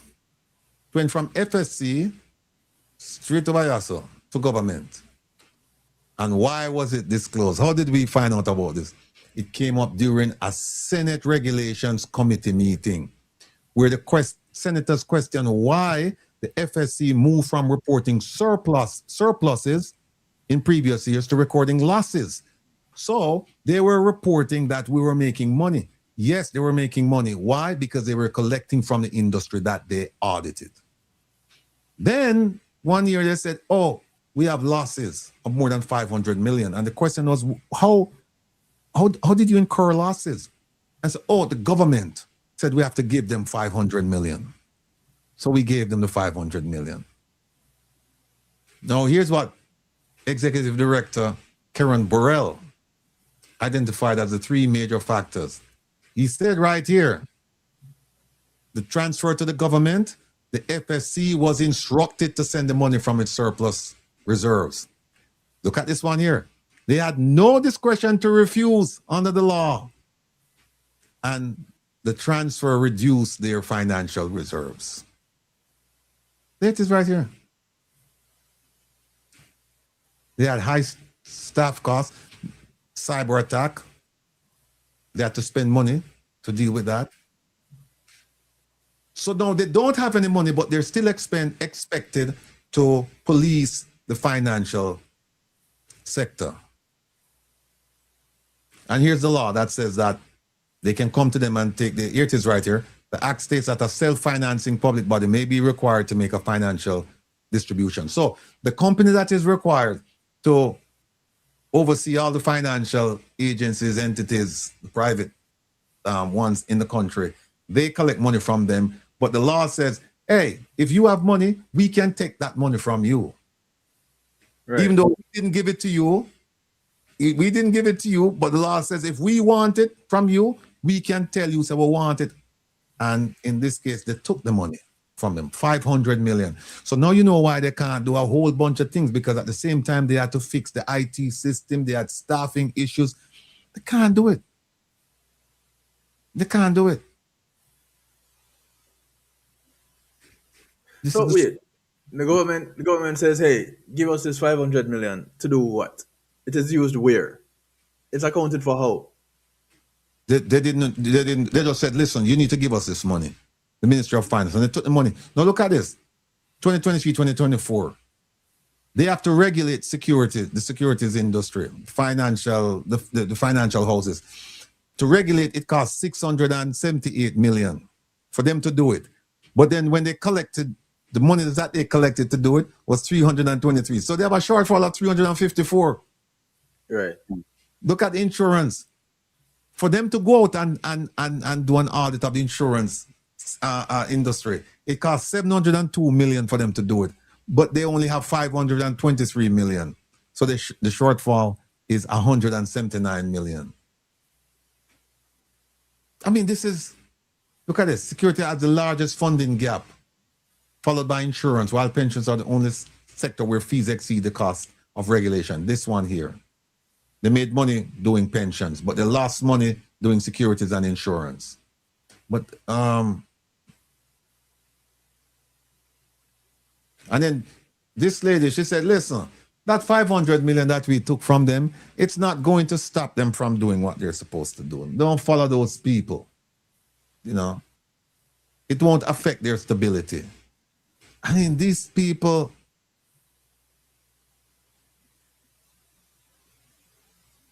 and then look at this now. They said FSC has no basis to seize SSL. This is recent news, people. This is August 3rd. Today is August 15th. And they said no. And here's the ruling. January 10, SSL told FSC that we have a major fraud committed by one of our employees. That's Ms. Panton. January 10. January 16, the shareholders said, look, we're going to wind up this company. We're going to terminate everything. Then they put Cadian Campbell as the trustee. And then FSC intervened and assumed control of SSL. So you had a trustee. First of all, SSL said, look, we spent and mess up our business. You know, there's a fraud here. Then the shareholders said, okay, the amount of this fraud, we can't continue doing business. We have to wind it up. So now they have to put a trustee to make sure, for the winding up period, to make sure everything goes as planned and they can have an orderly way of winding up, closing down the business and pay who forget pay, and that's it.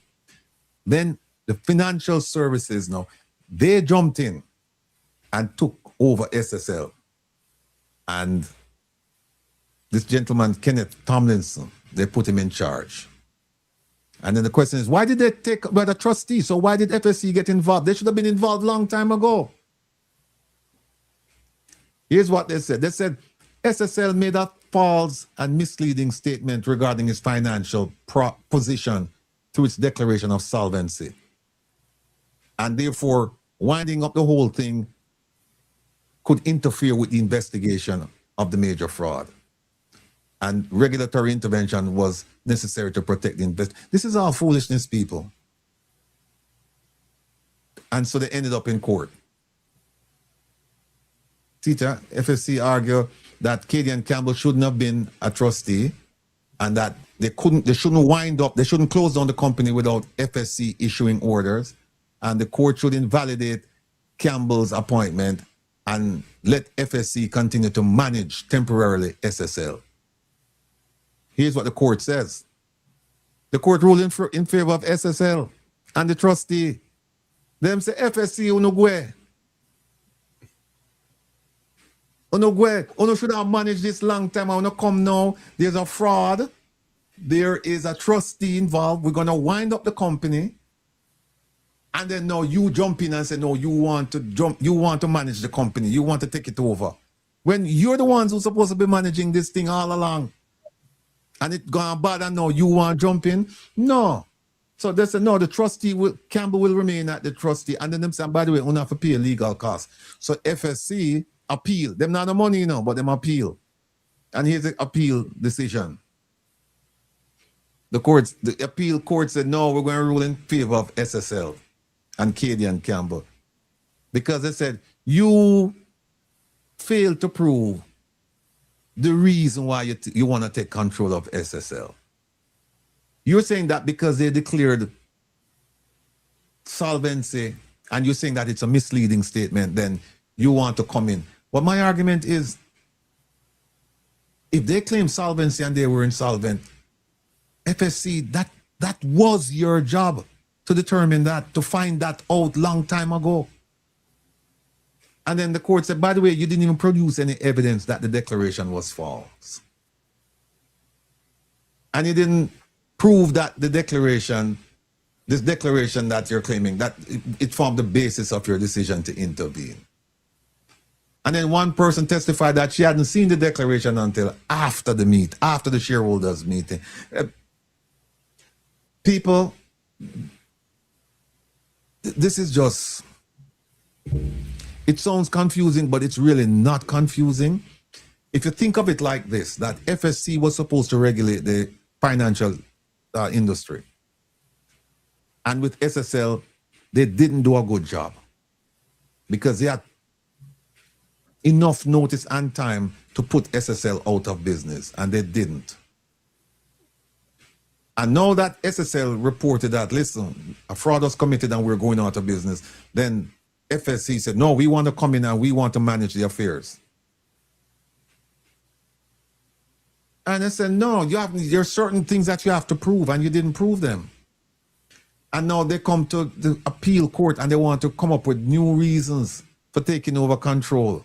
Because remember what they said, they want to take control. The reason for taking control is that they said, SSL said that they were solvent and we found out later on that they were insolvent. And the court said that's not a good reason. So then when it was appealed, they tried to come up with new reasons. And the court said, no, you should have made those reasons known at the Supreme Court level. You can't make those reasons now at the Court of Appeal level.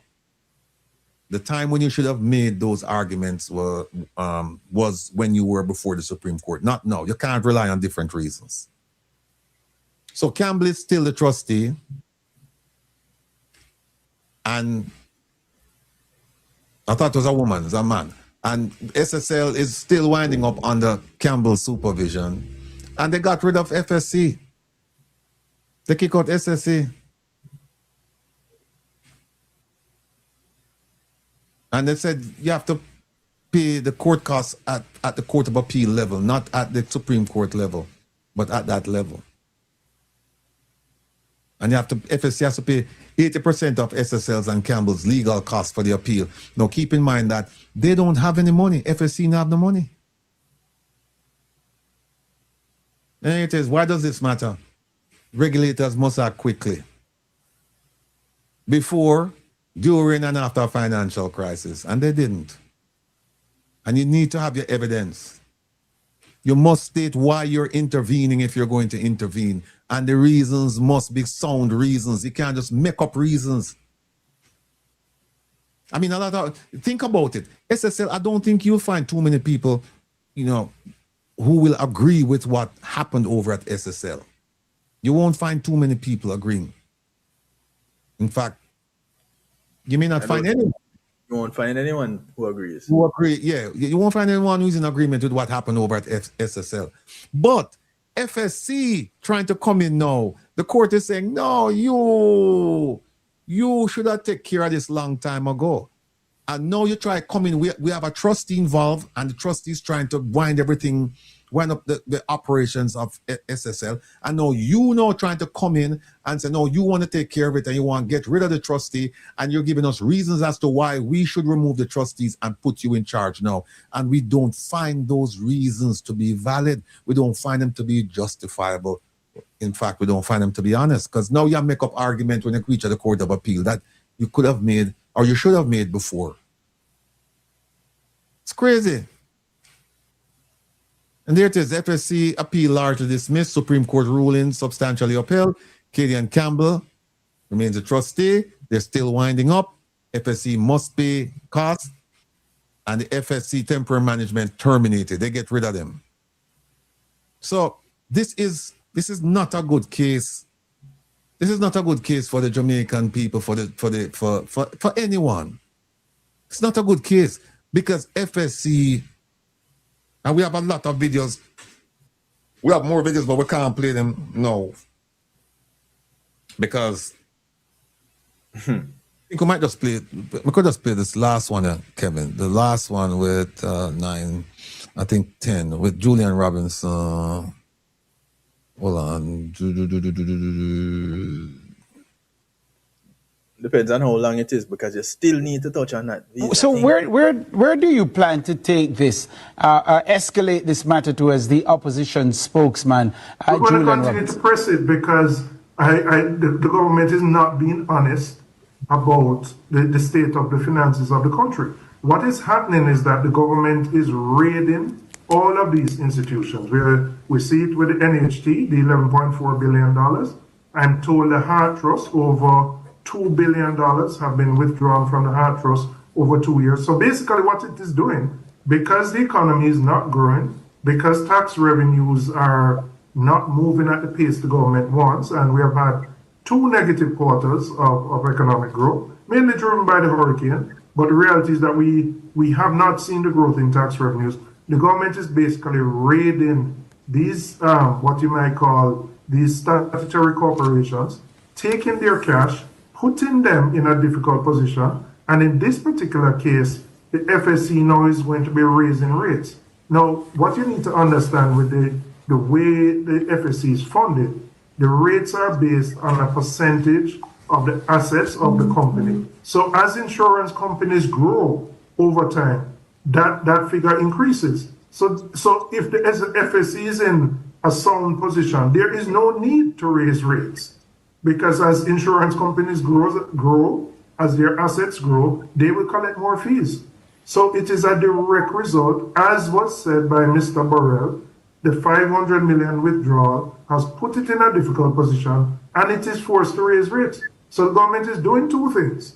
It is imperiling the position of the FSC, and then by raising the rates, those costs are going to be passed on to consumers who are already burdened with gas price increases, food price increases. Now you're going to pay more to insure your house and your car and the contents. All right. So that was the 500 million that they took from FSC. And the point that Julian Robinson, MP Julian Robinson was making was that the government has a clear history of doing this, of raiding various departments, taking money from them. And there is no growth, and that's why they're doing this. They're doing this to plug holes here, plug holes there, plug holes there, and some people say even plug their pockets. You know, some people would say that.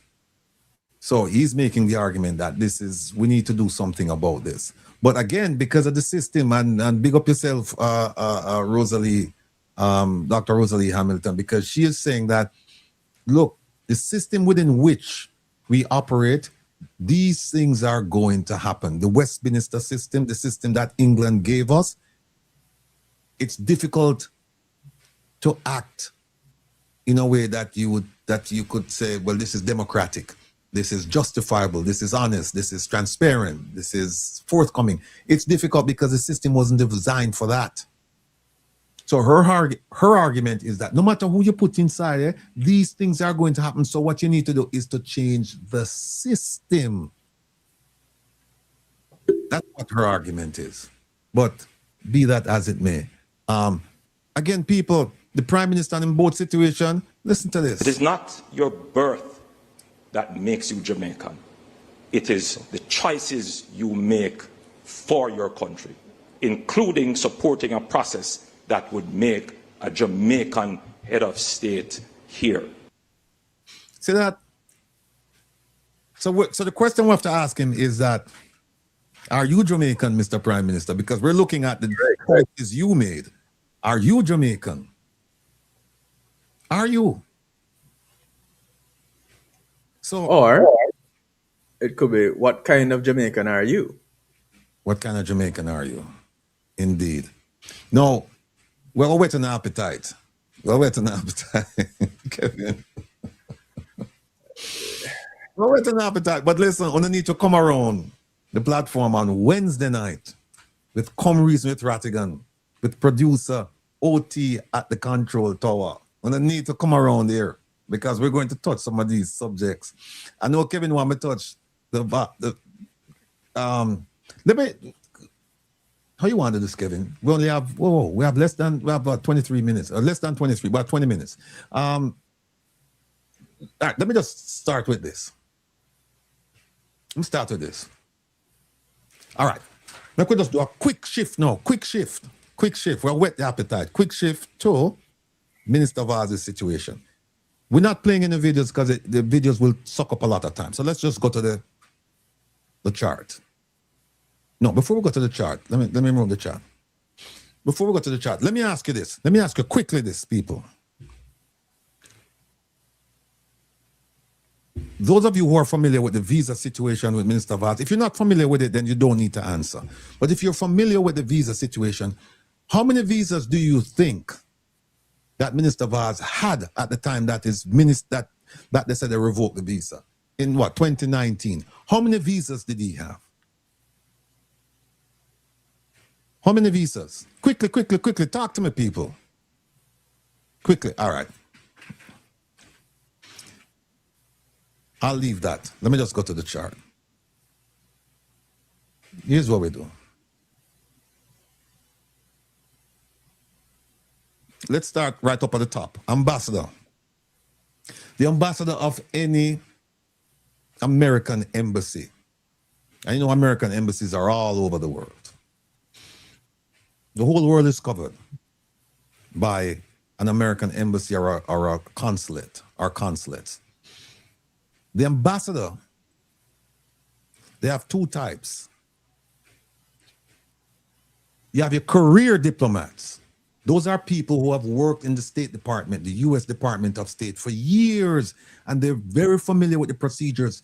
And so whenever there's a vacancy, sometimes they will appoint those people to those positions or to that position. And then you have your political appointment. Those are people who make contributions to a political party.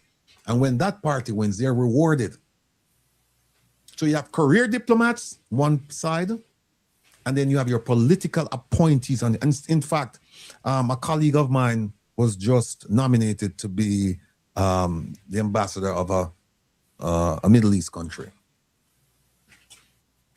He's a strong supporter of the government. But so whoever you are, whether you're a political appointee or you're a career diplomat, your title is not only ambassador. You are also known as the chief of mission. What does that mean? In everyday language, it means you are the personal representative of the President of the United States. You are the chief diplomat in whatever country you serve. Which means everybody, and I mean everybody, in the embassy and the consulates, they are subservient to you. They report up to you. The chain of command ends with you. Everybody works for you, and you, as the ambassador, you work for the American people and the President of the United States. So it's a very, very senior position, lot of responsibilities. Below the ambassador, you have his deputy, called the deputy chief of mission. Now, when the ambassador is in country, let's say Jamaica, if the American ambassador is in Jamaica, he will have a deputy chief of mission or deputy ambassador. They call him DCM, deputy chief of mission. When the ambassador is not in the country, when the ambassador has flown out, or the ambassador left the job or whatever, the ambassador is not in country, that deputy carries the title chargé or charge d'affaires, not deputy ambassador. Deputy ambassador is only if you have an ambassador in the country. When the ambassador gone, it's the chargé. Now, take a look at this. There's a reason why I'm giving you all of this, and I'm giving you as backstory to build up to the visa situation and show you how this thing was handled and why people are not telling you the truth. And we're doing it from the American perspective. Now, look at this. Remember now, you have the ambassador, deputy chief of mission, chargé, and then here are the agencies at post. When you hear post, P-O-S-T, that's just the country, the embassy, the chancery, the consulates, right? If you look to the left, you see the U.S. Department of State. They comprise most of the people at an embassy, anywhere in the world. You have the regional security officer. That person is responsible for the physical security of the building and the personnel. So in Jamaica, that person knows more about crime in Jamaica than the police commissioner and the whole JCF. That's his job. Then you have the regional medical officer, the RMO. That person knows more about what's going on in the medical sector, more so than Minister Tufton and all of the people around Minister Tufton. This person knows it inside out. Then you have a section called public diplomacy. They deal government to government. They deal with people from over at the Ministry of Foreign Affairs and Foreign Trade. Then you have commerce, business, political, economic. Management. Management is people, the day-to-day operations of the embassy. Then you have consular. The consular section is responsible for all visa matters. Not some, not many, all. This agency is serious. They're responsible for everything having to do with visas. Then you also have agriculture. No, that's on the Department of State side. Now on the other side, there are other agencies at post. You have DAO. Don't know if they have them in Jamaica. Defense attaché. Then you have legal attaché. That is the FBI. That's the title they use overseas. You'll never see FBI office. It will be legal attaché. Once you say that, you know, FBI. Then you have some of them, you have Homeland Security. Keep in mind, I'm not saying that all of these agencies are in Jamaica. Not saying that. I'm saying your typical embassy, these are the agencies at post. Homeland Security, you'd have ICE and you'd have CBP. We know that they have CBP in Jamaica. Know that. Then you'd have DEA. Then you'd have the CIA. There you go. And all of these agencies, they have their colleagues on the other side. So there's a Jamaican, they have Jamaican connections that liaise with these people. So for example, the regional, this guy here, the regional medical officer, right?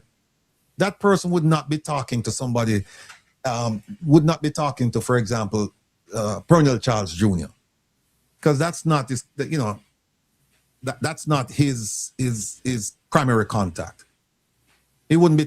He'd be talking to someone. He'd be talking to Minister Tufton or somebody in Minister Tufton's office. So you understand, you know, they have clear lines of communication. So you don't have anybody talking to anybody and everybody talking to everybody. No, at the cocktail parties they do, and that's when people collect a lot of information. Can't talk about that, but there it is. And on the golf course. And on the golf course, right. Or on beaches or the beach party or wherever. But so here it is. All sections and agency representatives operate as part of the country team under the authority of the ambassador, chief of mission. Now, here's what happened now. And I'm not telling you that this happened in Jamaica. Let me be clear again. I'm just telling you, typically, this is what happens. Every Monday, we have a meeting. The country team. The head of all of these agencies you see here. We meet in a secure location. And they talk, and just to show you how secure it is, the phone that the government gives you to conduct your business with, you cannot take that phone into the room. You cannot take any electronic device into that room. You cannot. You simply cannot. It's a no-no.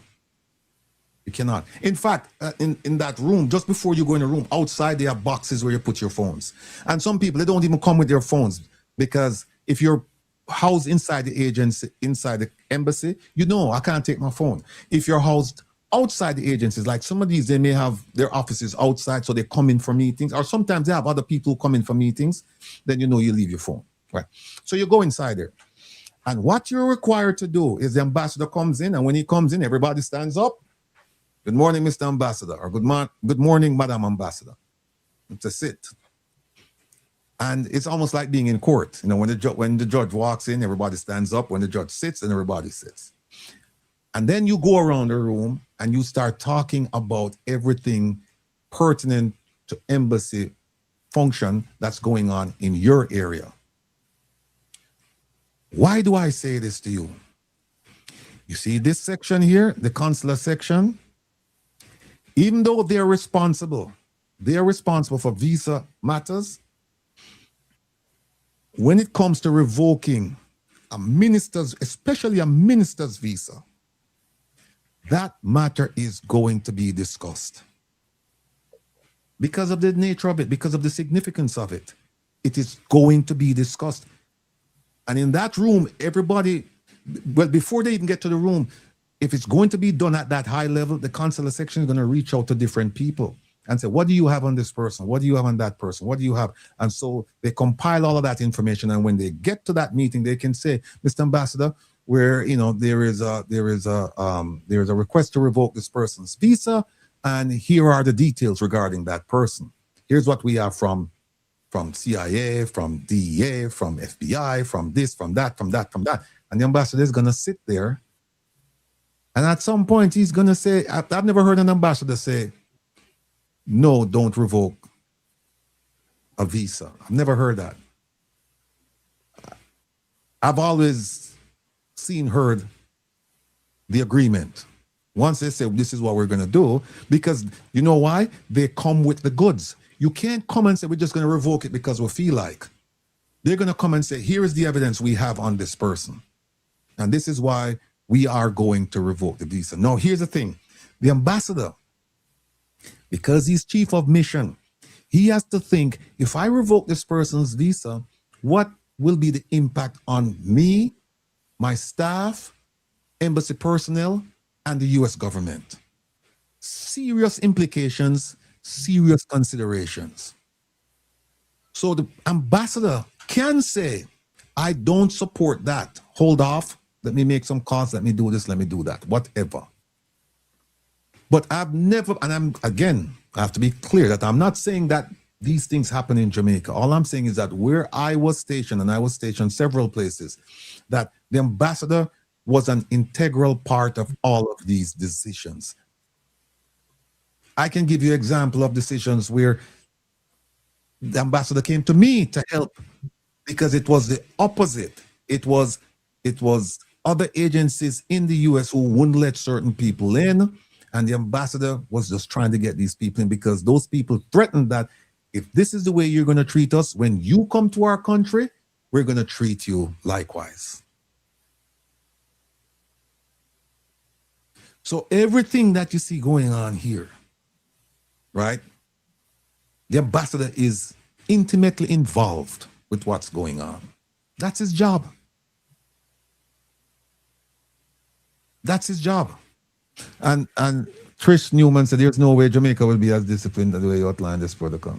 Well, look, that's Trish, that's up to the Ministry of Foreign Affairs and Foreign Trade. I'm just telling you my experience of serving in embassies across the globe, that this is how it is done. This is exactly how it is done.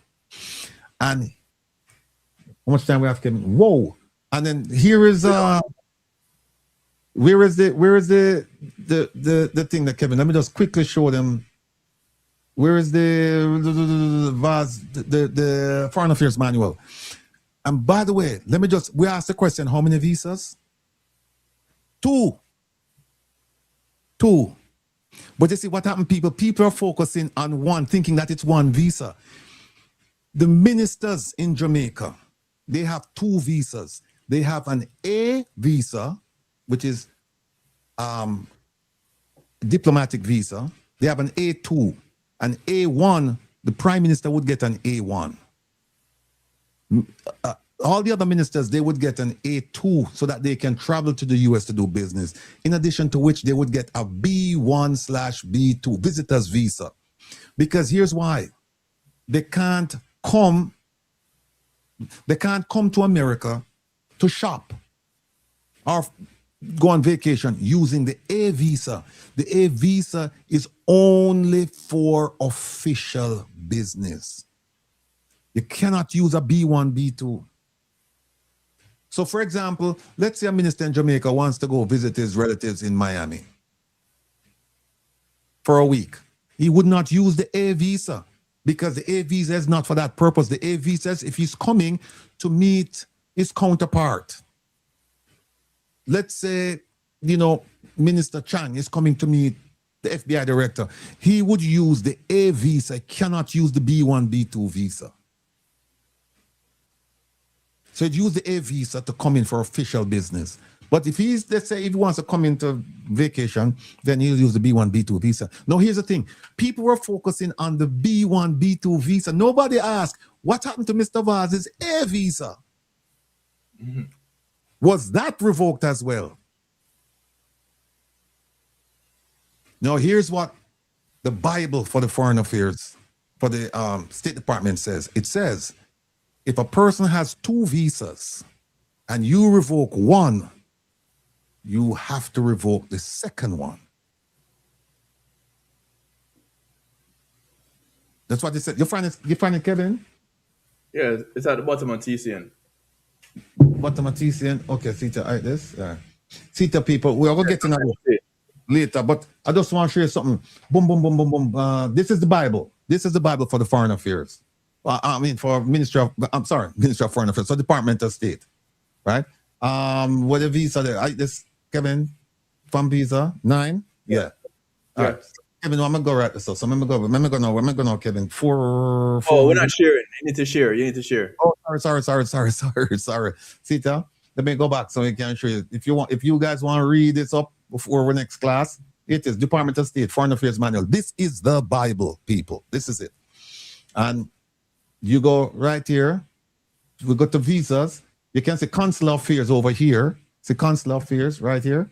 But we're not going to touch that today. We'll touch visas. And we'll go to table of contents. And then we'll go to, it's 4 non-immigrant visas. And then let's quickly go to 403. Let's go to 403. And let's go to 403.11. Let's do this. Sita, this is how you revoke visas. NI, non-immigrant. And it shows you when you revoke a visa. There it is. No, I can get people off using the same thing here. But that's another story. We'll get into that.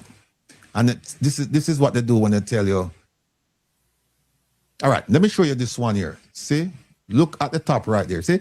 If the can't make no bigger. It says if the individual possesses another valid US visa, because remember now we talk about the A visa and the B1, B2. And by the way, the B1 visa is for business. So for example, if you have a business in Jamaica and you want to go to a trade show in Vegas, you use the B1 visa. Or if you're going to come up for a business meeting, you use the B1 visa. The B2 is for people who want to take vacation. But generally speaking, and I've seen instances where they give you a B1 only, or they give you a B2 only. But in many instances, they'll give you a B1/B2, a business and tourism. Although many of us we're not coming for business purposes. We're just coming to visit family members and sightseeing. They'll give you the B1 as well. So it's B1, B2. But the A visa is different. Only the Prime Minister can get an A visa. And I think his wife will get a A1 as well, and his children. But the A1 visa, you don't need a B1, B2. The Prime Minister can use his A visa to come for tourism. He's the only person who can do that. He can use the A visa and come for tourism. I don't know if he knows that. I don't know if he has a B1, B2, but you don't need a B1, B2 if you're the leader of a country. You just use your A1 visa, and that covers everything. Everybody else, all the ministers, you get an A2 visa. Now, with the A2 visa, here is, wait there. Here it is right here. Look at that. If the individual possesses another valid US visa, it says, when you have taken action to revoke a visa, you should determine whether the individual holds another current visa in the same or another passport. And what should you do? You should revoke that visa as well.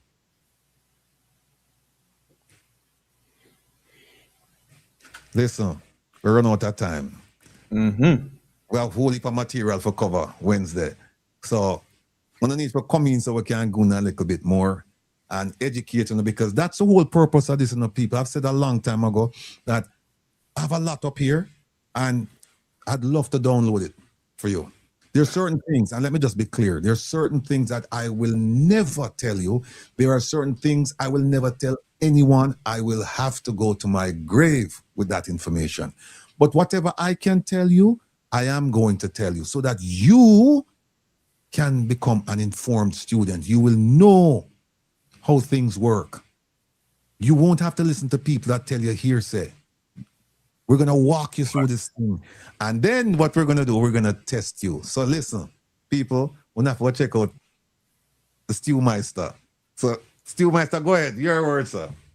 People, in about 90 seconds, we're going to be on REGGAEGlobalRadio.com. And those of you who are listening there already, just stay where you are. For the remainder of the evening, into tomorrow morning, you have me coming up from 8 to 10, REGGAEGlobalRadio.com. Then this guy.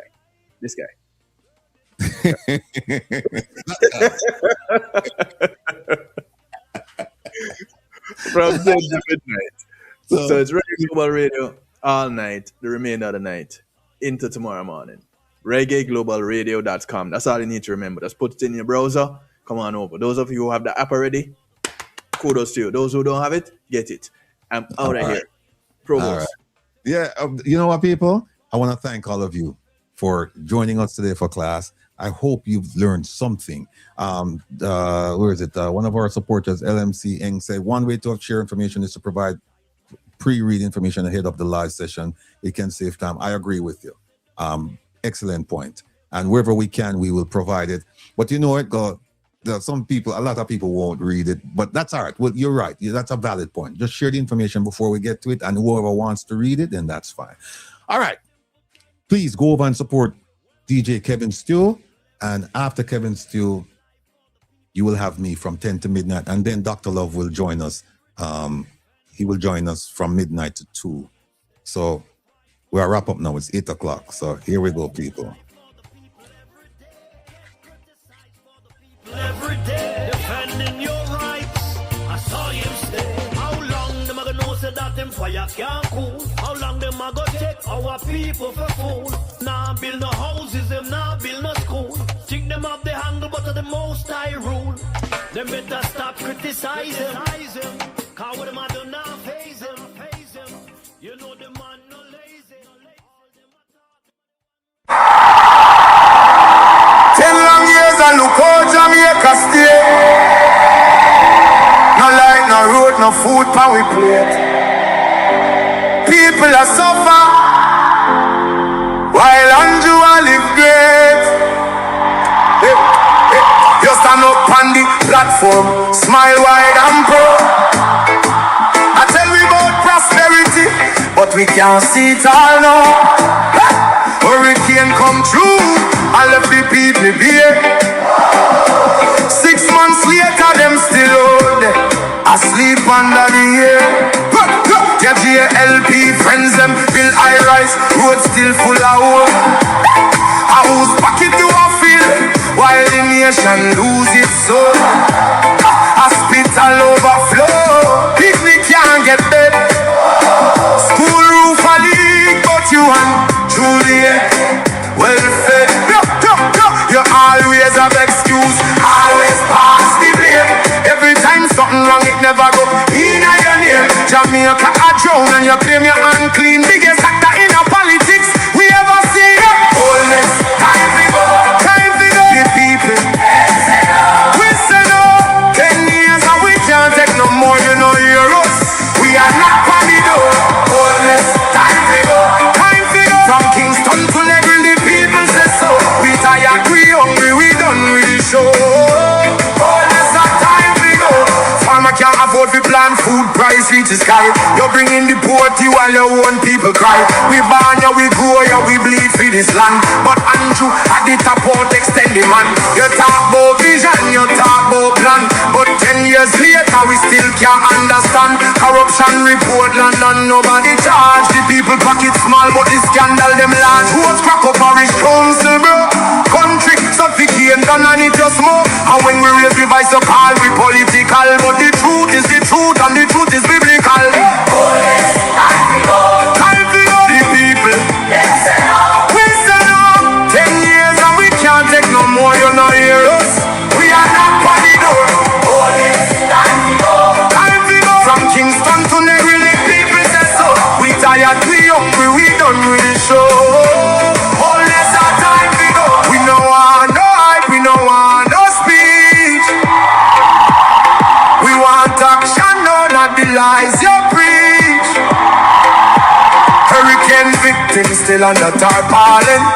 Prime Minister fly gone foreign. Your JLP cabinet full, but the people cupboard empty. Oh, you live so large when we live in so scanty. Not with fists, not with fire, but we voice them rising higher and higher. From every parish, every yard, every gate, Jamaica speaking and I know too late.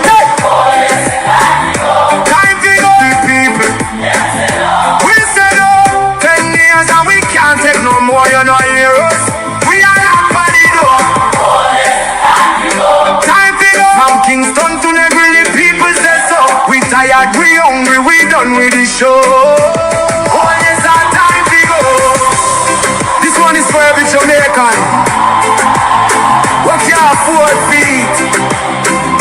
We are sleep on cardboard. We are drive on broken road.